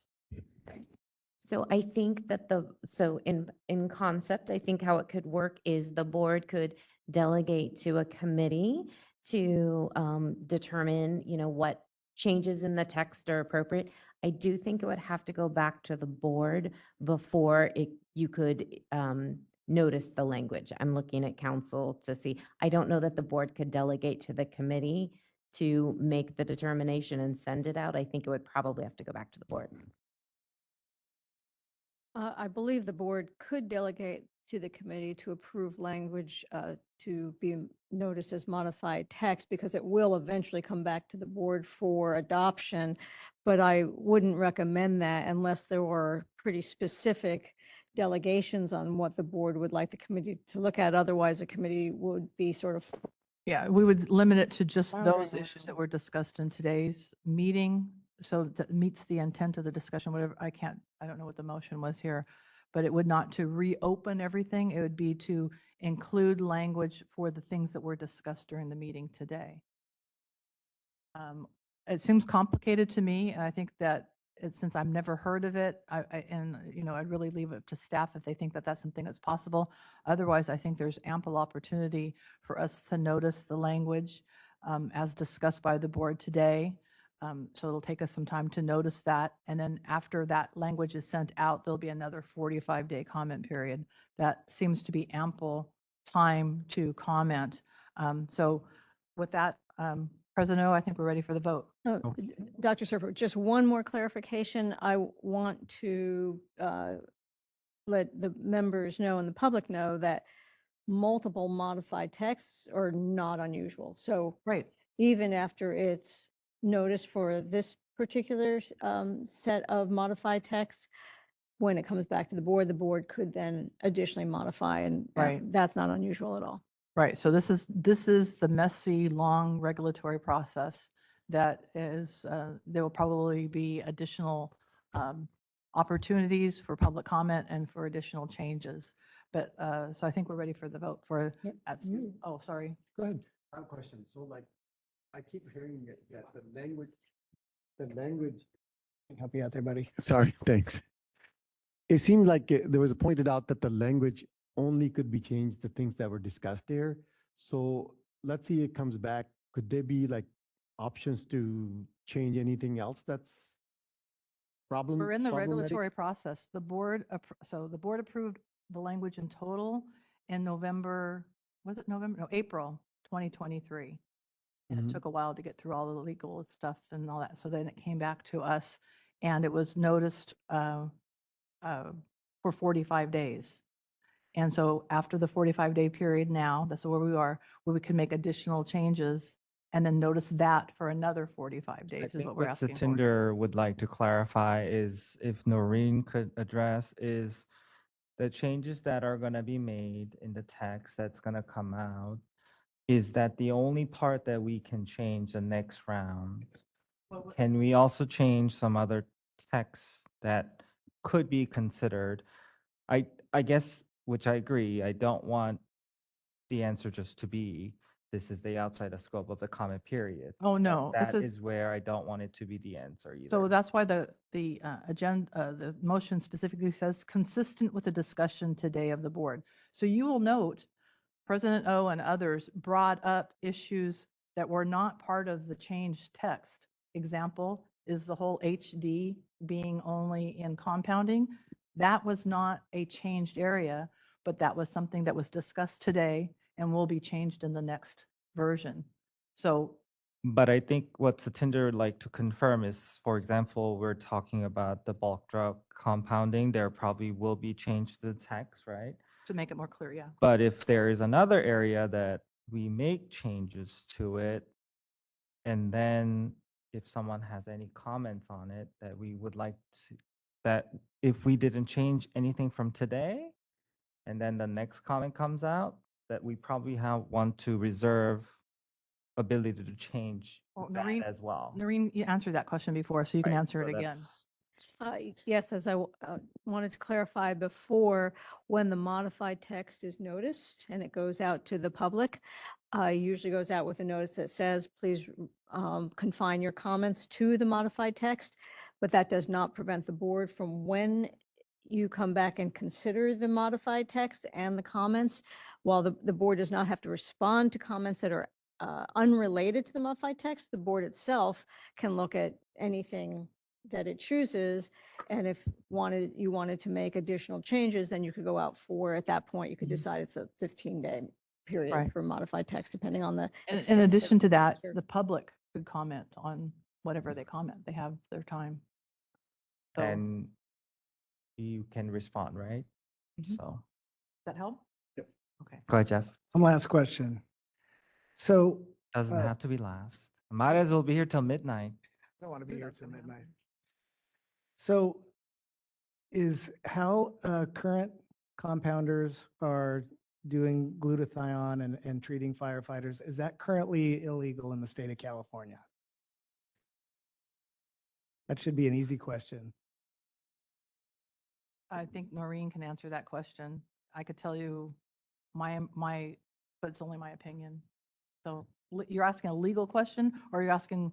I'm asking, I just want to ensure that the firefighters and people that need these medications, how long would the public comments be if 1736-9E didn't have these changes in it? And I understand the changes are based on the FDA and the USP, right? I mean, there's already kind of restrictions that we are either mirroring or improving upon. But if how people are being treated now is going to change due to the passage of this, I just have to know that before I make my vote. So my impression, and Anne or Noreen can chime in if they think that I'm going down the wrong path, but the way I understand it is our suggested proposed language gives more authority and opportunity than current language. Current language is silent to this, whereas and just like the FDA is silent to it. So don't ask, So- don't tell kind of a thing? So it doesn't mean that, it means Case specific is it's what I case would probably specific, say. yeah. And I think So that yeah. that cause a lot of confusion maybe.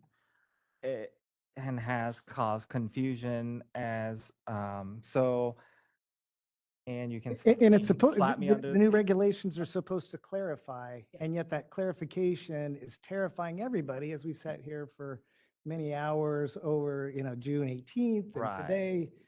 think I it's just don't want to vote for something that's going to make things harder for the medications that either autistic kids or firefighters and the general public need. Absolutely, yeah. I totally So agree. I And don't we're wanna vote actually for not it. passing it right now. We're just adding another 45-day comment period. So we're not passing it. We're just Okay. moving the ball a little forward. Right. And so vote it down later if it's not fixed well enough. I mean, again, I present this option that if you all don't feel comfortable, I think we do, Noreen, please stop me, but I think we could continue this discussion on September 12th and hopefully have a moment there. So I just want to put it out there. I don't think we have to take an action today. So please correct me, Noreen, if that's not the case. Do we have to take an action today? Can we continue this discussion? The modified text won't come out. Right. So you won't see the changes that we agreed to today. Those Right, aren't, you but won't see I'm them. just being mindful that if people didn't feel that their voices were not represented or whatever the case, I just wanted to put it out there. I'm not suggesting that, I just wanted to put it out there, that there's other ways that we could proceed. So please stop me if that's incorrect, Noreen. So, President O, the question is whether or not if you if the motion does not pass today, could you then decide, though, that you want to continue the discussion on September 12th? Is that the question? That is the question. I believe you could. I'd ask Ms. Gartner to mention any The open board, meeting I issues don't that believe might board be is required to there, take an action. but I believe you could. I would say that no matter the vote today, the status of some of the drugs that have been discussed on the Category 1 list, that the status is the same. Whatever you do today, whatever the status was last year, that does not change because the regulations are not in place. Absolutely. So even if you vote for the motion, if the motion passes and the modified text goes out, that discussion can continue, and it might be more clear to the public at that point, because I do think there was, as Dr. Serpa had pointed out initially, there was a typo, because there, in the paragraph above that, it was supposed to say except as in the paragraph below. So that was a little bit confusing because it looked like the emergency provisions were still in place that would apply to, I mean, they are in place, but that would apply to the Category 1 substances, right? Is that accurate? So the modified text may help clarify things, so you still get to discuss it while you're moving along in the process. Which So- I also understand that. Noreen, do we have the possibility to have like a draft modified text or something like that? Because we did make some decisions today that if we don't document, we're just going to have the discussion all over again in September. So for example, we decided that we're not going to have every 6 months air and surface sampling to the genus level, not mattering what the CFU is. We decided we're going to take that out, but we can't take it out unless we Well, that move would ahead. continue to live on, right? That would just, that would All live the on. stuff that we wanted to change will live on, and we'd have to re-talk about it in September. Do we have to re-talk about it, Noreen? It's not, because that's what's going to be noticed, is the language before today's meeting. It's the language before today's meeting. That's what will continue. All right. That's Well, what I'm let's, worried about, because we spent 5 hours talking about something, certainly not going to be fixed, but let's say even if it was only 25% or 30% fixed, I'd like to share that with everybody, what we're fixing. Otherwise, we're going to talk Yes. about that over again, I understand that. Yep. I think that's a very good point that you're making. Yeah. unless we can send out a draft of the draft, which I don't think legally we can. This is very losing my voice apparently. Because yeah. Anyway, so, but I just want to understand. I think this was mentioned, because with that last comment between Chair Serpa and President O. So I would agree that just sort of moving forward with the comments that were made and make some changes just so that's documented, because otherwise, if people are reviewing, including us, the what we were already looking at today, then it's not helpful, right? But I'm wondering, but when it is noticed, so the only edits or the only comments, I should say, would be, I would like it to be, if it can, if besides the changes, that other text could be also commented on. I mean, Yes, I think that was that is the case, Renee. Yeah, we clarified that was the Tinder's comment, and I think that's where yeah. we would like to. Yes. Yeah. Okay. I just clarifying it's. Okay. Yeah. Thank you. I think we have a dead horse. Yes. Yes. Everyone's It's tired, time- and I it's do time to- appreciate I everyone's attention. President O, we're ready. I think we're ready I for think the it's vote. time for vote. Renee, I just appreciate everybody today. Renee? Can we so are we, the vote right now is for to include the comments, a 45-day public comment period. Correct? Yes. Okay. consistent with the discussion. Yes, consistent with the discussion. So I'm going to say yes. Thank you, Renee. Indira? Yes, yes. Yes. Renee said yes. Renee confirming yes. Yes. Okay, Indira? Yes. Thank you, Jeff. No. Thank you. KK? No. Thank you. Jay? No. Thank you. Satinder? No. Thank you. Maria? Yes. Thank you. Nicole? No. Thank you. And I will vote no because it doesn't matter. Okay, so now we're at a point. The motion failed. Noreen, do I have to make a motion for us to continue this discussion? Well, I would suggest you have a substitute motion indicating what you think the board would like to do. Okay. And I'm not entirely sure what that is. And if you give us some ideas, we can help you craft a motion. Well, I'd like to make a motion to bring it back to committee to rework the issues that need to be fixed. So Probably not the best. is that way to your, say it. so is that your motion to close the regulatory process and start over with the committee?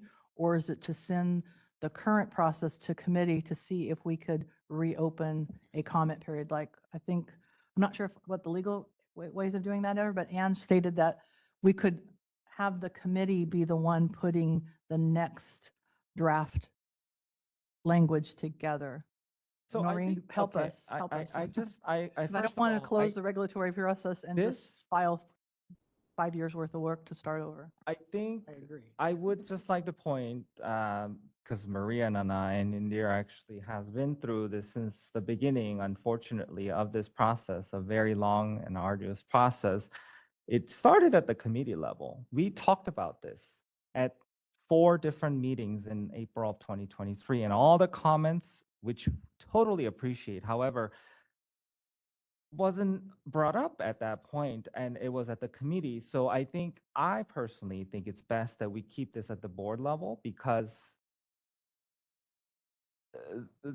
we've done it already, and this is where we landed, unfortunately, or it's not actually unfortunately, this is where we landed. It's not bad or good. But I think that to continue this process, I'm hoping that all this work doesn't go to waste, that we should figure out a path forward, that we can continue at least with this modified text and continue the discussion on the next meeting. Is that possible, Noreen? Can I make a motion for that? You can, but I believe Member Houston had a motion. Would the motion be to bring this back to committee? Not With- to the committee, but to just continue the discussion to the next meeting. Okay. Next board meeting. Because discussing at the committee level, I think it unfortunately is limited members, right? And then we bring it to the board level, and then a lot of discussion comes out that nobody anticipated at the committee level, and that's where we landed today, unfortunately. Okay. And so I don't think that that is an efficient use because committee process, unfortunately, is how we started this process, and that's where we landed today. And just It- for clarification to go back to, because all the work that was done today, by your hard And work of 18 going all months. through that. Lost.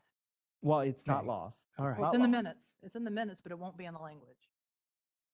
It won't be in the language, it'll be in the minute. But we can continue to bring that up at the next. If it was at a committee meeting, if it was at a committee meeting, you guys would be working on the language and it would be something that would be presented to the board later down the road. But because it was here, all that work today is lost because of where we're at right now. Not necessarily. If it's still at the committee The level, way you're saying that all of the stuff today that we changed is lost Well, it's in because the where minutes. we're at right now. It's in the minutes. But if it was at committee, you guys would have done the work and you could have maybe. I don't think it's Started at the lost. committee. The language, sorry. The language started at the committee and was approved by the board. So It went to the committee, it was approved by the board, it was sent out for comment, 45-day comment period. Some people have been around and making comments consistently through. A lot of the comments were new, and that's why we had a lot of changes.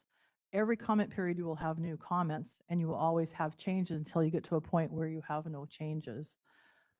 So I hear what President O is saying. I'm just very concerned. I want to know how I can update the language so that the board and the people see the things we agreed on, so that we don't have to spend another 5 hours to recreate that.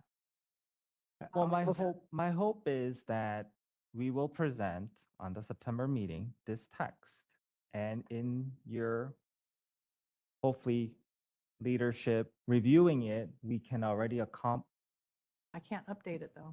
not update, but we can add into the discussion as we went through today, right? And hopefully at that time What? can further refine the language. Yeah, what I might suggest, based on what I'm hearing, you could decide that you want to put this agenda item on the September 12th board meeting agenda, but you want to review modified text as it may be modified, and you can delegate to Dr. Serpa, you can delegate to maybe one or two members to make sure that they're, when you've addressed the issues that were discussed by the board, that were to be included in the modified text. So on September 12th, you would still then have to decide if that's a modified text you want to notice for an additional public comment period, or if there's something else.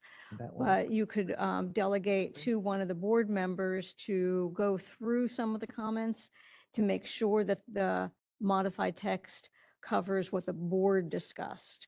So if there are other Noreen, you're gonna have recommendations. to say that again. That's my motion. That is legally, yep. Great. Okay.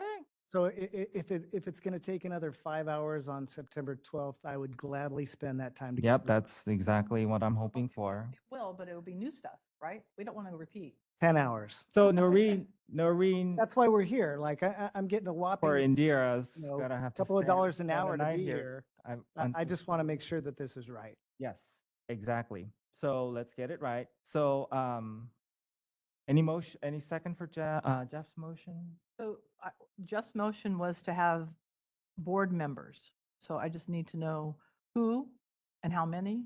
I think that needs to be specific. Oh, I think First, we you know, can right, maybe one. typically it's the chair of the committee and the EO, but you could add more people if you wanted. Not too many because we don't have a. I thought we were bringing it back on September 12th. No, but you're asking for people to get together to incorporate today's changes into a draft document. That needs to be work done by somebody. Typically it would be myself and Ann, but if Noreen said that it could be board members, if you want it to be more, as long as it's not too many that we have a underground board meeting. We can't Correct. do You that. guys okay with that amount of work? Can't have that's what we've done. We're Can I, used to it. can I ask a question? If we had voted for a 45-day comment period, would we have had the benefit of more comments and end up doing exactly what we're doing right now? Well, that was Probably. that was Maria's hope, but Right. I didn't think that. Yeah, go ahead. So instead of having the benefit of the 45 days worth of comments, we're going to rewrite this just based on today's discussion. That. Right. So it's another layer. Okay. However, we're throwing another layer, as Noreen suggested, that very eloquently put it legally that I cannot replicate. So please, just for the record. I believe what I heard is that you wanted to make a motion to put this item on for discussion for the September 12th board meeting, to consider the modified text that was presented to the board here and the additional modifications consistent with the board discussion. Delegate. Second, you wanted to delegate to Dr. Serpa, and I don't know if there's anyone Not else who me. wants to Maybe to Renee, delegate to work with the executive if officer you're and agreeable. staff.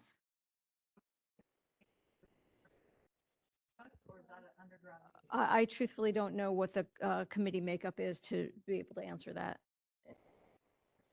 I know, but what you don't want is a majority of the committee, Microphone, because then otherwise it has to be noticed.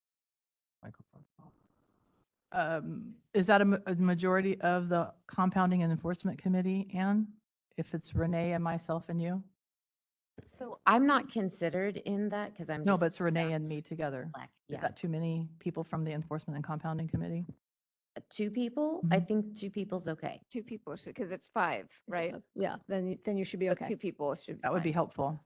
I think we could use that. So in addition to putting it on the September 12th board meeting with the modified text, you want to delegate to Doctors Barker and Serpa to work with the executive officer and staff to ensure that the modifications that will be presented to the board on September 12th reflect the discussion that we had today. Okay. Second? We have to, He hasn't agreed. whose motion was that? I can't make a motion. Yeah, so this is Renee. I mean, I think, we can be honest, that's a lot of work that we're talking about right now. And basically tomorrow's August 1st. And we're talking about September 12th. Yep. And that will be to, collate all these comments, review them, and then also I would say that the amount of time that people have to review, even us, because we get it at the same time, it's not a lot of time. Like if it's less than 2 weeks, even 2 weeks, as was mentioned in the comments, this is, an important responsibility we've taken on the board. But I know for myself, I work a hefty full time, and I'm actually not available for 2 weeks starting fairly soon. So I'm just concerned the reality of the 12th, and I know we're trying to also, possibly make some deadlines, but I just don't know if that's a reality to really get that done, and then provide the public the time they need to look at all of that to be prepared to come to a meeting. I know that The meeting materials would not be noticed to the public independent of the board meeting materials being posted. Yeah, that still gives us 4 weeks to get it out. But just to let you know, Renee, you have a couple of choices. One is you could review it with the public and not be part of the pre-review if you didn't want to be. I'm sure they changed the motion. The other one is to let you know how much time it takes. My understanding, based on what the changes that we're talking about, is it could take 2 4-hour meetings for us because the staff do a lot of the teeing up of everything. We review all of their work, but we're not doing the work. We review all the work and then we make suggestions and changes. So I foresee about 2 to 4-hour meetings for us. Okay. If that makes a difference, but you're right, we'd have to have it done by the end of August so that we can give the public at least 2 weeks to review it. That's a good point. Yeah. Our board meeting materials generally posted 2 weeks in advance. In this situation. Well, we would like at least us, yeah. Renee, are you agreeing to this? Yes. Okay.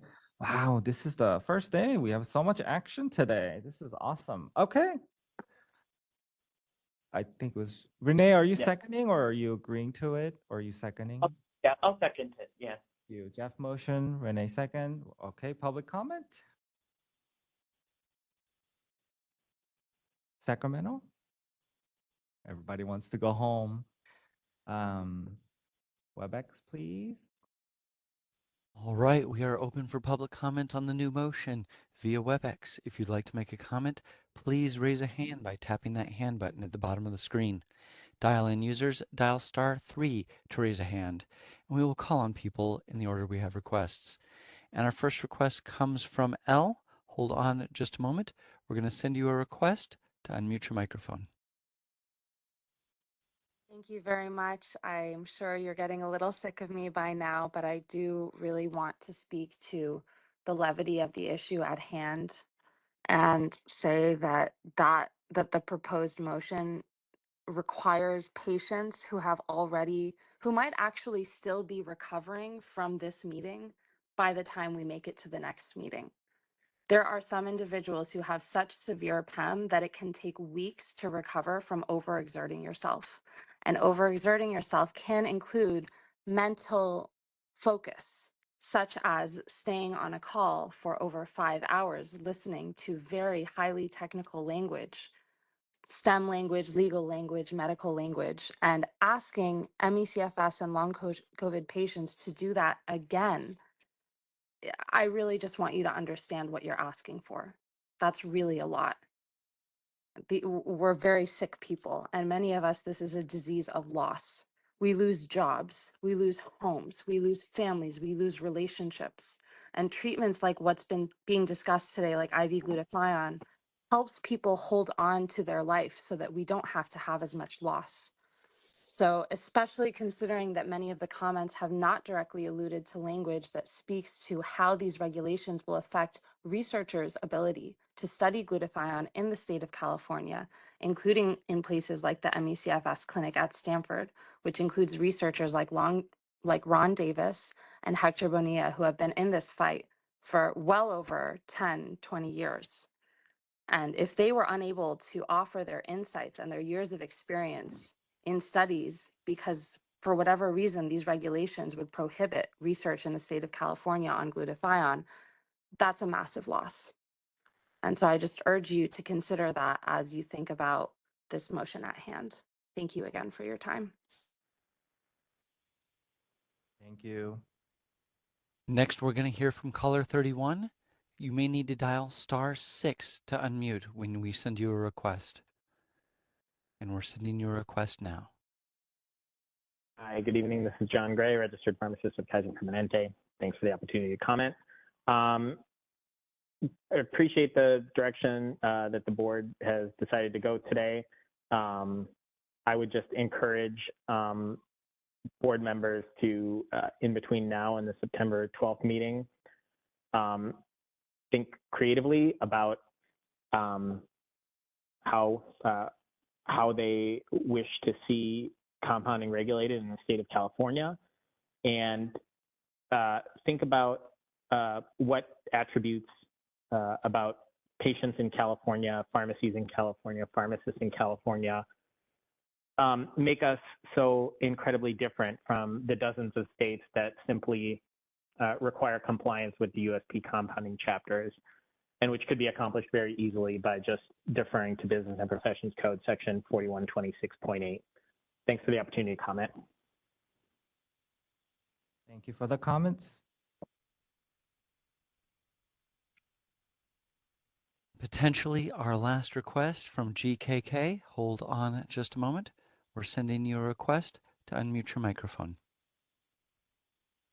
Thank you all for all those who voted it down. It's a good, don't consider as time wasted. Please consider as your research process that should have happened way before this whole process started. So all your comments and everything you received is your research background that you accumulated. Use that as a good knowledge base to start their work on it again, and you will have a real gold nugget on your hand later on. So don't consider as any time wasted.